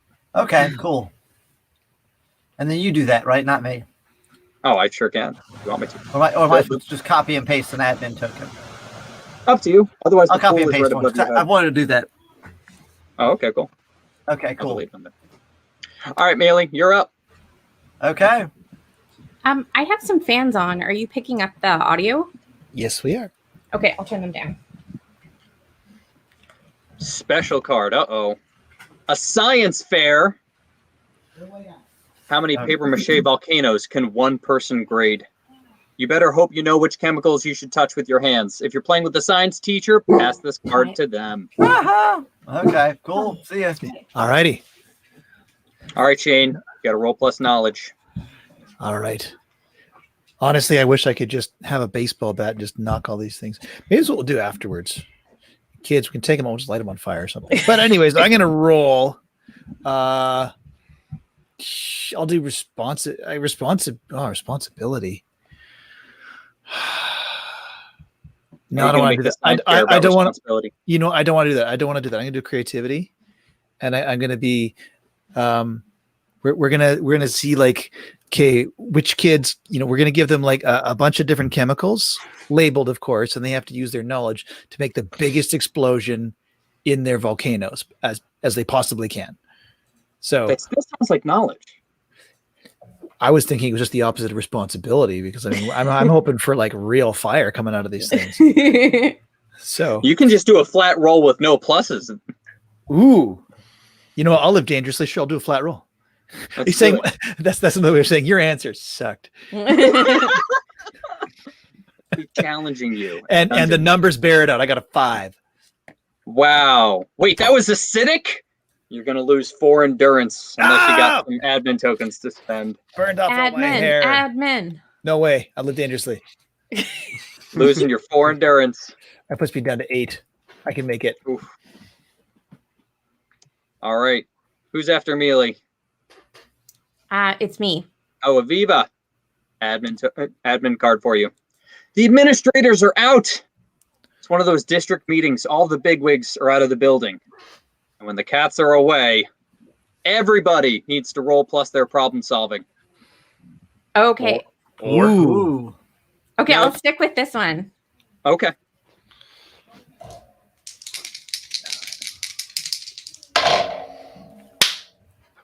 $11 plus 2. I'm over the moon. Yeah. Ooh, you are good. I got 8 plus 1 and 9. You got 9, Oh, Mealy? no. Yeah, I got 9. Oof, what a day. You lose 2 endurance and gain 1 stress, but you can pay 1 admin token to bring that up. Sure, I'll do that. Cool. I got a 6. You run after kids all darn day. You lose 4 endurance. I'm going to add an admin token and only lose 2 endurance. You lose 2 endurance and you gain 1 stress. Okay. All right. I rolled an 8 plus 1, so I got a 9. You got a 9? So I lost 2 endurance, gained 1 stress. You can pay 1 admin token. And what'll that do? To negate all of that. You won't lose anything. Oh, hot diggity. Let's do it. Cool. I rolled a 7. So yeah, I'm going to spend 3 admin tokens to make sure that I don't have a nervous breakdown at my job. I already paid with my token, FYI. Cool. Oh yeah, I'm leaving you guys to take care of your admin token pool. Oh, do we just delete him or drag him back? Either one. You can Right, just yeah. delete them. Yeah. Probably be easier. All right, Brad, you ready? Let's do it. Special card. Ooh, good. I get to dump this on someone else. Art fair. So many parents. If you're playing with an art teacher, pass this card to them. Oh, here we go. Okay. Wow. Roll plus responsibility, Mealy. Okay, hold on. Dun-dun-dun-dun. Okay. And yeah, I don't have any extra responsibility, so let's just roll. Ooh, and I get a 5. That's not good. Students take photos of ugly artwork just to cyberbully other students. Wow. Wonderful. Lose 2 admin tokens. Or you can Okay. pay to... Oh, no. Yeah, it's better just to take the 2 than pay Yep. 2 to lose 1. I just zoomed way in. Oh my goodness. Okay. There we go. Sorry. I'll take I don't know what's going on here. Okay. I'll take care of my admin tokens though. All right. So that was your card, Brad? Yep. All right, Shane. Ooh, Yep. another special card. All right. It's Ink Movie Day. Hey, How that's do to they get you. away with this?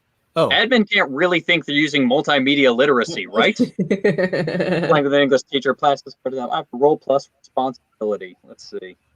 What's my responsibility? Probably not great. I have +1 responsibility. So I rolled a 10. Boom.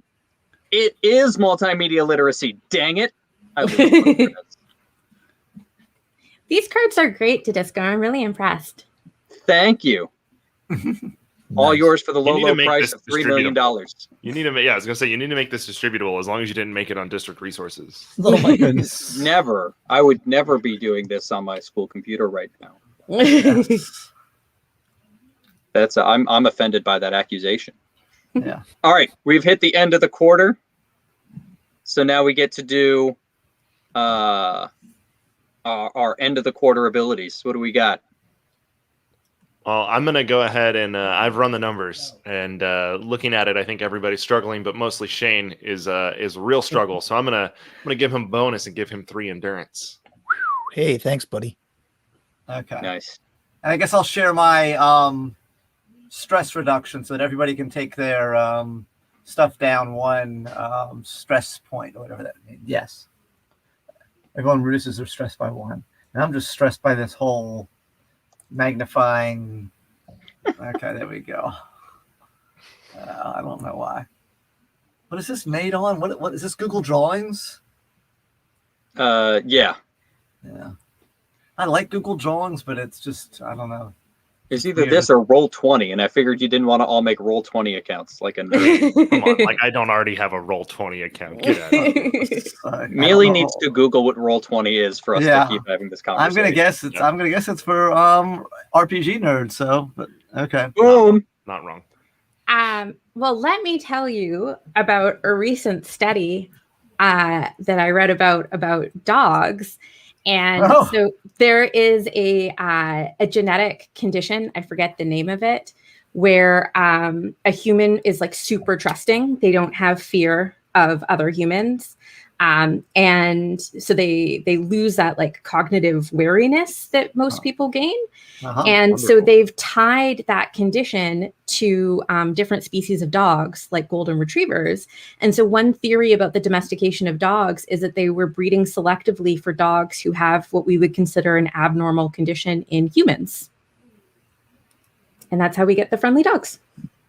Okay. Interesting. I love it. So everybody I thought they were just wolves we gave steak. Okay. I just gave everybody one admin token for learning something new there. Oh, cool. Thanks, did you actually give it to us, or do we have to give it to ourselves? No, I actually gave it to you. Oh, you're so nice. Thank you. All right, fourth quarter. There's a class field trip. So you can either gain 2 stress or draw 1 additional event card. I want another event card. I've done the grade level field trips. 2 stress is a bargain. Seriously. That just means all you're doing is chaperoning. All right. I'll go first. I got 2 cards to deal with here. So here's my first one. I got an admin card. Wait, what email? Principal's at your door asking if you have that form from that email filled out. You know that one? It's due right now. Oh, no. Oh, man. I got a roll plus responsibility. All right. We're going to find out here. I rolled a 7 plus 1 is 8. You buy yourself some time and fill it out during class, lose 1 admin token. I'll take it. All right, I'm down an admin token there. And then on top of the email, a kid sneezed in my face. Oh. How? Why? How? I just... Why? What disease do they have? We should get hazmat suits during flu season. I roll plus creativity. I don't think I have any. Oh, I do have +1 to my creativity here. I rolled an 8 plus a 1 is a 9. I don't want to drain out my white blood cells, so I will spend an admin token to bring it up to a 10. Nice. Yay, it did the trick. And I gained an admin token right back. I'm good. All right, Mealy. Okay. Oops. Are you gaining 2 stress, or are you gaining an additional event card? I want an additional event card. Cool. I mean, it's more fun that way, in my opinion. I know we're getting into magic wand time almost here, but we'll be all right. Oh, it's fine. It's fine. We're fine. It'll be fine. I'll wait. Today the kids just won't stop talking. Don't they know that nothing they could possibly be discussing is more important than the Magna Carta? It's a roll plus jibba jabba, unless you got something else, Mealy. No, I'm gonna roll. Yeah, I got. What do I have? +1 jibba jabba. Yeah. So let me roll. Dun, dun, dun. I get another 5 +1, so that's 6. That's probably not going to be great. Ooh, what could they still be talking about? Gain 4 stress. You can spend 1 admin token to bring that down to just 2. Sure, I'll do that. I'll take care of that. I'll delete the admin token, and I'll give myself 2 more stresses. Yes, you get through, though you'll never be the same. Okay. And then... And your second card, a special card. Ooh. All the cards are special. Crushing sports defeat. Oh, come on. I already got one. Everyone was hyped and spirit was high until, ouch. If you're playing with a coach, pass this card to them. There you go, coach. All right. Let's see. I don't think there's anything I can do about this. That's rough. It's not good. I'm not gonna lie. That's a 5. It's a 5. Ooh, But you probably shouldn't reference the Titanic. Nope, I'm gonna spend some tokens here. Spending 2 tokens? Yeah, we're gonna spend 2 for sure. All right, well, the quarterback cries, so gain 2 stress. Right. I'm okay with him crying. It builds or her. Just saying. Right. They. Them. Yep. Good. All right, Aviva. 2 stress or 2 event cards? For sake of time, I will take the 2 stress. Cool. All right. And you have 2 options here. There's going to be a field trip where everybody has to roll plus whatever your responsibility is because you're the one organizing it. Or you spill your coffee and have to think of a way to avoid homicide. Oh, I'm gonna do that. That's all right. Spilled coffee. This is not a drill. I repeat, this is not a drill. Think of something quick before this turns to homicide. It's a roll plus problem solving unless you got something else. I have knowledge. Want some more weird facts, guys? Do you have any weird facts that'll help you through a day without coffee? Ooh, I got a fun fact about coffee plants. Oh. They have to grow for 7 years before they bear fruit, and they don't all mature at the same time, which is why coffee beans always have to be picked by hand. What he said. There you go. Cool. We're gonna say roll plus knowledge. All right. I took a tour once. Where? Costa Rica. Oh, nice. I just did 8 a coffee tour. plus 2 is 10. A friendly parent brought you extra. Yes. You say all of the prayers. Nice. Thanks, Shane. Hey, I owe you. But not anymore. Brad. Let's roll. 2 stress or 2 event cards? I'm gonna do 2 stress. I already gave myself the extra stress. Cool. Class pet. How did you get stuck with a class pet? Well, your students have already named it, bonded with it, and given it an elaborate personal backstory, so I guess you're stuck. Roll plus responsibility. I have a +1 responsibility, so I'm gonna go with that. Also, by the way, true story. I got it dies like 3 different times with class pets. Straight happened. Wow. And Oh, also no. make that 4 because it just happened again. So I just got a 4. It died. So, and I'm not even going to use admin tokens to save it because that just feels real. I'm a math teacher. How did I possibly justify? Yeah. Well, you know, hamsters purely exist just to teach kids about death. I mean, that's really their role in life. They were all 3 hamsters, to be fair. Although I don't know if you guys have heard Joe Dombrowski's oh my class goodness. pet story, but that is hysterical. Have you guys heard that? No. He had gotten a rabbit, and because it was like a reading rabbit, so he had like taught like elementary school, so kids would like read with the rabbit in their lap. And then he decided to do a science thing where we're going to like see the rabbit in its natural habitat, and the kids are going to take notes. So they take the rabbit out. The rabbit's hopping around eating grass. You know, the kids are all noting whatever like elementary school kids note when rabbits are hopping around and eating grass. And then a hawk flew down and grabbed the rabbit and took it away. In front of the kids? In front of the kids. In front of like a 2nd grade class. And he said the best thing was there was a long silence after that, and then one of the kids just started singing "The Circle of Life" from The Lion King.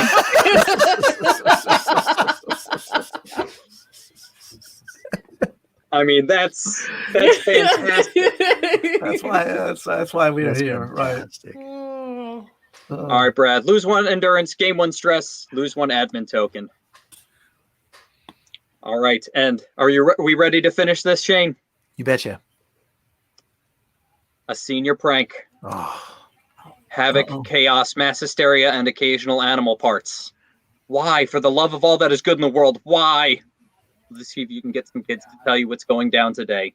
Everybody needs to roll plus jibba jabba. Oh. All right. All right. Here we go. Oof.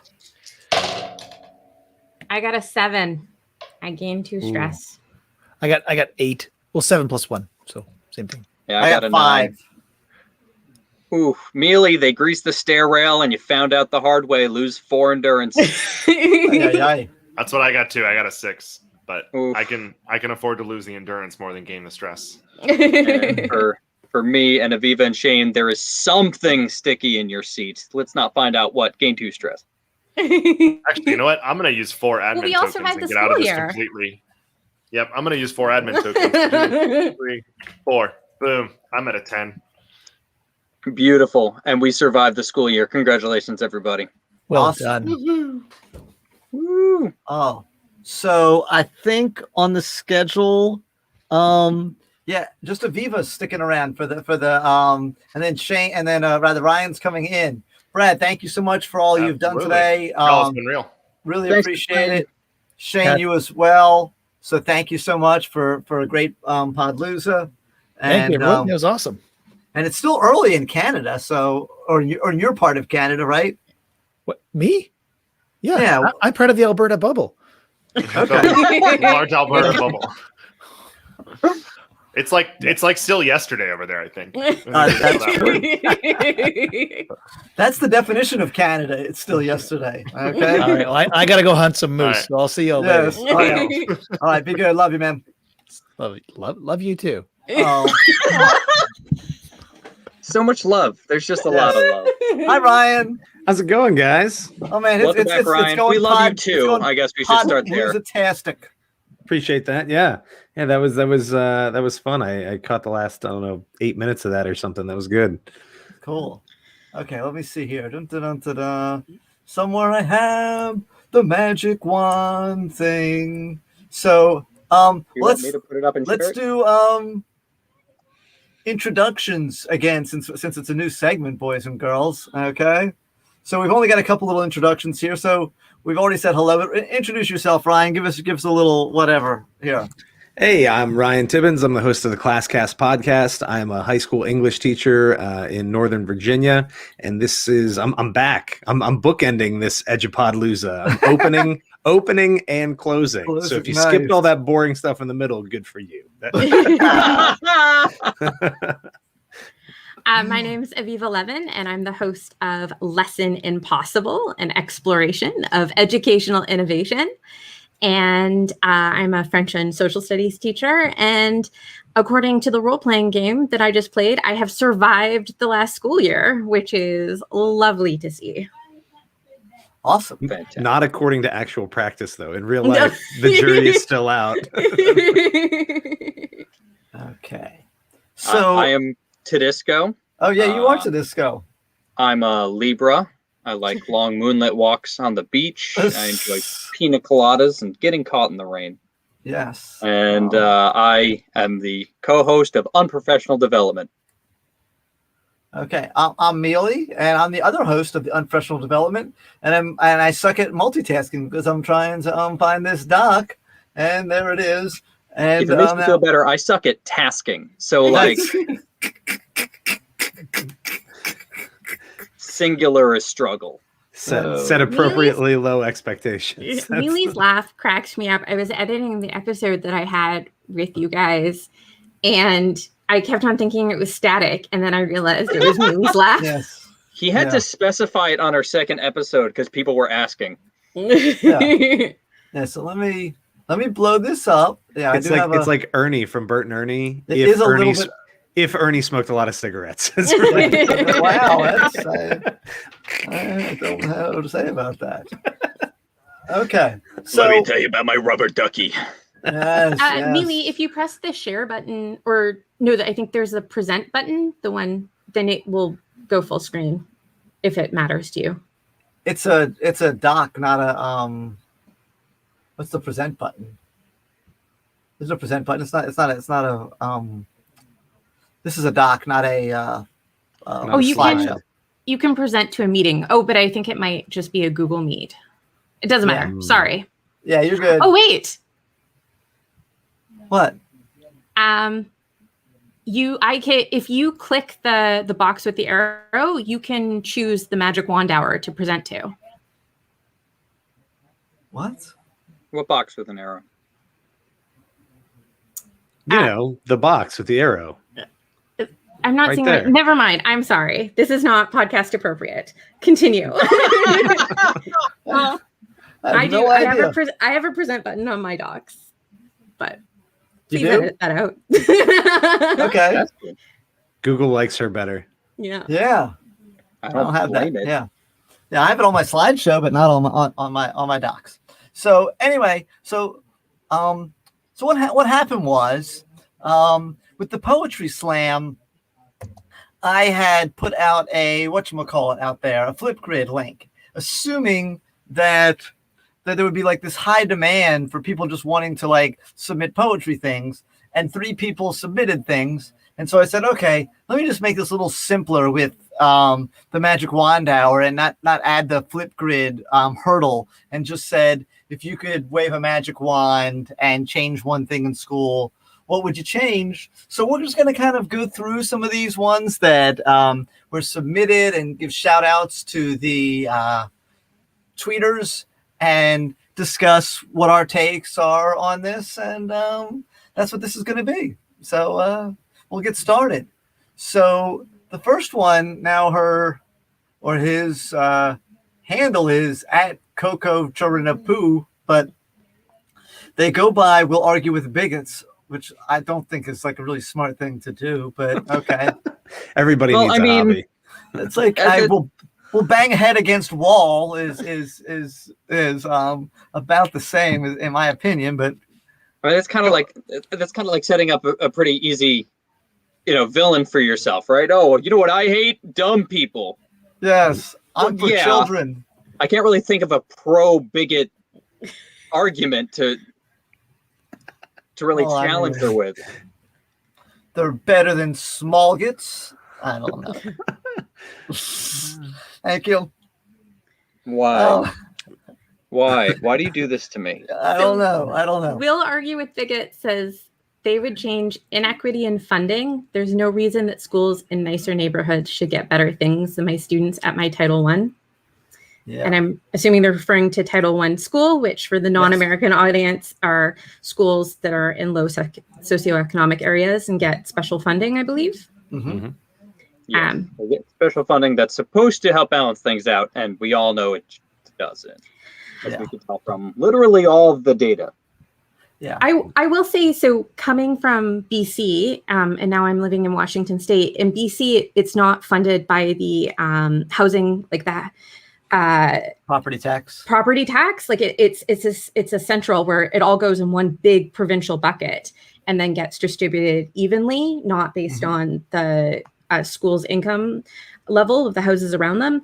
And while it does solve some of it, there's still a large inequity, because what happens is then PTAs step in to do funding. And so like a friend of mine taught at one school where they auctioned off a parking spot for a parent. So that would be like the parent's parking spot for the year. And it went for like in the tens of thousands of dollars. Yeah. Yes. Right. And then that's definitely the challenge is that even because now, and I'm not a big let's tax people more person myself, but I mean that obviously the argument would be, well, that person obviously isn't taxed enough if they've got money to buy a $10,000 thing, but I don't know at what point you just got. That's just ridiculous. But yeah, it is that definitely happens, is that the parents will make up the difference. So it doesn't matter that if the schools have the same amount of money, starting off, parents will buy stadiums and equipment and whatever it is that needs to be done, because they're like, oh, my kid's going to be here, so I've got this much money, so we're going to do that. So, but that's why it's a magic wand. You wave the magic wand, and the PTA doesn't come into the fact, and that there's enough funding for the schools now. You can go ahead. Good. Oh no, go ahead, Ryan. I would say that you're never going to get away from that sort of piece where the parents can contribute directly. And you also probably don't want to limit that. Like when people feel invested in their child's education, like that parent who has tens of thousands of dollars to donate or blow on, a parking spot, right? You're like, well, they did it because it's their kid's school. But you also have to remember there are hundreds or thousands of other kids who go to that school who also benefited from it. So when you say, well, but what about the school on the other side of town?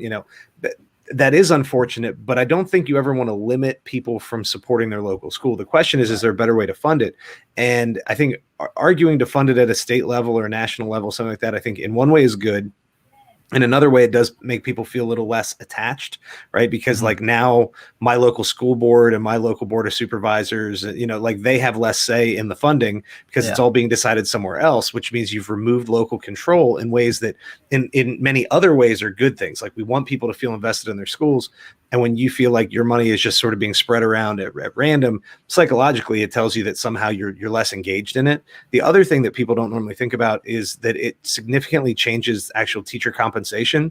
Like if I could work in a very rural, poor area and make the same amount of money that I do working in a very wealthy suburban area, like why wouldn't I just move out there where land is cheap and houses are cheap? And now I'm like a king, right? Because I'm making the same amount of money. And so it's also a tricky thing where to do it reasonably, you probably have to index it in some way just to account for the differences in cost of living, because a teacher in a very wealthy area is paying, they have significantly higher cost of living. So when you throw the same money into poor areas, while it's good because it may attract teachers, you're also going to move people around in ways you may not expect. And so I'm not saying it's a reason not to do it, but it's certainly something you have to think more carefully about before you centralize all of it. Because if you want local control over your school, you can't necessarily hand the money to someone else far away, because money is control. Like you can't hand that off and then say, why don't we have more say?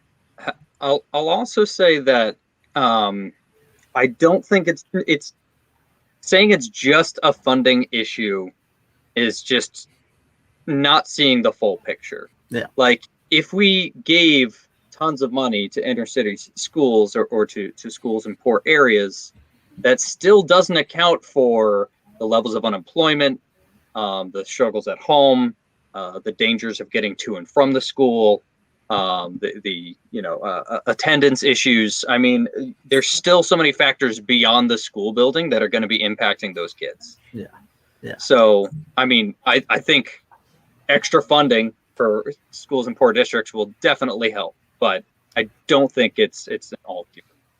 So basically, extra funding for all social services is one way to ameliorate the problem. Yeah. I was going to say, a potential solution that though it can come with strings as well is private, whether it be companies or individuals that are willing to take on certain schools and adopt them and say, okay, this is going to be my school. Sometimes it's someone who is from that area who's coming back to give back. But then also like you said, Bill Gates has, gave a whole bunch of money and did a whole bunch of stuff. And then he kind of like used that to exercise influence for some things that some people may or may not agree with when it comes to school. So that's the big challenge that comes with that. Yeah, I think there's times and places for private enterprise, and I don't know if education is necessarily one of them. Yeah. This graduating class brought to you by Coca-Cola. I mean, the Michael You Scott. enjoyed graduating, now enjoy the sweet taste of Coca-Cola. The Michael Scott, scholarship worked out really Scott's well. Tots. Yeah, so That's the one episode of The Office I can't physically watch the way through. I get so uncomfortable that I cannot be in the room. All right. So the next one is standardized testing. I don't know if we want to talk about this very much, but I would love to. What was the prompt? To go away. Oh, is that it? Because I mean, tests for everyone. Can we read this in reverse just for fun? Yeah, some people weren't very specific. I don't know how, I think readers... someone posted and I asked, well, like, do you want more or less? And then they went into a little bit more detail. Yeah, I don't know. Maybe, but I don't know. That's all I've got there. But yeah, but that would be awesome if they would go away as well. And then we can use all the money that we're spending in standardized testing and put it towards those low income schools. Mm-hmm.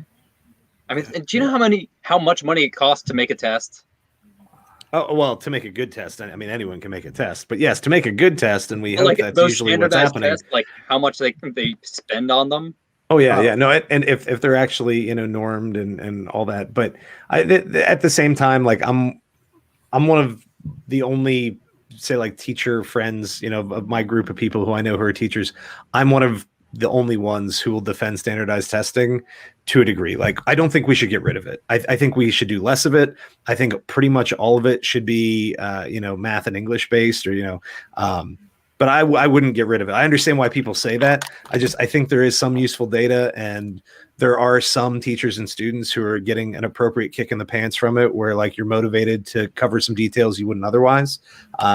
I think we could do the tests themselves better. I think we could do fewer or less overall. But I wouldn't get rid of them. I think some testing is appropriate and helpful. I would say whatever help it possibly does, that it's not the best tool to get that ends. You know what I mean? I don't think it's a you're saying it's going to make teachers maybe do this or do that or have a higher level of accountability or whatever. I think there's much better ways to do that than standardized testing. Now, I'm kind of biased in the fact that the standardized tests in the state of North Carolina that I have given are truly horrible, and my justification for saying they're horrible is because of the curve that they put on them, where they have literally taken 25% raw score and curved that to passing. So they have decided that here's a standard test that we're giving, and guessing is the same as passing. And I'm like, well, how is that? Yeah. But I mean, at that point, the focus on passing is probably overdone. Like, the important thing is figuring out who's learning a lot and who's learning less, and how do you adjust to make sure that the kids learning less have an opportunity to learn more. Like, for them, it really doesn't matter as much if the student passes or fails as getting the data that says, how's the school doing, or how's the teacher doing. If I teach 130 kids and they all take the test, and someone else teaches 130 kids, whatever, like it's not crazy to be able to say like let's look at the numbers, and you can always say, hey, there's situational differences and the rest. Without some kind of standardized data like that, there's really no way to make any comparisons. Okay. At which point there's no way to say what works and what doesn't. Everybody gets to say my thing works. Like, there should be some way to measure and say, like, are we appropriately serving students? Well, if I told you that half the kids taking it were scoring probably 40% less on the test, what would you think of that test? What do you mean less? So you give a test, right? And 40% or half of your class scores a 40 or lower. Yeah, well, I mean, then we either got to look carefully at the test, or we got to look carefully at the student and the teacher, and probably both. It's across the board for my entire school, which I assume is relatively indicative, since it's maybe like 5 teachers with over 100 kids. We're talking a sample size of over 500 kids here. Yeah, and that's not good. That's not good. I don't know which part's not good, but something is not good there. I will say from personal experience, I was teaching social studies, and when I began my teaching career, it came with a standardized provincial-wide test. And then mid-career, the standardized tests were taken away in the province, and it was just a math and an English one rather than every subject area. And it was transformative in my teaching. I definitely became a better teacher not teaching to the test. And so I very much felt like my students benefited from having that test lifted. What does kind of keep me up at night is grading practices, because our kids who are academically inclined are applying for very competitive university and colleges. And I worry sometimes, like, is my A the same as another teacher's A? And back when it was based on a test that everybody took, that could be taken into account. There was an equalizing factor there. Whereas my standards are not going to be the same across the board of every other teacher in the province. You know what? Hold on. I'm going to use that. I'm going to make the segue to the next one because I think the solution to that is the solution to the smaller class sizes too, or not a solution, but a related idea. So the next one says smaller class sizes. For the last, I think 2 or 3 years, I just occasionally drop this idea on my principal or the assistant principals, knowing it's never going to happen. But I'm like, I teach English. Like the worst part of my job is grading all these essays. Like I'll sit through the meetings. I'll talk to the parents. I can't keep up with the essays, giving what I believe is high quality feedback. Right. And so it's really tricky. And they're always like, well, class sizes, we want to keep them down. We want to do whatever. And I'm like, you know what? And again, it's age specific. It would work better, with older students, but I would be happy to teach in an auditorium, right? Give me 150 kids at a time. And we can still do some discussion. We can still just be college style, like big room seminar kind of deal. But then what you'd have to do is, because I couldn't grade it, you'd have to hire a grader. And this is what I believe. I believe every department in a high school, or at least all your core subjects, should have a person who all they do is they grade. We've got 5 standard rubrics. Teacher picks which rubric goes with their assignment. They do it, and then it goes on, and the grader grades it. And that way there's no bias for or against a kid. It's not, I was tired late at night, it was better or worse. And that way my expectations aren't, and if they're different than another teacher, so what? Because you're all getting graded by the same person who doesn't know you. And so now all of it becomes the standard grade. And so it's not about playing favorites. It's not about a teacher being harder or easier or whatever else. That's exciting. Yeah, that's people going, I hate this idea. They're already small classes would be fantastic, right? But it short of that, another way to do it would be say who provides the best instruction or which teacher's best on which topic, and let teachers sort of target, like, I'm going to teach this stuff to 150 kids at a time, and then somebody else takes care of the grading. We standardize the grading, so now we don't need the standardized tests at the end of the year.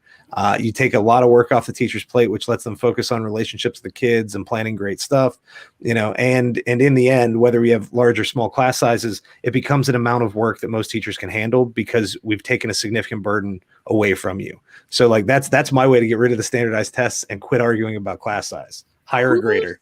Who's dealing with the attrition of the graders though? Because I can't think of anyone that would sign up for that job. But think of all the teachers who are, the last couple of years of teaching, they're just hanging on for a couple more years until retirement. They don't want to talk to parents. They don't want to sit through the meetings.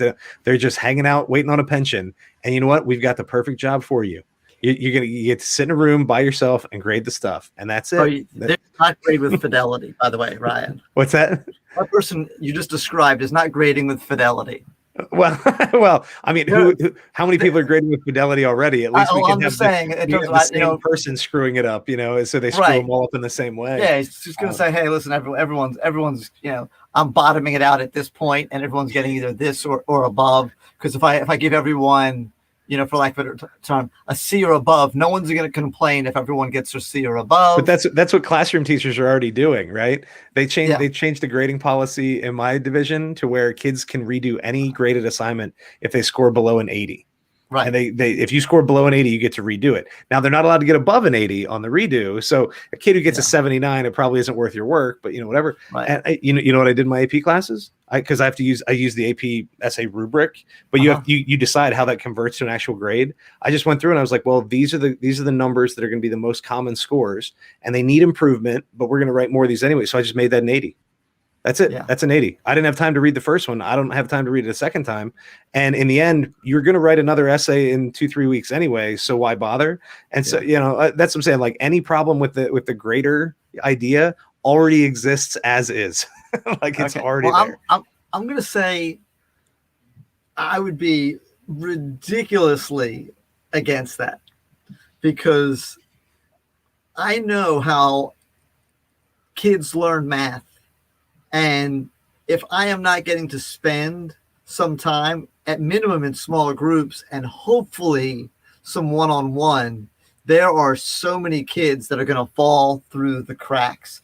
And I don't know what the deal is. And I do not do like every lesson, just teach at the board and then we're going to do a worksheet.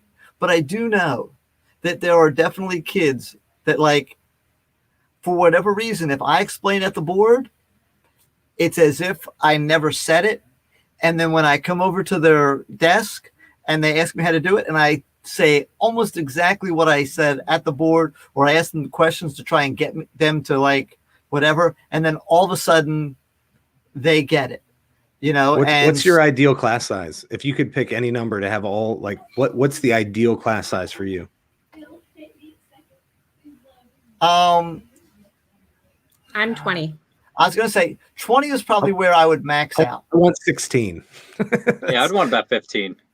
Yeah, that'd be awesome. It's got to be even. It's got to be an even number, you know. So if I get lucky and everyone shows up, you put them in groups of 4. Yeah, 16. Yep, that's why. Yeah. If it's kids who I'm getting who, you know, are now like in teenagers, you know, whether that are in high school, that have been socially promoted through to my math class and have none of the prerequisite knowledge, then I need to get it down to about 15. Yeah. And by the way, I had a class with 16. It was only my second year teaching, so I barely knew what I was doing. There was literally the worst, most unmanageable. And I don't know if as like an 8 years later, a little more maturity, a little more understanding how to handle it, I could do better. But it was literally the most challenging, like most stressful class. It was. They gave you the small class because they knew what they were giving you. Well, it was a remedial class. It was the last block of the day, and out of 15 or 16 of them, 5 or 6 had, for lack of a better word, done time at the alternative school for, you know, we had our district. If you do something, whether it's fighting certain drug violations, something like that, you can choose to do like this much suspension time, or you can go to the alternative school, or sometimes it's like you don't have a choice. You've got to go do like 30 days at this alternative school. So these were kids who were, for lack of a better word, and hopefully maybe some of them got out of it, but like we're literally on a prison track. They were like juniors at the time, and we were seemingly just biding our time and holding them until they were ready to be institutionalized. It was you know, kind of sad. I love them as individuals, but as a class, it was just insane. And so this was a small class, and it was really, I mean, just there was a fight in my class. There were, you know, I mean, it was just, you know. So there you have it, folks. Small classes are not the solution. No. I mean, out of curiosity, what's the largest class that you've ever taught? I think mine was, I had 42. Holy, mine was 33. Yeah, I think I had maybe 32. We had a teacher quit, and we had to absorb all their kids. Yeah, I've had 37 in person, and for the first quarter of this past year, I had 65 because we were short a teacher and we were 100% online. So they just combined 2 classes and put them in one thing. And so I had 65 kids in a Zoom, which was, I mean, you know, I was just a sage on the stage to them. Honestly, I talked to some kids individually, but for the most part, I was just doing examples on my screen and then saying, okay, here's 10 problems for you guys to practice with. Let me know if you need any help. And thankfully, I did have for lack of a better, like a TA. It was someone who was like an employee at the school who was not a teacher, that had kind of like they were like the librarian's assistant, or whatever was their technical job. But they said, you're going to go in Mr. Mealy's class during first block and help him out. And I would just have them take attendance and monitor and answer questions in the chat. I'd have been like, and here's all the essays you can grade for me. Yeah. I didn't do that to them. So yeah. So right. Okay. All right. Next one. Magic wand. Sure. Freeing up more time for teachers to learn, more plan, learning opportunities, develop them as professional. We fight losing battle. So there's the age old that, you know, giving teachers more time. And Ryan is going to tell us that he would gladly teach 12 hours a day with no planning time. No, I think the time thing is huge, but that's the reason why I was arguing, you know, for the bigger classes and the greater, is because while in certain ways that's hard and it's more work, it would actually reduce the thing that's most time consuming for me. Like that's the basis for that argument, is I don't have enough time.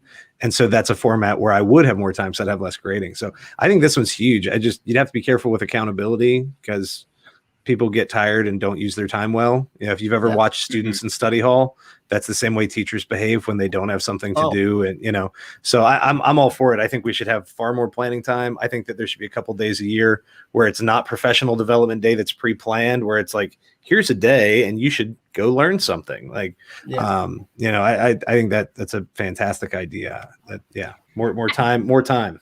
I think the accountability issue I always find interesting because I had an admin who during your planning period was okay with you leaving the school to like go grab a cup of coffee or for a walk. And I've had admin that were not. And knowing that I could, first of all, the autonomy of being able to say, okay, like what I need right now to be a good teacher isn't to sit in my classroom and do more planning. What I need to do is leave campus, go for a walk, have a breath of fresh air, and then come back and be a more compassionate and engaged teacher. And the work's going to get done no matter what. I'll probably stay an extra hour to finish the work I could have done during that planning period, but I needed to leave. And so I always find, especially being an adult, that accountability part always irks me a little bit, because I understand that teachers are going to abuse it. But at the same time, it's like, well, I can decide what I'm doing with it. Yeah. My argument against the teacher abusing it is there are teachers who are going to, and there's human beings, okay, who are going to do things no matter if you make a rule, they find a loophole. You change it up, they find another way to do it. You know, you are not going to create more rules for teachers that's going to result in more learning in general. There's teachers that most of us are intrinsically motivated. We became a teacher because we love kids, we love teaching, and that's why we're going to do it. We're going to work summers, overtime, weekends, nighttime, early in the morning, whatever it is that works for you. And sometimes you're going to need a break while you're during school hours, and sometimes it means you're going to work another time. And then there's teachers who are going to, open up the textbook, the chapter 1, read the first paragraph, and answer the questions in the back. Tomorrow we're doing blah blah blah, and they're going to do that no matter what. And they're just going to mail it in, all day, every day, no matter what you tell them to do as well. And so, yeah, that's my. But on the more time issue, my big thing is, and I think there's places that do this. I think who needs the most time is the brand new teachers. We know we have such an attrition rate, and teachers that leave after the first 3 to 5 years. If you could give them extra planning time where they could meet with someone and kind of talk about what's happened in their classroom and get some strategies, some ideas, some support, and B, have some time, whether it be once or twice a week to go, I'm going to go watch another teacher and see, because I've said countless times, my student teaching when I did it, the first week you watched the lead teacher. The second week you took on one of their classes, and then the third week you took on another until you built up to you had their whole schedule. You had that for however many weeks it was, 5, 6, 7 weeks, I can't remember. And then you gave the class that you first took on, you gave that back, and you gently gave back all the classes. What I could see when I first was there watching her for the first week was almost nothing. Like I was basically a student following the lesson. And then 6 weeks later, when I'd been, drowning in it myself and having to deal with all that, I would look at her and go, oh my goodness, she did that. Oh, that makes that happen. She said this, and this is what results. She didn't do that. And all of a sudden, like, my eyes were open. And so I think, like, as a first-year teacher, if you could have times during the day to go in there and see someone and go, oh my God, I said this, but they said that, and they got this reaction, I got this reaction. I think that would be so helpful and really raise the level of retention for teachers. So I could be wrong, but that's my theory. I think that'd be great. I had a principal a while back who he was like, I want you in each other's classrooms. I want you watching. I was like, yeah, I love this. And he's like, and we'll get a sub for you, or one of the principals will come in and run your class for whatever. And I was like, wait a minute. I still got to do all the planning. I got to write sub plans. Like I will, this, but I'm going to make a joke that was funny before the pandemic, but like, I will show up dying.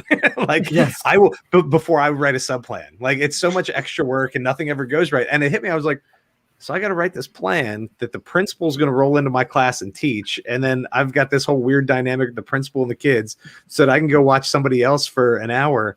I'm like, I don't know. No, like I need more time than that. Or, so it comes back to that timing thing. If I had more time in the day where it wasn't a massive hassle to write that sub plan and do that, I would have taken more advantage of it. Like I did it once or twice. And in the end, I was like, it was cool, but it was so much extra work. It in the long run didn't serve me. You can do it on a test day, but test days, teachers, or good teachers anyway, in my opinion, they get so much done on test days as well. So it's still stealing your time. I mean, the kids, it wouldn't set the kids behind in terms of lessons, but you're still going to have to make up that time. Oh, I love those. I love and hate those teachers. I'm not one of them. Those teachers that first block, they give the test and they have graded all the ones that were turned in early. And then second block, they grade all of the first block of test. Well, I'm like, you did that? I'm like, I was looking on Amazon and I found slippers with sloths on them. Yeah, I was doing anything but that. You know what I mean? That's not what I was doing. I'm busy trolling Unprocast on Twitter, and I should have been grading. Exactly. Yeah. Amelia, I'm curious. I've worked at a school where literally, and I think this really depends on your admin. I worked at a school where literally we had planned meetings 4 days a week during our planning. So it was team meeting. It was department meeting. Wednesdays we had nothing. Then we had a grade level meeting and then another team meeting. And that was the expectation every single week. Oh my God. I that year I taught the kids with special needs. So usually those Wednesdays were eaten up with those IEP meetings. So literally I would go months without a planning period. Oh. And that doesn't even count school meetings. The faculty meetings were Wednesday mornings before school. I mean, I'd be like, so guys, remember how I said we were going to read that Shakespeare? You're watching all of it because I need a minute. Forget that read and watch thing I talked about earlier today. Just go watch. I don't.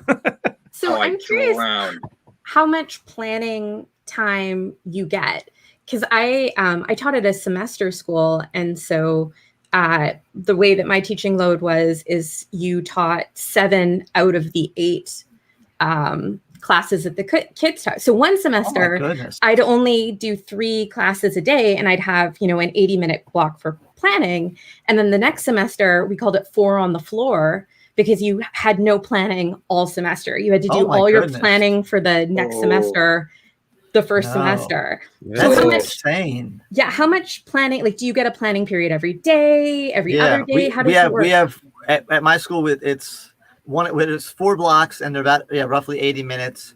And we get one a day. Yeah. So you teach 6 classes in total? Six. Yeah, for the entire. We do the same thing. It's 4 90-minute classes a day. So I teach 5 plus a study hall. So study hall, but I never get anything done during study hall because I hang out and talk to the kids. So I always have work out. And then when I really I'm like, guys, you're bothering me. Let me get this work done. It never gets done.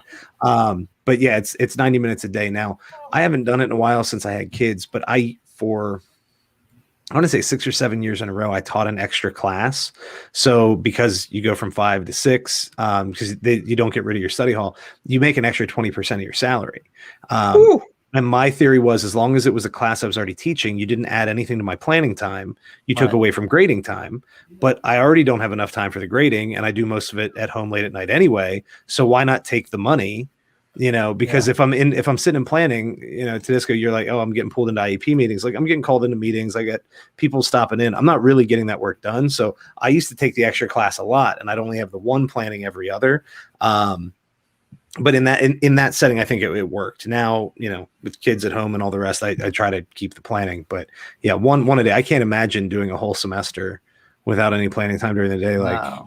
It's brutal. Someone would be very unhappy, and I wouldn't be the only one, is all I'm saying. Somebody else would be feeling it one way or another. Not even in terms of grading or prepping, just the emotional burnout. I would get to the end of every day and just be like, I don't care who you are. My first time I ever had 4 on the floor, my parents, I didn't live near the school, but my parents lived near the school where I was teaching. And one time they just came home and found me on their doorstep because I didn't have a key to their house anymore. I was an adult. I was just sobbing on their front door. Because you don't have it in you. No, it's traumatizing. Yeah. I mean, the only other option is to just build in just dead time in your class and go, hey, we're gonna take 10, 15 minutes every class. That's gonna be me time, and you can just, And now it's time for your writing journals. Yeah. Right. You can read silently. You can play this, game on, this Kahoot or whatever it is, but no one's asking me any questions, To be fair, there's a ton of research that says 10, 15 minutes of sustained silent reading, regardless of what class you're teaching, like works wonders. And it's less, but there's also some good research that says some free writing time works.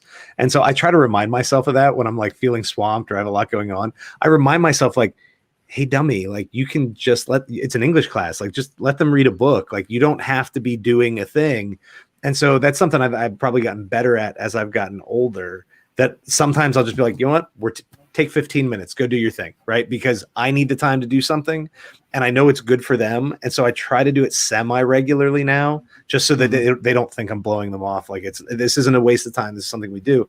But that's probably just smart planning, is to include that kind of stuff, especially if you're not getting enough actual planning time. Yeah. I like that a lot. All right, I'm interested in this next one. I got some issues with it, but I want to hear what you guys have to say. Okay, go ahead, read it. Let's go. At Bluegill31 says, I would make private education illegal. Ooh, shots fired. This would force the ultra rich to send their children to public schools. Then we might see proper funding and facilities. No. No. Agreed. All right, next. No, it wouldn't even happen though. They would just say, I'm homeschooling my kid, and they'd bring in a private tutor. Yeah, you'd have the pods going on. You'd have the magic wand. They can't do that, Ryan, with a magic wand hour. Did you not understand that? But I mean, at that point, like that, we're bordering on like, what's the next step with that wand there, Stalin? Like you're going to tell people where they can or can't send their own kids. Like that. Yes. It's a troubling authoritarian concept. While I like the idea of the proper funding and a community being built and all that, in the end, the person it sounds like they're worried about, like it sounds like they're talking about very, very wealthy people. They're not, that kid's still not going to show up in that public school. And so in the end, all you did was, inconvenience a lot of people and upset a lot of Catholics or something. I don't know. and yes, even if, they do have to send them to private school and then they're going to send them to a tutor afterwards. Like there's still going to be massive inequality based on income. I mean, that's just always going to happen. Right. So here's something maybe a little controversial, but it's public dollars going for specialized schools. So you've got a public school that is a Catholic school, or you have a public school that is an arts school or whatever it is. Good, bad thoughts? I mean, I love the idea of more magnet schools and more VOTEC schools. I love the specialization piece. I would stop short on funding, say, a Catholic school or a religious school. Just you cross an odd ideological line. And I mean, constitutionally in the United States, that's going to be an issue. I don't know, how other countries, guiding documents would work with that, but that's a can of worms that I would probably avoid. But I've been making that argument for a while. And a question I ask everybody on my podcast is, what would be your ideal school? If you could do literally anything you want, as long as the kids don't die and they kind of learn something, like whatever you say, that's your school now. It's kind of like the magic wand for a whole school, right? That's my question too. And one of the most common answers actually has a lot to do with like creating these sort of specialized programs and access to that. So I think that would be great. And I think you can do it in a public school without forcing everyone to go private. But it's probably going to be a little expensive, and so you'd have to balance, but I'd be all for it. The only reason I would be against like a Christian school being funded like that, or any sort of like specifically religious school, would be that there would definitely be, a certain level of discrimination against the hiring of teachers, right? If you have a teacher who applies who's an atheist, if you have a teacher who applies who's Hindu or Muslim, are they going to get the same opportunities as a teacher who's there? Because a lot of those schools will require you to sign some sort of confession of faith or something. I've seen that on applications for some places. So that's the only reason I'd be against it. I'm not against it ideologically. So. Yeah, but yeah, as for like the specialized sort of magnet sort of focus programs, I think that would be awesome.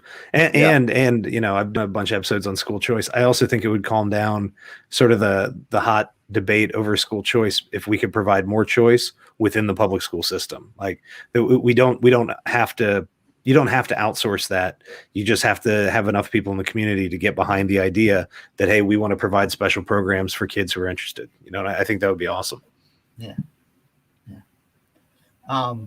Okay, so I think we're almost at the end here. But if you guys want to look at the last two and see if there's something that jumps out at you. Dr. Elena Adams at AAA Adams. Brace That's for a lot it. of A's, Dr. Adams. Adams. Brace for it. Let the children run things. Siri. This. Or at least mandatory kiddos on adult committees, governing boards, etc. Let them help teach too. Our students are so smart and deserve standing seats at adult tables to support all aspects of their education. I'm going to give the nerdiest confession ever. When I was in high school, I was the student voice on the governing committee of the adults in the building. Nice. How did that go? I mean, I brought a really nerdy voice. I probably wasn't truly representative of the wants and needs of my classmates, but we need more homework. But it did give me insight into how schools were run in a way that I never got as purely a student. And that's something, I've talked about before and I really believe in, is that transparency of how we run our schools. And I think, obviously this is a big jump to turning it over to the kids, but I do think that there's value in letting them understand the system. I do think that this ends up being a lot more work. I've had student TAs. There was an episode actually with Batsheva that I did where we were talking about school transparency, and she was saying her kids did the lessons, but it was 3 times as much work to get them prepped to do the lessons. Yeah. I don't know, thoughts? I love it. And by the way, I'm horrified at the masochistic tendencies of a person who would be the student representative in all of these meetings and then who still chose to be a teacher. You saw the sausage being made and still chose that job. What? And still said, you know what? I think Sweeney Todd's onto something with that recipe. Yeah, oh my goodness.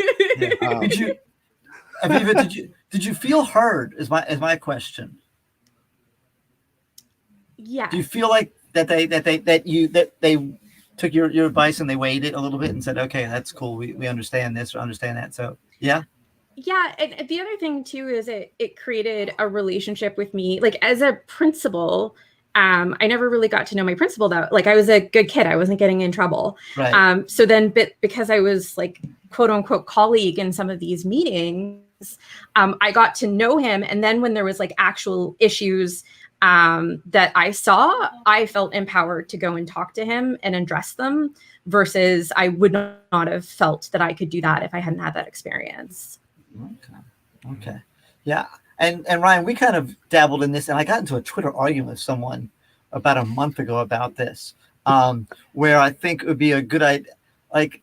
I said it would be a good idea. For the record, Mealy controls the Twitter. I take no responsibility to any governing bodies currently listening. I said it'd be a really good idea to have kids sit in on the job interviews. Oh yeah, I remember. They do that in the UK. Yeah. And this guy barked back at me. This is prior to the one that I was with you, but I kind of threw that in there because it was in my head. But and he's like, so you want some kindergartner deciding who the teachers are? And I'm like, dude, don't be so stupid. If there's kindergartners at the school, there's fifth graders there. Like have the fifth graders sit in, not the kindergartner. You know what I mean? I'd actually be okay with the kindergartners too if it's a kindergarten teacher. Like, kindergartners can smell BS a mile away. I was gonna say they don't get to decide if they get hired or not, and you might excuse them for like, okay, now we're gonna like, we appreciate it. We're gonna talk to you about what you think later, and now we're gonna have some conversations that aren't gonna involve like the kid, because obviously some things you need to ask the person maybe that the student shouldn't hear, but then getting that feedback from that kid later, I think is like so valuable. Oh yeah, and think about how many teachers that would help too. Like, do you know how many elementary school teachers I know who are like, I can't get a job because I can't talk to adults. Like, I hate talking to adults, but if you put me in a classroom, I could show them I was really good, but I need to get past the interview. I need to get into the classroom or talk to the kid. Like, yeah. Putting a kid in that room might really help some good teachers. But just as a side note to that, I have seen at least 3, maybe 4 teachers who are great classroom teachers, and then they are supposed to say something or present something at the faculty meeting. 4 times I've seen an adult who's a teacher break down in tears because they feel so uncomfortable speaking in front of the entire faculty, and it's like 120 people, like. And I'm like, man, I feel awful. And then as we're leaving the meeting, I'm like, how is that even possible? Like, that means in your head, that means your students aren't regular human beings like the teachers were, right? Because one was present. The teachers aren't the regular human beings. Yeah, maybe that's it. Maybe that's it. But no, I'm all for. I think kids should be involved in all this. I would stop short in letting them plan all of the lessons and the rest, just because, like, let's remember, like, I'm literally in the room because I am highly trained in this. You have an expert in the room. We don't need to hand off all the instructional details to people who are novices. Right. But those novices are still playing an important, or really the most important role in the class. So we vote on things all the time. Yeah. And sometimes I'll tell them, I'm like, here's my bias. I want us to do this, and here's why. But we can also do this. And if you guys want to do that, that's cool. You have to tell me now. And we probably hold a vote, and not just on like the order of things in a class, like. We'll do that for entire books. We'll vote on things like, do we spend 2 weeks on this or 2 days, depending on how we break it down, and whatever the kids vote for, we do.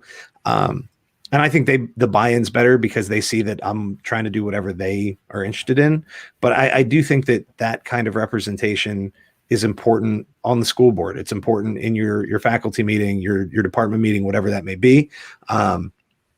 I think, you have to make sure it's a real position. It's not symbolic. Like, Amelia, that was your question. Like, did you feel heard? Like, you actually have to listen to those people in the room. And if even to the sort of the point / joke you made, but like, you probably need some kids in the room who wouldn't be the teacher's first choices. Absolutely. Like you need to get the kid in there who does wish school didn't suck but they think it does suck. So now you're in the room. So you got to tell us how to do it better. And like, that perspective could be really valuable. I think we should do that more. Yeah. I'll say 2 things on that. Number one, I was thinking about this the other day, and honestly, one of the major points of education is to teach you about things you wouldn't initially want to learn. Like, or teach you about things you didn't think you wanted to learn or didn't think you needed to learn. Like, that's kind of why we have an educational system. If people just learned everything that they needed to because of whatever they wanted, then we wouldn't need school.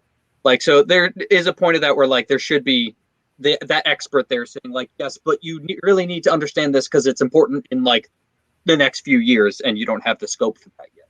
Right. But I also do want to point out, we had Williams on before, who's an admin, and he said during his interview processes, a common thing he'll do when he's hiring a teacher is he'll bring them to a classroom and invite them to teach a lesson and not stay for it. He'll like let them go and then leave, because he says, I know if I stay there as an admin, they'll put on a show for me.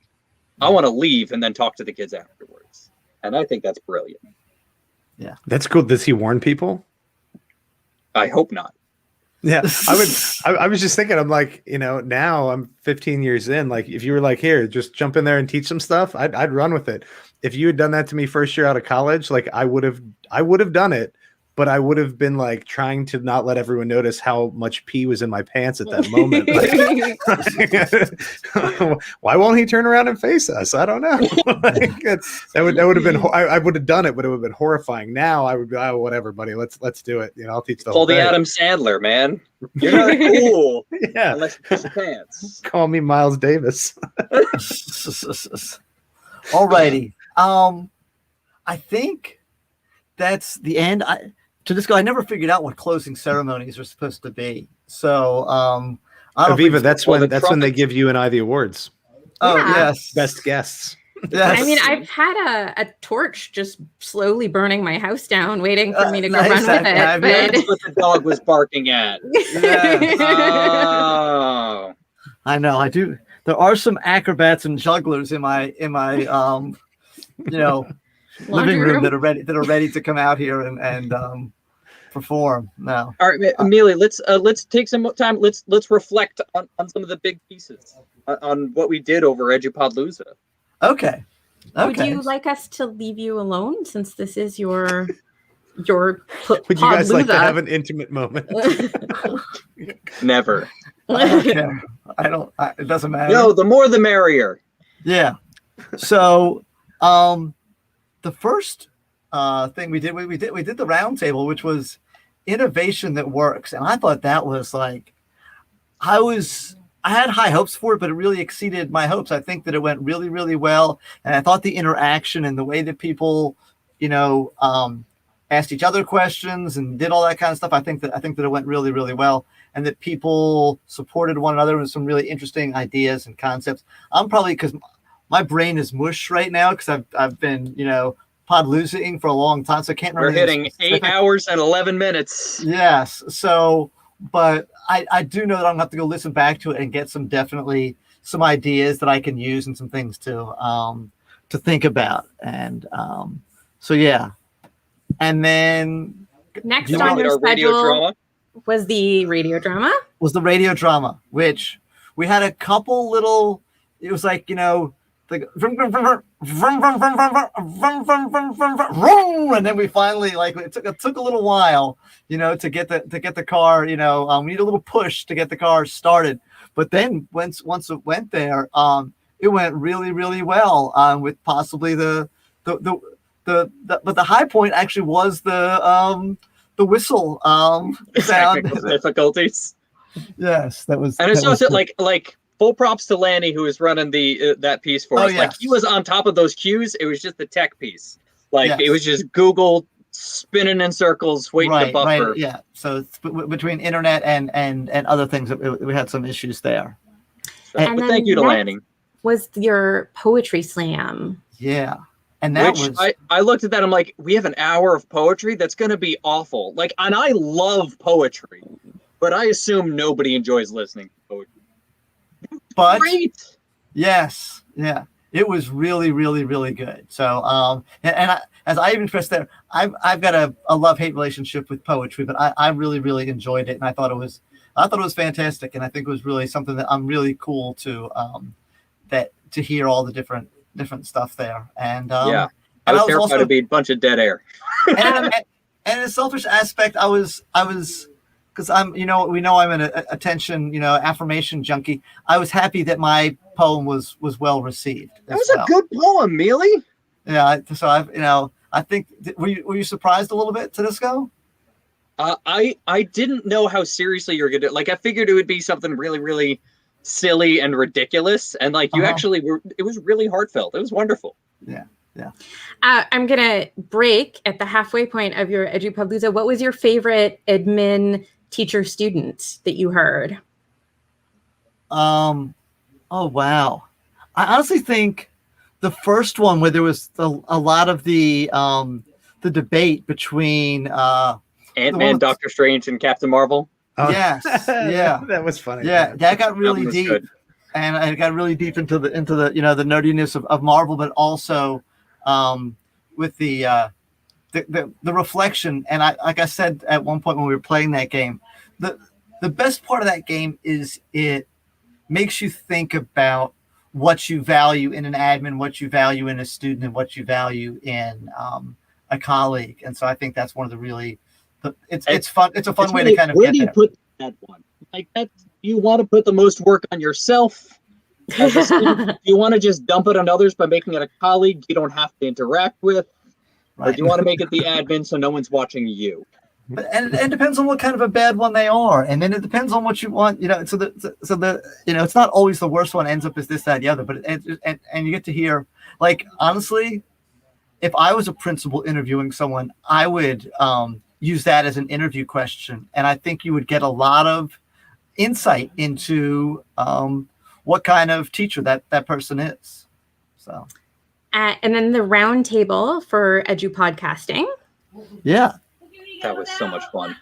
That was a blast too, and we it was neat because it started off as kind of like fun and talking about stuff that we got, and then it got really transparent and really got into like people's desires, people's wishes, people's fears, things that people are wanting to do as goals, but then also the fear of backlash from your podcast getting you in trouble and all of that stuff. So that was. I totally want to do that again, whether it was recorded or not, but just because, just a chance to talk with podcasting colleagues about what their practice is like. Yeah. I mean, who knows? Maybe we're going to have to start a podcast about educational podcasting so that can be more transparent and share people's practices. Yeah. I mean, and that being said, like, I do plan on making EDUPODLOOZA an annual event. I would, and my dream would be to grow it to where we could do it live, and we have to find a good central location and have, you see all the viewers we have, they'd obviously show up live.